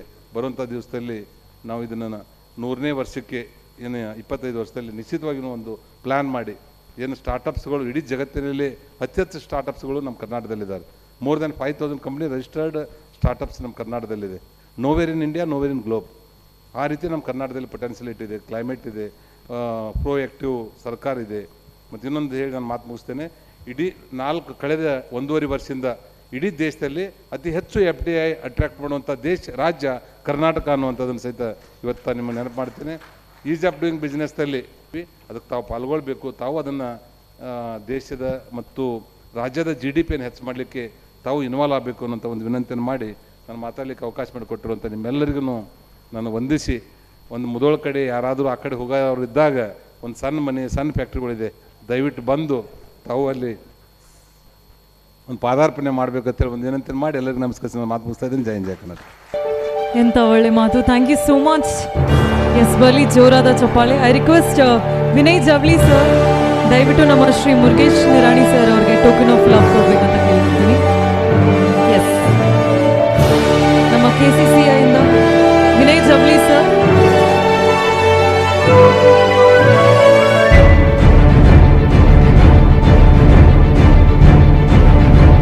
ಎಸ್, ಲೇಡೀಸ್ ಆ್ಯಂಡ್ ಜೆಂಟಲ್ಮೆನ್, ಬಲಿ ಒಂದು ಜೋರಾದ ಚಪ್ಪಾಳೆ ನಮ್ಮ ಶ್ರೀ ಮುರುಗೇಶ್ ನಿರಾಣಿ ಸರ್ ಅವರು, honourable minister for large and medium scale industries. ಎಂಥ ಒಳ್ಳೆ ಮಾತು, ಎಂಥ ಅದ್ಭುತ ಮಾತು. ಆ್ಯಕ್ಚುಲಿ ಸರ್ ಮಾತಾಡಿದ್ರೆ ನಮಗೆ ಕೇಳಿಸ್ಕೋಬೇಕು ಅನ್ಸುತ್ತೆ. Such a wonderful inspiring person. ಬಲಿ ಜೋರಾದ ಚಪ್ಪಾಳೆ.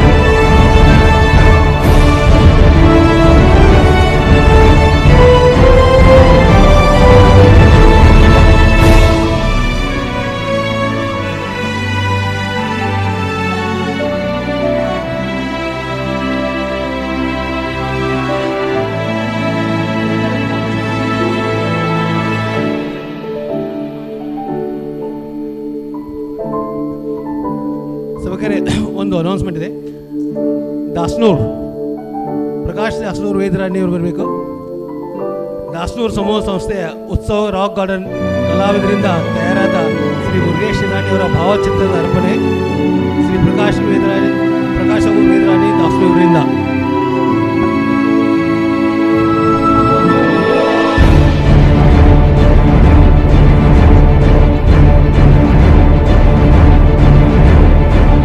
S, ladies and gentlemen, Prakash ಅವರು ನಮ್ಮ ಮುರುಗೇಶ್ ನಿರಾಣಿ ಸರ್ ಅವರಿಗೆ ಅವರು ಸ್ಕೆಚ್ ಮಾಡಿದ್ದಾರೆ, ಪೇಂಟಿಂಗ್ ಮಾಡಿದ್ದು ಕೊಡ್ತಾ ಇದ್ದಾರೆ. ತುಂಬಾನೇ ಖುಷಿ ಆಗ್ತಾ ಇದೆ. Yes, here we have Murugesh sir opening the thing. One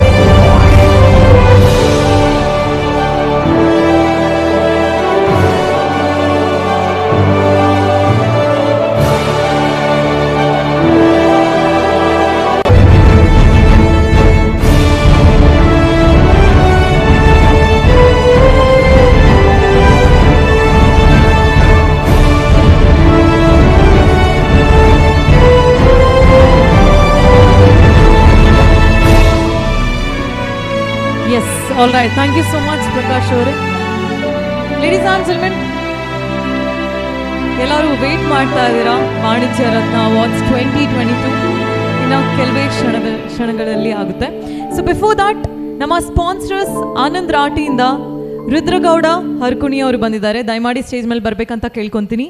Rudragowda Harkuni ಅವರು.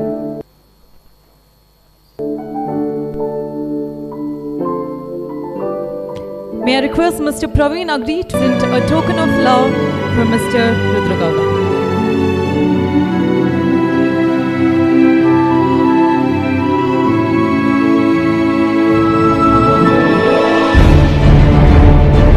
Yes, let's give a huge round of applause for our sponsors. Anand Rathi, we have Mr. Rudragowda. Thank you so much for joining us. Ladies and gentlemen, ಇವತ್ತಿನ ಈ ಕಾರ್ಯಕ್ರಮ ನಮ್ಮ ಯೂಟ್ಯೂಬಲ್ಲಿ ಮತ್ತು ಫೇಸ್ಬುಕ್ಕಲ್ಲಿ live ಆಗಿ present ಆಗ್ತಾ ಇದೆ.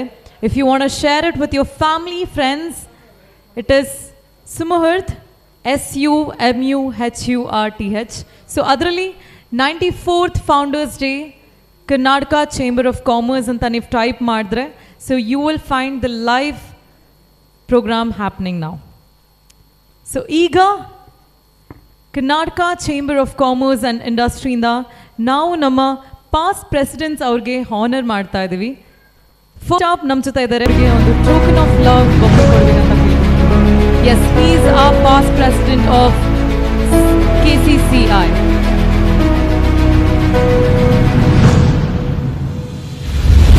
Next up ನಮ್ಮ ಜೊತೆ ಇದ್ದಾರೆ ಶಂಕರ ಮುಲ್ವಲಿ ಸರ್. ರಿಕ್ವೆಸ್ಟ್ ವಿನಯ್ ಅವರಿಂದ ಮಾಡಿ ಅವ್ರಿಗೆ ಬಲಿ ಜೋರಾದ ಚಪ್ಪಾಳೆ ಲೇಡೀಸ್ ಆ್ಯಂಡ್ ಜೆಂಟಲ್ಮೆನ್. ಶಂಕರ ಮುಲ್ವಲಿ ಅವರಿಗೆ ಬಿಪಿ ವೆಂಕಟಗೌಡರು ಅವರಿದ್ದಾರೆ, ಪಾಸ್ಟ್ ಪ್ರೆಸಿಡೆಂಟ್ ಆಫ್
ಹೇಳಲಿಕ್ಕೆ ಇಚ್ಛಪಡ್ತಾ ಇದ್ದೀನಿ.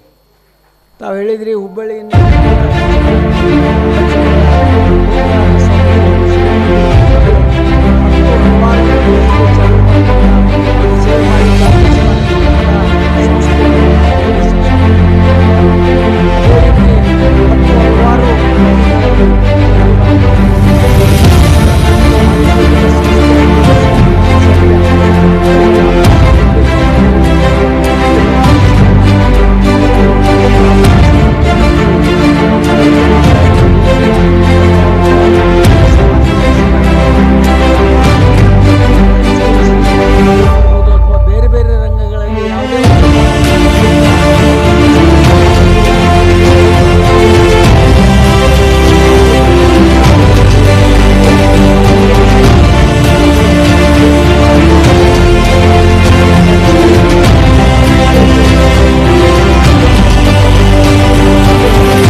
ಖಂಡಿತವಾಗಿಯೂ ಮನಸ್ಸಿನಲ್ಲಿ ಇಟ್ಕೊಂಡು ಇನ್ನೂ ಹೆಚ್ಚು ಕೆಲಸಗಳನ್ನು ಮಾಡಲಿಕ್ಕೆ ನಮ್ಮ ಯುವಕ ಮಿತ್ರರಿಗೆ ನಾನು ಈಗ ವಯಸ್ಸಾದವರು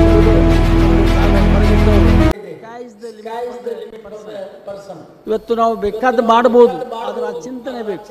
ಆ ಚಿಂತನೆಯನ್ನು ಇಟ್ಕೊಂಡು ಇವತ್ತು ಬೇಕಾದ ಉದ್ಯೋಗ ಮಾಡ್ಬೋದು, ಅಥವಾ ಇಂಡಸ್ಟ್ರಿ ಮಾಡ್ಬೋದು, ಅಥವಾ ಬರೀ ವ್ಯಾಪಾರ ಉದ್ಯಮ ಅಷ್ಟೇ ಅಲ್ಲ, ಸಮಾಜ ಸೇವೆಯನ್ನು ಸಹಿತ ಮಾಡಲಿಕ್ಕೆ ಸಾಧ್ಯ ಇದೆ. ಒಬ್ಬ ನಾಗರಿಕರಿಗೆ ಬೇಕಾದಂಥ ಸಮಾಜ ಸೇವೆಯನ್ನು ಮಾಡಲಿಕ್ಕೆ ಸಾಧ್ಯ ಇದೆ. ಅವ್ರು ಹೇಳಿದ ಹಾಗೆ ಶಿಕ್ಷಣ ಒಂದೇ ಮುಖ್ಯ ಅಲ್ಲ, ಶಿಕ್ಷಣ ಹಾಗೂ ಉದ್ಯೋಗ, ಶಿಕ್ಷಣ ಹಾಗೂ ಇಂಡಸ್ಟ್ರಿ ಎರಡೂ ಕೂಡಿ ಬೆಳೆದ್ರೆ ಮಾತ್ರ ಅದಕ್ಕೆ ಭಾಳಷ್ಟು ಕಿಮ್ಮತ್ತದ ಅನ್ನುವಂಥ ಮಾತನ್ನು ಈ ಸಂದರ್ಭದಲ್ಲಿ ಹೇಳಿ, ಇವತ್ತು ನಮ್ಮ ಯುವಕರಲ್ಲಿ ಇನ್ನೊಂದು ಮಾತನ್ನು ನಾನು ಹೇಳಲಿಕ್ಕೆ ಇಚ್ಛಪಡೋದು ಏನಂದ್ರೆ, ಮೊದಲನೇದು ಇವತ್ತು ಭಾಳಷ್ಟು ಅಂಕಗಳನ್ನು ತೆಗೆದುಕೊಂಡ್ರೆ ಅವನ ಜವಾಬ್ದಾರಿ ಮುಗಿಲಿಲ್ಲ, ಭಾಳಷ್ಟು ಮಾರ್ಕ್ಸ್ ತೆಗೆದುಕೊಂಡ್ರೆ ಮುಗಿಲಿಲ್ಲ. ಅದರ ಜೊತೆಗೆ ರೀತಿ ನೀತಿ ಪಾಠಗಳನ್ನು, ಹಿರಿಯರಿಗೆ ಗೌರವ ಕೊಡೋದನ್ನು, ಅಥವಾ ಸಮಾಜದಲ್ಲಿ ಒಂದು ಪರಿಸರದಲ್ಲಿ ಯಾವ ರೀತಿ ನಡ್ಕೊಳ್ಬೇಕನ್ನೋದು ಅಷ್ಟೇ ಮುಖ್ಯದ. ಅದನ್ನೆಲ್ಲ ಅಳವಡಿಸ್ಕೊಂಡು ಇವತ್ತು ಮಾನ್ಯ ಮುರುಗೇಶ್ ನಿರಾಣಿ ಅವರು ಭಾಳ ಎತ್ತರಕ್ಕೆ ಬೆಳೆದಿದ್ದಾರೆ ಅಂತ ನಾವು ಭಾಳ ಹೆಮ್ಮೆಯಿಂದ ಅವ್ರನ್ನ ನಾವು ಗೌರವಿಸ್ಬೇಕಾಗತ್ತೆ. ಈ ಮಾತನ್ನು ಯಾಕೆ ಹೇಳ್ತಾ ಇದ್ದೀನಿ ಅಂದರೆ, ಅವ್ರ ತಂದೆಯವರು, ಅವರು ಮಂಥನದ ಎಲ್ಲ ಸದಸ್ಯರು, ಇವರ ಸಹೋದರರು ಅಷ್ಟರು ನನಗೆ ಆತ್ಮೀಯರು. ಮಾನ್ಯ ಮುರುಗೇಶ್ ನಿರಾಣಿಯವ್ರ ಬಗ್ಗೆ ಹೇಳೋದು ಒಂದು ಅರ್ಧ ತಾಸು ಇರಬೇಕು, ಆದರೆ ನನಗೆ ಕೊಟ್ಟದ್ದು 5 ನಿಮಿಷ ಟೈಮು.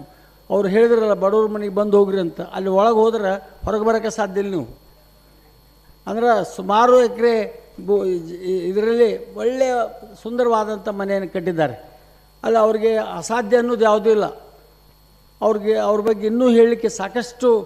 ನಾನು ಸುಮಾರು ವರ್ಷಗಳ ಮೊದಲನೇ ಸಲ ಅವ್ರನ್ನ ಮಾನ್ಯ ಅವತ್ತಿನ ಸಚಿವರಾದಂಥ HK ಪಾಟೀಲ್ರ ಜೊತೆಗೆ HK ಪಾಟೀಲ್ರ ಜೊತೆಗೆ ನಾನು ಮೊದಲನೇ ಸಲ ಭೇಟಿಯಾದಾಗ ಹೆಂಗಿದ್ದರು ಅಷ್ಟೇ ಲೆವೆಲ್ಕಿಂದ ಇವತ್ತು ಕೆಲಸ ಮಾಡ್ತಾ ಇದ್ದಾರೆ ಅವರು. ಸುಮಾರು ಎಷ್ಟು ವರ್ಷ ಆಯ್ತು ನೋಡ್ರಿ, ಸುಮಾರು 25-30 ವರ್ಷ ಕೆಳಗೆ ಅವ್ರನ್ನ ಭೇಟಿಯಾಗಿದ್ದೆ ನಾನು ಮೊದಲನೇ ಸಲ. ತದನಂತರದಲ್ಲಿ ಅವರು ಹೋರಾಟ ನಿಜವಾಗಿಯೂ ಮೆಚ್ಚುವಂಥದ್ದು. ಒಂದು ಸಂಸ್ಥೆಯಿಂದ ಇವತ್ತು ಈ ದೇಶದಲ್ಲೇ ನಂಬರ್ 1 ಶುಗರ್ ಫ್ಯಾಕ್ಟ್ರಿ ಮಾಡಿ ಅದರಲ್ಲಿ ಸಿಮೆಂಟು ಉದ್ಯೋಗ ಇರ್ಬೋದು, ಬೇರೆ ಬೇರೆ ಥರದ ಎಲ್ಲ ಉದ್ಯೋಗಗಳನ್ನು ಇವತ್ತು ಮಾಡಲಿಕ್ಕೆ ಸಾಧ್ಯ ಇದೆ. ಅಂದರೆ ಅದು ಅವರ ಒಂದು ಮನಸ್ಥೈರ್ಯ ಹಾಗೂ ಒಂದು ಹೋರಾಟದ ಮನೋಭಾವ ಅನ್ನುವಂಥ ಮಾತನ್ನು ಈ ಸಂದರ್ಭದಲ್ಲಿ ಹೇಳಿ ನಾನು ಹೆಚ್ಚಿಗೆ ಟೈಮ್ ತೊಗೊಳ್ಳೋದಿಲ್ಲ. ಇವತ್ತು ಎಲ್ಲ ಮಾನ್ಯ ಸದಸ್ಯರು ಸಹಿತ ಭಾಳ ಖುಷಿಯಾಗಿದ್ದಾರೆ ತಾವು ಬಂದು. ಇವತ್ತೇನು ಇಂಥವ್ರನ್ನ ಉದ್ಯೋಗಪತಿಗಳಷ್ಟೇ ಅಲ್ಲ, ಮಾನ್ಯ ಸಚಿವರು ಅಷ್ಟೇ ಅಲ್ಲ, ಒಬ್ಬ ಹೋರಾಟಗಾರರನ್ನ ಇವತ್ತು ಈ ಒಂದು ವೇದಿಕೆಗೆ ವಾಣಿಜ್ಯ ರತ್ನ ಪ್ರಶಸ್ತಿ ಹಾಗೂ ಸಂಸ್ಥಾಪಕರ ದಿನಾಚರಣೆ ಕರೆಸಿದ್ದು ಭಾಳ ಸೂಕ್ತ ಅಂತ ನಾನು ಭಾಳ ಸಂತೋಷದಿಂದ ಈ ಮಾತನ್ನು ಹೇಳಿ ನನ್ನ ಮಾತುಗಳಿಗೆ ವಿರಾಮ ಕೊಡ್ತಾ ಇದ್ದೇನೆ. ಧನ್ಯವಾದಗಳು ಸರ್.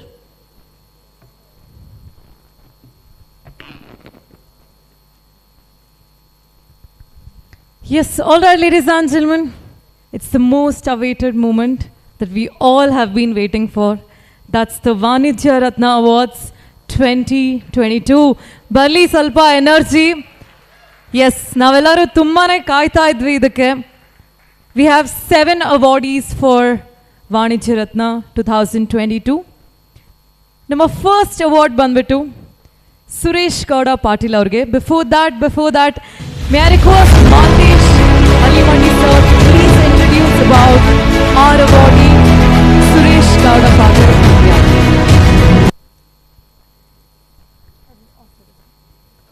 ಸನ್ಮಾನ್ಯ ಸಚಿವರೇ, ವೇದಿಕೆಯಲ್ಲಿರುವ ಎಲ್ಲ ಗಣ್ಯಮಾನ್ಯರೇ, ಹಿರಿಯರೇ, ಸಭಾಂಗಣದಲ್ಲಿರುವ ಎಲ್ಲ ಅಕ್ಕ ತಂಗಿಯರೇ, ಅಣ್ಣ ತಮ್ಮಂದಿರೇ, ಸನ್ಮಾನ ಪಡೆಯಲು ಆಗಮಿಸಿರುವಂಥ ವ್ಯಕ್ತಿಗಳ ಅಭಿಮಾನಿಗಳೇ, ಸಂಬಂಧಿಕರೇ, ಬ್ಯಾಡಗಿ ಮೆಣಸಿನಕಾಯಿ ವಿಶ್ವ ಪ್ರಸಿದ್ಧವಾಗಿದ್ದು ತಮಗೆಲ್ಲ ಗೊತ್ತಿರುವ ವಿಚಾರ.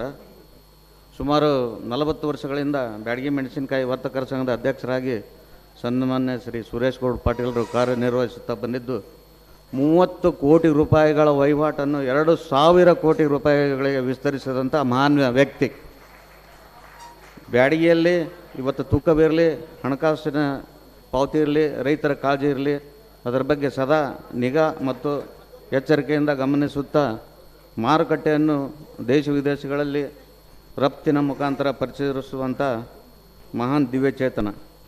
ಇವತ್ತು ಸನ್ಮಾನ್ಯರಿಗೆ ಕರ್ನಾಟಕ ವಾಣಿಜ್ಯೋದ್ಯಮ ಸಂಸ್ಥೆಯಿಂದ ವಾಣಿಜ್ಯ ರತ್ನ ಪ್ರಶಸ್ತಿ ದೊರಕ್ತಾ ಇದೆ. ಇವರು Shri Suresh Gowda Basalingappa Gowda Patil, B D Patil sons, ಇದರ ಮಾಲೀಕರು, 3 ಜನ ಮಕ್ಕಳು ಸನ್ಮಾನಿತರಿಗೆ. ಇವ್ರದ್ದು ಮೆಣಸಿನಕಾಯಿ ವ್ಯಾಪಾರ ಮತ್ತು ಕಾರ್ಪುಡಿ, ಇದರ ಜೊತೆಯಲ್ಲಿ 2 ಭವ್ಯವಾದ ಮತ್ತು ಬೃಹತ್ ಗಾರ್ಮೆಂಟ್ ಕಾರ್ಖಾನೆಗಳನ್ನು ಸ್ಥಾಪಿಸಿ ಸುಮಾರು 3,000 ಬಡ ಮಹಿಳೆಯರಿಗೆ ದಿನಾಲೂ ಜೀವನಕ್ಕೆ ಆಧಾರ ಮಾಡಿಕೊಟ್ಟಿರುವಂಥ ಮಹಾನ್ ವ್ಯಕ್ತಿ. ಇದರ ಜೊತೆಗೆ ಅವರ ಸಂಸ್ಥೆಯಲ್ಲಿ 200 ಜನ ಕಾರ್ಯನಿರ್ವಹಿಸ್ತಾ ಇದ್ದಾರೆ. ಸುಮಾರು 6 ಭಾಷೆಗಳನ್ನು ಸುರೇಶ್ ಗೌಡ ಪಾಟೀಲರು ಮಾತಾಡ್ತಾರೆ. 2008ರಲ್ಲಿ ಅವರು ಶಾಸಕರಾಗಿ 850 ಕೋಟಿ ರೂಪಾಯಿಗಳ ಅನುದಾನವನ್ನು ತಂದು ಎಲ್ಲ ಕ್ಷೇತ್ರಗಳಲ್ಲಿ ಇವತ್ತು ಕುಡಿಯುವ ನೀರಿನ ಯೋಜನೆ ಇರ್ಬೋದು, ಒಳಚರಂಡಿ ಯೋಜನೆ ಇರ್ಬೋದು, 100 ಹಾಸಿಗೆಗಳ ಆಸ್ಪತ್ರೆ ಇರ್ಬೋದು, ಕಾಗಿನಲ್ಲಿ ಅಭಿವೃದ್ಧಿ ಇರ್ಬೋದು, ಇಂಥ ಅನೇಕ ಕಾರ್ಯಗಳನ್ನು ಮಾಡಿದ್ದಾರೆ. 1981ರಲ್ಲಿ ಲಯನ್ಸ್ ಕ್ಲಬ್ ಅಧ್ಯಕ್ಷರಾಗಿ ಸೇವೆ ಸಲ್ಲಿಸಿದ್ದಾರೆ. 2 ಬಾರಿ APMCಯ ಸದಸ್ಯರಾಗಿ ಅವಿರೋಧವಾಗಿ ಆಯ್ಕೆಯಾಗಿ ಮಾರುಕಟ್ಟೆ ಸಮಸ್ಯೆಗಳನ್ನು ಅಲ್ಲಿ ತಿಳಿಸಿ ಪರಿಹರಿಸಲು ಪ್ರಯತ್ನಿಸಿದ್ದಾರೆ. ಇವರು ಗುಣ ಏನಂದರೆ ಇವ್ರದ್ದು ವಿಶೇಷವಾಗಿ ಪ್ರಚಾರ ಪ್ರಿಯರಲ್ಲ, ಯಾವಾಗಲೂ ಪ್ರಚಾರಕ್ಕೆ ಅವರು ಆಸ್ಪದ ಕೊಡೋದೇ ಇಲ್ಲ. ಅವರು ಒಬ್ಬ ವ್ಯಕ್ತಿ ಅಲ್ಲ, ದಿವ್ಯ ಶಕ್ತಿ. ಎಲೆಮೆರೆ ಕಾಯಂತೆ ಕಾರ್ಯವನ್ನು ನಿರ್ವಹಿಸ್ತಾ ಇದ್ದಾರೆ. 1,000 ಜನ ಮಹಿಳೆಯರು ಇವರ ಅಂಗಡಿಯ ಕಣಗಳಲ್ಲಿ ಪ್ರತಿದಿನ ತುಂಬ ತೆಗಿತಾರೆ. ಇವರು ಸ್ವಂತ ಉದ್ದಿಮೆಯಿಂದ ತುಂಬ ತೆಗೆದು ಅದನ್ನು ಕಾರ್ಪುಡಿ ಮಾಡಿ ಅನೇಕ ಮಸಾಲ ಕಂಪನಿಗಳಿಗೆ ರಫ್ತು ಮಾಡ್ತಾ ಇದ್ದಾರೆ. ಶ್ರೀಯುತರಿಗೆ ಇವತ್ತು ಪ್ರಶಸ್ತಿ ಕೊಡೋದು ವೈಯಕ್ತಿಕವಾಗಿ ನನಗೆ ತಂದೆ ಸಮಾನವಾಗಿದ್ದು ನಾನು ತುಂಬ ಹರ್ಷಿಕೊಂಡಿದ್ದೇನೆ. ಬ್ಯಾಡಗಿ ಅಭಿಮಾನಿಗಳು ಬಂದಿದ್ದಾರೆ, ಎಲ್ಲರಿಗೂ ಶುಭವಾಗಲಿ.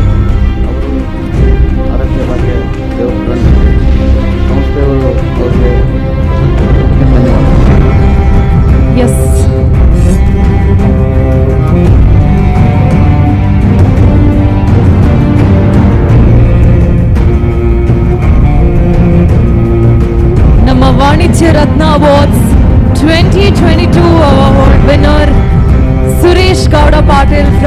ಬ್ಯಾಡ್ಗಿ.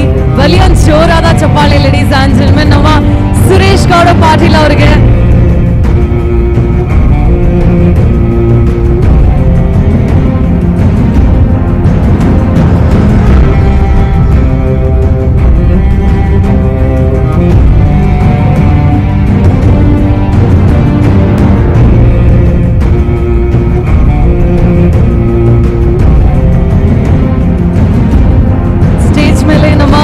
ಸುರೇಶ್ ಗೌಡ ಪಾಟೀಲ್ ಅವರ ಮಗ ಬಾಲು ಪಾಟೀಲ್ ಅವರು ಬಂದಿದ್ದಾರೆ.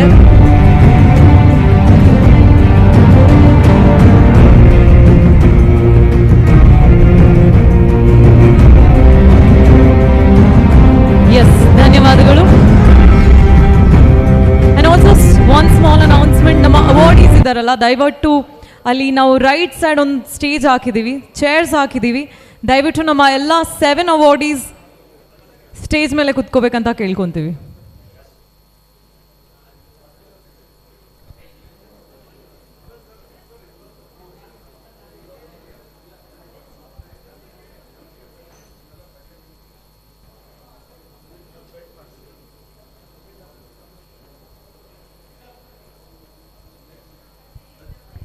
ಎಸ್, ಧನ್ಯವಾದಗಳು sir. I request awardees to please be seated at the right side of the stage.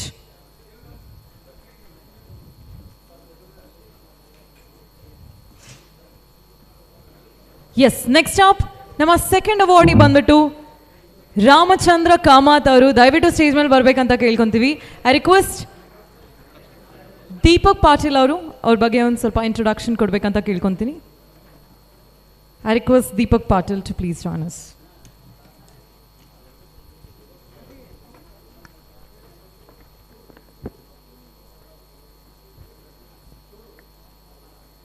Good evening, dignitaries on the dais and off the dais. It's my pride and privilege to introduce one of the greatest hoteliers of all times.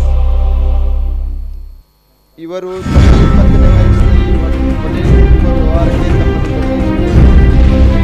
ಸಂಸ್ಥೆಯ ವಿಸ್ತರಣೆಯಲ್ಲಿ ಸಕ್ರಿಯವಾಗಿ ಪಾಲುದಾರರಾಗಿ hotel ಮತ್ತು restaurant ವ್ಯವಹಾರದಲ್ಲಿ ಪ್ರವರ್ತಕರಾಗಿ ಶ್ರೀ ರಂಗಪ್ಪ ಪಾಂಡುರಂಗ್ ಕಾಮತ್ ಅವರ 2ನೇ ಪುತ್ರರಾಗಿರುವರು. ಇವರು ಭಾರತಾದ್ಯಂತ 60ಕ್ಕೂ ಹೆಚ್ಚು ರೆಸ್ಟೋರೆಂಟ್ಗಳನ್ನು ನಿರ್ವಹಿಸುವಲ್ಲಿ ತಮ್ಮ ಪಾರುಪತ್ಯವನ್ನು ಮೆರೆದಿದ್ದಾರೆ. ಹುಬ್ಬಳ್ಳಿ, ಧಾರವಾಡ, ಗದಗ, ಹಾವೇರಿ, ರಾಣೆಬೆನ್ನೂರು, ದಾವಣಗೆರೆಗಳಲ್ಲಿ ರೆಸ್ಟೋರೆಂಟನ್ನು ಸ್ಥಾಪಿಸಿ ಮತ್ತೆ ಗುಲ್ಬರ್ಗಾ, ಕುಮಟಾ, ತಿಪ್ಟೂರು, ಬೆಂಗಳೂರು ಅಲ್ಲದೆ ಹೊರ ರಾಜ್ಯದ ಮಹಾನಗರಗಳಲ್ಲಿ ಕೂಡ ಇವರು ಹೋಟೆಲ್ಗಳನ್ನು ಓಪನ್ ಮಾಡಿ ತಮ್ಮ ರೆಸ್ಟೋರೆಂಟ್ಗಳ ವ್ಯವಹಾರವನ್ನು ಮುನ್ನಡೆಸಿಕೊಂಡು ಹೋಗುತ್ತಿದ್ದಾರೆ. 1974ರಲ್ಲಿ ನಮ್ಮ ಹುಬ್ಬಳ್ಳಿಯ ಅತಿ ಪ್ರೈಡ್ ಹೋಟೆಲ್ ಆದಂಥ ಚೆನ್ನಮ್ಮ ಸರ್ಕಲ್ದಲ್ಲಿ ಕಾಮತ್ ಹೋಟೆಲ್ ಅಂದಿನಿಂದ ಇಂದಿನವರೆಗೆ ಸ್ಥಿರವಾದ ಗುಣಮಟ್ಟದ ತಿಂಡಿ ತಿನಿಸುಗಳನ್ನು ಗ್ರಾಹಕರಿಗೆ ವಿತರಿಸುವಲ್ಲಿ ಹೆಮ್ಮೆಯ ವಿಷಯವಾಗಿದೆ.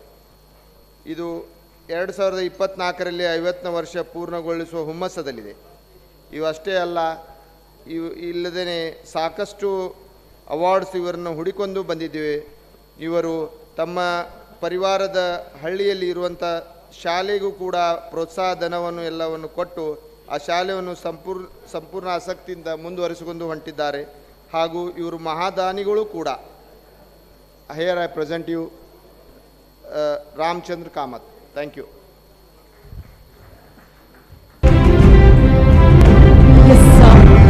ಒಂದು ಸ್ಮಾಲ್ ಅನೌನ್ಸ್ಮೆಂಟ್ ಇದೆ, ದಯವಿಟ್ಟು ನಮ್ಮ ಅವಾರ್ಡೀಸ್ ಅಷ್ಟೇ ಸ್ಟೇಜ್ ಮೇಲೆ ಬರಬೇಕಂತ ಕೇಳ್ಕೊತೀನಿ. ಫ್ಯಾಮಿಲಿ ಮೆಂಬರ್ಸ್, ರಿಲೇಟಿವ್ಸ್, ಅಭಿಮಾನಿರು, ಫ್ಯಾನ್ಸ್ ಎಲ್ಲ ಬರ್ತಾ ಇದ್ದಾರೆ. ಸೊ ನಿಮ್ಮೆಲ್ಲರಿಗೂ ಅವಕಾಶ ಸಿಗುತ್ತೆ. I request only awardees to please join us on the stage. ನಮ್ಮ 3ನೇ ಪ್ರಶಸ್ತಿ ಸಿಗ್ತಾ ಇದೆ ನಾರಾಯಣ್ ನಿರಂಜನ್ ಅವರಿಗೆ. ಐ ರಿಕ್ವೆಸ್ಟ್ ದಯಾನಂದ್ ಮಗ್ಜಿಕೊಂಡಿ ಅವರು ಅವ್ರ ಬಗ್ಗೆ ಇಂಟ್ರೊಡಕ್ಷನ್ ಕೊಡ್ಬೇಕಂತ ಕೇಳ್ಕೊತೀನಿ.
Shashidhar Shetty sir to please introduce about our next awardee. Yes. ನಮಸ್ಕಾರ ಎಲ್ಲರಿಗೂ. ಸಂಜಯ್ ಮಿಶ್ರಾ ಅವರ ಬಗ್ಗೆ ಪರಿಚಯ ಮಾಡೋಕ್ಕೆ ಭಾಳ ಹೆಮ್ಮೆ ಆಗುತ್ತೆ. ಮಿಶ್ರಾ ಪೇಡ 1993ರಲ್ಲಿ ಧಾರವಾಡದಲ್ಲಿ ಚಾಲೂ ಆಗಿ ಇವತ್ತು 100 ಹೆಚ್ಚು ಮಳಿಗೆಗಳು ಕರ್ನಾಟಕ ಮತ್ತು ಗೋವಾ ರಾಜ್ಯ ಮತ್ತು ಮಹಾರಾಷ್ಟ್ರದಲ್ಲಿ ಇರುತ್ತದೆ. ಅವರಲ್ಲಿ ಸುಮಾರು 350ಕ್ಕೂ ಜನ ಹೆಚ್ಚು ಕೆಲಸ ಮಾಡುತ್ತಿದ್ದಾರೆ ಮತ್ತು 130 ಫ್ರ್ಯಾಂಚೈಸಿ 60 ಹೆಚ್ಚು ಡಿಸ್ಟ್ರಿಬ್ಯೂಟರ್ ನೆಟ್ವರ್ಕ್ ಹೊಂದಿದ್ದು ಡೈರೆಕ್ಟ್ ಮತ್ತು ಇಂಡೈರೆಕ್ಟ್ ಆಗಿ 200ಕ್ಕೂ ಹೆಚ್ಚು ಉದ್ಯೋಗ ನೀಡಿರುತ್ತಾರೆ. ಮಿಶ್ರಾ ಎಂದೇ ಎಲ್ಲರಿಗೂ ಪೇಡೆ ನೆನಪಾಗುತ್ತದೆ. ಮಹಾರಾಷ್ಟ್ರ, ಗೋವಾ, ಕರ್ನಾಟಕದಲ್ಲಿ ಮನೆ ಮಾತಾಗಿದೆ. ಇದು ಇತ್ತೀಚಿನ ವಹಿವಾಟನ್ನು ಅವರು ನೋಡಿದರೆ 150 ಕೋಟಿ ತಲುಪಿರುತ್ತದೆ. ಗ್ರಾಹಕರ ಅಭಿರುಚಿ ಪ್ರತೀಕಾದ ಹಗಲು ರಾತ್ರಿ ದುಡಿಯುತ್ತಿರುವ ಮಿಶ್ರಾ ಪೇಟೆಯ ದೊರೆ ಶ್ರೀ ಸಂಜಯ್ ಮಿಶ್ರಾ ಅವರು ತಮ್ಮ ಉದ್ಯಮವನ್ನು ಇನ್ನೂ ಅಭಿವೃದ್ಧಿ ಹೊಂದಲೆಂದು ಆಶಿಸಿ ಅವರ ಪರಿಚಯವನ್ನು ಮುಕ್ತಾಯ ಮಾಡುತ್ತಾರೆ. ಧನ್ಯವಾದಗಳು.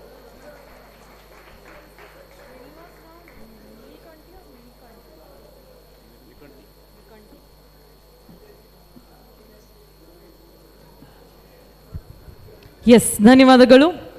ನಮ್ಮ ನೆಕ್ಸ್ಟ್ ಅವಾರ್ಡಿ ಬಂದ್ಬಿಟ್ಟು ಶ್ರೀನಿವಾಸ್ ರಾವ್ ನಿಕಾಂಟಿ. ದಯವಿಟ್ಟು ಸ್ಟೇಜ್ ಮೇಲೆ ಬರಬೇಕಂತ ಕೇಳ್ಕೊತೀನಿ. I request Shantharaj Pol sir to please introduce about him. ಎಲ್ಲರಿಗೆ ನಮಸ್ಕಾರಗಳು. 94ನೇ ಸಂಸ್ಥಾಪನಾ ದಿನಾಚರಣೆಯ ಅಂಗವಾಗಿ ವಾಣಿಜ್ಯ ಪ್ರಶಸ್ತಿ ಪಡೆದ Shri Srinivas Rao Nekkanti Gangavathi Nek and rice mill ಇವರ ಪರಿಚಯ.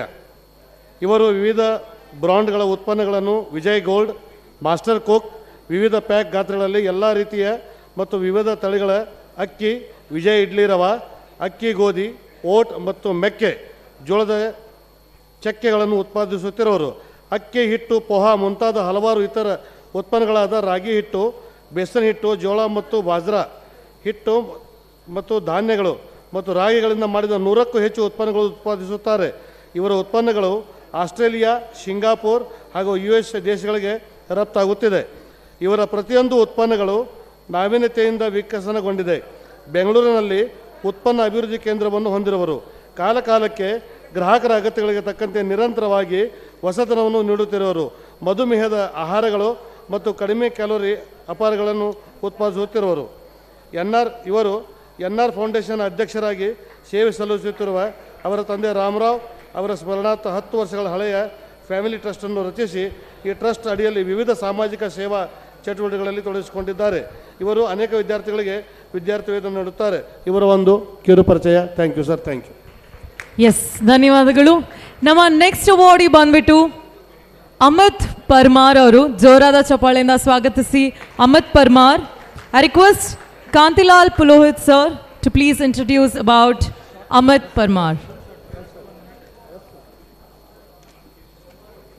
Our youngest awardee, Sri Amit Parwar, Messrs. Vijay Nirani House Kalburgi. ಇವರು Vijaya telelinks, Vijaya sales corporation, Suswada Bharat pride investment, Shikhar developers, Ariyant Siddhi builders ಹೀಗೆ ಅನೇಕ ಉದ್ಯಮಿಗಳನ್ನು ಹೊಂದಿರುತ್ತಾರೆ. 2007ರಲ್ಲಿ 30 ಕೋಟಿ ಇದ್ದ ವಾರ್ಷಿಕ ವಹಿವಾಟವನ್ನು 150 ಕೋಟಿಗೆ ತಲುಪಿಸಿದ್ದಾರೆ. ಆರಂಭದಲ್ಲಿ 12 ಕಾರ್ಮಿಕರಿಂದ ಉದ್ಯಮವನ್ನು ಪ್ರಾರಂಭಿಸಿ 112 ಕಾರ್ಮಿಕರಿಗೆ ಉದ್ಯೋಗವನ್ನು ಕೊಟ್ಟಿದ್ದಾರೆ. ಇವರು ಆರಂಭದಲ್ಲಿ ಕೇವಲ ಟೀ ಪೌಡರ್ಗೆ ಸೀಮಿತವಾಗಿದ್ದು ಈಗ RTC ಉತ್ಪನ್ನ ವೈವಿಧ್ಯಮಯ ಕ್ಷೇತ್ರ, Samsung mobile, JK paper, Exide industry, estate ಅಭಿವೃದ್ಧಿ ಹಾಗೂ ಹೋಟೆಲ್ ಉದ್ಯಮದೊಂದಿಗೆ ಮುನ್ನಡೆಸುತ್ತಿದ್ದಾರೆ. ಇವರನ್ನು ಆರಿಸಿ ಅನೇಕ ಪ್ರಶಸ್ತಿಗಳು ಬಂದಿವೆ. ಇವರು ಸಮಾಜದಲ್ಲಿ ಉತ್ತಮ ಸಾಮಾಜಿಕ ಸ್ಥಾನಮಾನ ಹೊಂದಿದ್ದಾರೆ. ಇದಲ್ಲದೆ ಇವರು ಹಲವಾರು ವಿಭಿನ್ನ ಸಂಸ್ಥೆಗಳಲ್ಲಿ ತಮ್ಮನ್ನು ತೊಡಗಿಸಿಕೊಂಡಿದ್ದಾರೆ. 2021-23ನೇ ಸಾಲಿಗೆ ಗೌರವಾನ್ವಿತ ಕಲ್ಯಾಣ ಕರ್ನಾಟಕ ವಾಣಿಜ್ಯ ಮತ್ತು ಕೈಗಾರಿಕಾ ಸಂಸ್ಥೆಯ ಕಾರ್ಯದರ್ಶಿ ಆಗಿರುವರು. ಗುಲ್ಬರ್ಗಾ ಜಿಲ್ಲಾ ವಿತರಕ ಸಂಘದ ಅಧ್ಯಕ್ಷರಾಗಿ ಸೇವೆ ಸಲ್ಲಿಸುತ್ತಿದ್ದಾರೆ. ಎಸ್, ಧನ್ಯವಾದಗಳು sir. So ladies and gentlemen, ನಾವು ನೋಡಿದ್ವಿ 6 ಅವಾರ್ಡೀಸ್. ಬಟ್ 7th ಅವಾರ್ಡ್ ಬಗ್ಗೆ ನಾವು ಹೇಳಬೇಕಂದ್ರೆ this is one of the lady boss. So ಅವರು ಶೈಲಾ ಗಣಚಾರಿ ಅವರು. ದಯಮಾಡಿ ಸ್ಟೇಜ್ ಮೇಲೆ ಬರಬೇಕಂತ ಕೇಳ್ಕೊತೀನಿ. The only female awardee here. ತುಂಬಾ ಹೆಮ್ಮೆ ಮತ್ತು ಖುಷಿ ಅನಿಸುತ್ತೆ. I request Deepali ma'am to please explain about, introduce about our Shaila ma'am. Yes, thank you. Good evening. Shaila Ganachari was born and raised in a small rural town of Kittur. And she is a very thoughtful, fun-loving, affectionate, challenge-oriented woman. Hubli ಮಂದಿಗೆ ಏನಾರ ಊಟ ಮಾಡಬೇಕು, ಮನೆ ಊಟ ಬೇಕಂದ್ರೆ ಯಾವ ಹೆಸರು ನೆನಪು ಬರುತ್ತೆ? Any guess? ಬಸವೇಶ್ವರ ಖಾನಾವಳಿ, right? So she is one of the co-founder of Basneshwar Khanavali. She joined her family business and could take it to the next level. And she laid the foundation of Root English Medium School. Also, she is running Swadhini, a food packaging business that brings in quality and authenticity in North Karnataka cuisine. And Basveshwara Khanavali always served best food and homemade food. She has always received inspiration from her husband Prabhu Ganachari and son Nikhil and Nayan. She feels that women should come out and take up challenges, and because it's very important for women to create their own identity. Shaila has received many awards and recognition. To name a few, she received the National Iconic Award, National Women Award, and she is successfully managing 14 branches of Basveshwar Khanavali in Hubli. So with this, may I take the pride to present before you Mrs. Shaila Ganachari.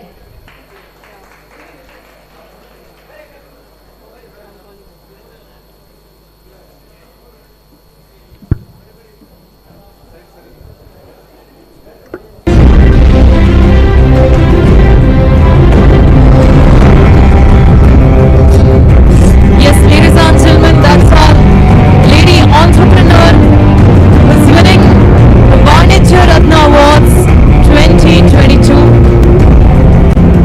Nama lady entrepreneur Shaila Ganacharya. So that was our 7 awardees for VANIJYA RATNA Awards 2022. So I request Nama Yella awardees stage ಮೇಲೆ ಬರಬೇಕಂತ ಕೇಳ್ಕೊಂತೀನಿ. Let's have a wonderful group picture of all the awardees of VANIJYA RATNA Awards 2022.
For VANIJYA RATNA Awards 2022. Very joy of ladies and gentlemen.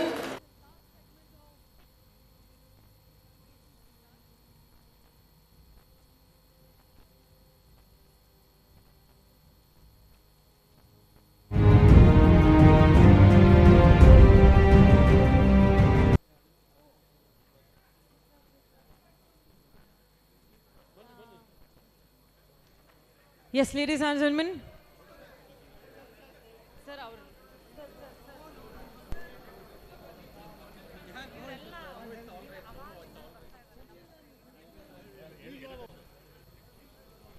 Yes ladies and gentlemen, ಬಾದಾಮಿಯಿಂದ ನಮ್ಮ ಜೊತೆ MB ಹಣ್ಗರ್ಗಿ ಅವರಿದ್ದಾರೆ ಮತ್ತು ಅವ್ರ friends ನಮ್ಮ ಜೊತೆ ಬಂದಿದ್ದಾರೆ.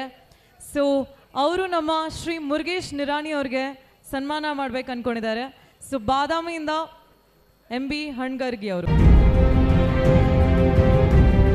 ಎಸ್, ಬಾದಾಮಿ ಬಾಗಲಕೋಟೆಯಿಂದ ನಮ್ಮ ಮುರುಗೇಶ್ ನಿರಾಣಿ ಅವ್ರಿಗೆ ಸನ್ಮಾನ ಮಾಡ್ತಾ ಇದ್ದಾರೆ. ಹಣ್ಗರ್ಗಿ ಮತ್ತು ಅವರ ಫ್ರೆಂಡ್ಸ್.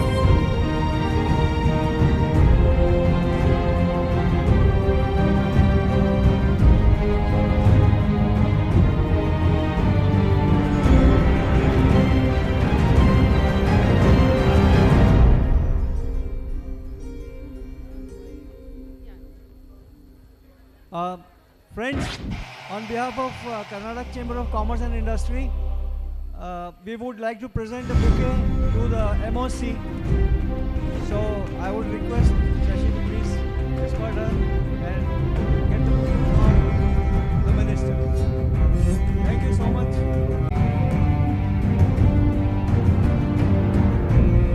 ಎಸ್, ಗದಗಿಂದ ಸಂಜಯ್ ಮಿಶ್ರಾ ಅವರಿಗೆ ಸದು ರಾಜು ಅವರು ಸನ್ಮಾನ ಮಾಡ್ಬೇಕು ಅನ್ಕೊಂಡಿದ್ದಾರೆ.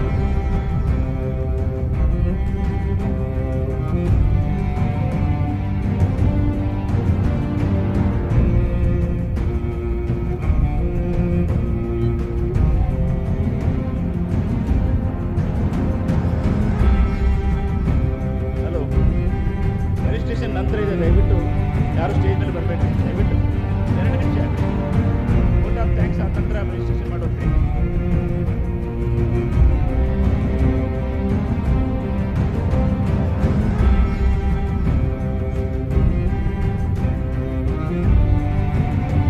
ದಯವಿಟ್ಟು ಸ್ಟೇಜ್ ಮೇಲೆ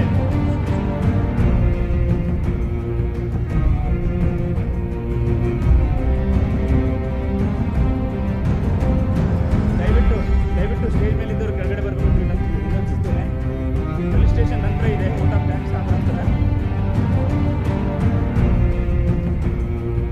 ರಿಜಿಸ್ಟ್ರೇಷನ್ ನಂತರ ಇದೆ, ಮಾಡೋದ್ರಿ ಎಲ್ಲರೂ ದಯವಿಟ್ಟು.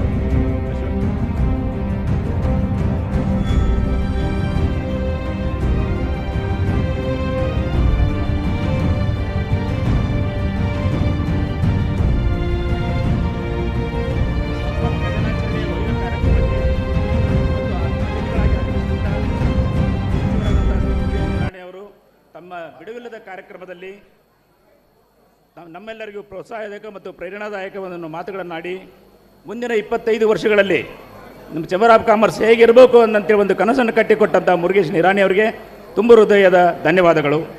ಅದರಂತೆ ಮುಖ್ಯ ಭಾಷಣಕಾರರಾಗಿ ಆಗಮಿಸಿದಂಥ ಡಾಕ್ಟರ್ ರವಿ ಗುತ್ತಲ್ ಅವರಿಗೆ ಮತ್ತು ಶ್ರೀಮತಿ ವೀಣಾ ಮುಕ್ತಾಲಿ ಅವರಿಗೆ ಧನ್ಯವಾದಗಳು. ಈ ಸುಂದರ ಸಮಾರಂಭಕ್ಕೆ ಆಗಮಿಸಿ ಎಲ್ಲ ಆಶೀರ್ವದಿಸಿದ ಎಲ್ಲ ಮಾಜಿ ಅಧ್ಯಕ್ಷರುಗಳಾದ ಹಲೋ ಇಲ್ಲ ಕಡೆ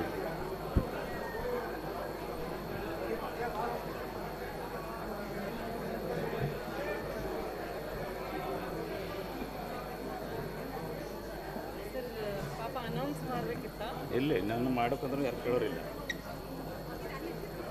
ಮಾಜಿ ಅಧ್ಯಕ್ಷರುಗಳಾದ ಶ್ರೀ CB ಪಾಟೀಲ್ರಿಗೆ, ಶ್ರೀ DS ಗೊಡ್ಡೋಡಿಸಿ ಅವರಿಗೆ, ಶ್ರೀ ಶಂಕಣ್ಣ ಮುನೋಳಿ ಅವರಿಗೆ, VP ಲಿಂಗನಗೌಡರಿಗೆ ಮತ್ತು ಶ್ರೀ ವಸಂತ್ ಲದ್ವಾ ಅವರಿಗೆ ಮತ್ತು ಶ್ರೀ ರಮೇಶ್ ಪಾಟೀಲ್ರಿಗೆ, ಕೊನೆಯದಾಗಿ ನಮ್ಮ ಮಹೇಂದ್ರ ಲದ್ದಡ್ ಅವರಿಗೆ ನಮ್ಮ ಎಲ್ಲ ಪದಾಧಿಕಾರಿಗಳ ವತಿಯಿಂದ ತುಂಬ ಹೃದಯ ಧನ್ಯವಾದಗಳು. ವೇದಮೂರ್ತಿ ಜಂಗೀನ ಸ್ವಾಮೀಜಿಯವರ ಕುಟುಂಬದವರು ಸಹ ಇವತ್ತು ಬಂದಿದ್ದಾರೆ. ಅವರೆಲ್ಲರಿಗೂ ನಮ್ಮ ಸಂಸ್ಥೆಯಿಂದ ಧನ್ಯವಾದಗಳು. ವಾಣಿಜ್ಯ ರತ್ನ ಪ್ರಶಸ್ತಿಯನ್ನು ಭಾಜನರಾದ ಎಲ್ಲ ಪ್ರಶಸ್ತಿ ಪುರಸ್ಕೃತರಿಗೂ ಮತ್ತು ಅಭಿನಂದನೆ ಸಲ್ಲಿಸುತ್ತಾ ಅವರ ಕುಟುಂಬ ವರ್ಗದವರಿಗೂ ನಾನು ತುಂಬ ಋಣಿಯಾಗಿದ್ದೇನೆ. ಫೆಲಿಸ್ಟೇಷನ್ ನಂತರ ಇದೆ.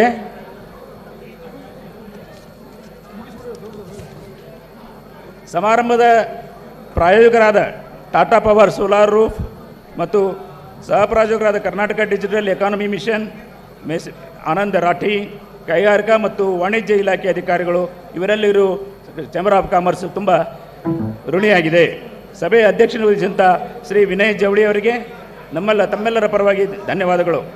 ಸಮಾರಂಭವನ್ನು ಅಚ್ಚುಕಟ್ಟಾಗಿ ನಡೆಸಿಕೊಟ್ಟಂಥ ಇವಕ್ಕೆಲ್ಲ ವ್ಯವಸ್ಥೆಯನ್ನು ಮಾಡಿಕೊಟ್ಟ ಸಂಸ್ಥಾಪಕರ ದಿನಾಚರಣೆಯ ಚೇರ್ಮನ್ರಾದ ಸಂದೀಪ್ ಬಿದಾಸರೆ ಅವರಿಗೂ ಮತ್ತು ವೈಸ್ ಚೇರ್ಮನ್ರಾದ ಶ್ರೀ ಶಶಿಧರ್ ಶೆಟ್ಟರ್ ಅವರಿಗೂ ತುಂಬ ಹೃದಯದ ಧನ್ಯವಾದಗಳು. ಈ ಸಮಾರಂಭ ಎಲ್ಲ ಕಾರ್ಯಕಲಾಪಗಳನ್ನು ತಮ್ಮ ಮಾಧ್ಯಮದಲ್ಲಿ ಮತ್ತು ಚಿತ್ರ ಮಾಧ್ಯಮಗಳಲ್ಲಿ ಪ್ರಕಟಿಸಿ ನಮಗೆ ಹೆಚ್ಚಿನ ಪ್ರಚಾರವನ್ನು ಮಾಡಿಕೊಂಡ ಎಲ್ಲ ಮಾಧ್ಯಮದವರಿಗೂ ಮತ್ತು ದೃಶ್ಯ ಮಾಧ್ಯಮದವರಿಗೂ ಧನ್ಯವಾದಗಳು. ಆಡಳಿತ ಮಂಡಳಿಯ ಎಲ್ಲ ಸದಸ್ಯರಿಗೂ ಪದಾಧಿಕಾರಿಗಳಿಗೂ ಎಲ್ಲರಿಗೂ ತುಂಬದ ಧನ್ಯವಾದಗಳು. ದಯವಿಟ್ಟು ಎಲ್ಲರೂ ಊಟವನ್ನು ಭೋಜನವನ್ನು ಮಾಡ್ಕೊಂಡು ಹೋಗಬೇಕಾಗಿ ನಿಮ್ಮಲ್ಲಿ ರಿಕ್ವೆಸ್ಟ್ ಮಾಡ್ಕೋತೀನಿ. ದಯವಿಟ್ಟು ಎಲ್ಲ ಈಗಾಗಲೇ ಊಟದ ವ್ಯವಸ್ಥೆ ಮಾಡಲಾಗಿದೆ, ಊಟ ಮಾಡ್ಕೊಂಡು ಹೋಗ್ಬೇಕಂತೇಳಿ ನಿಮ್ಮಲ್ಲಿ ಕೇಳ್ಕೊತೀನಿ.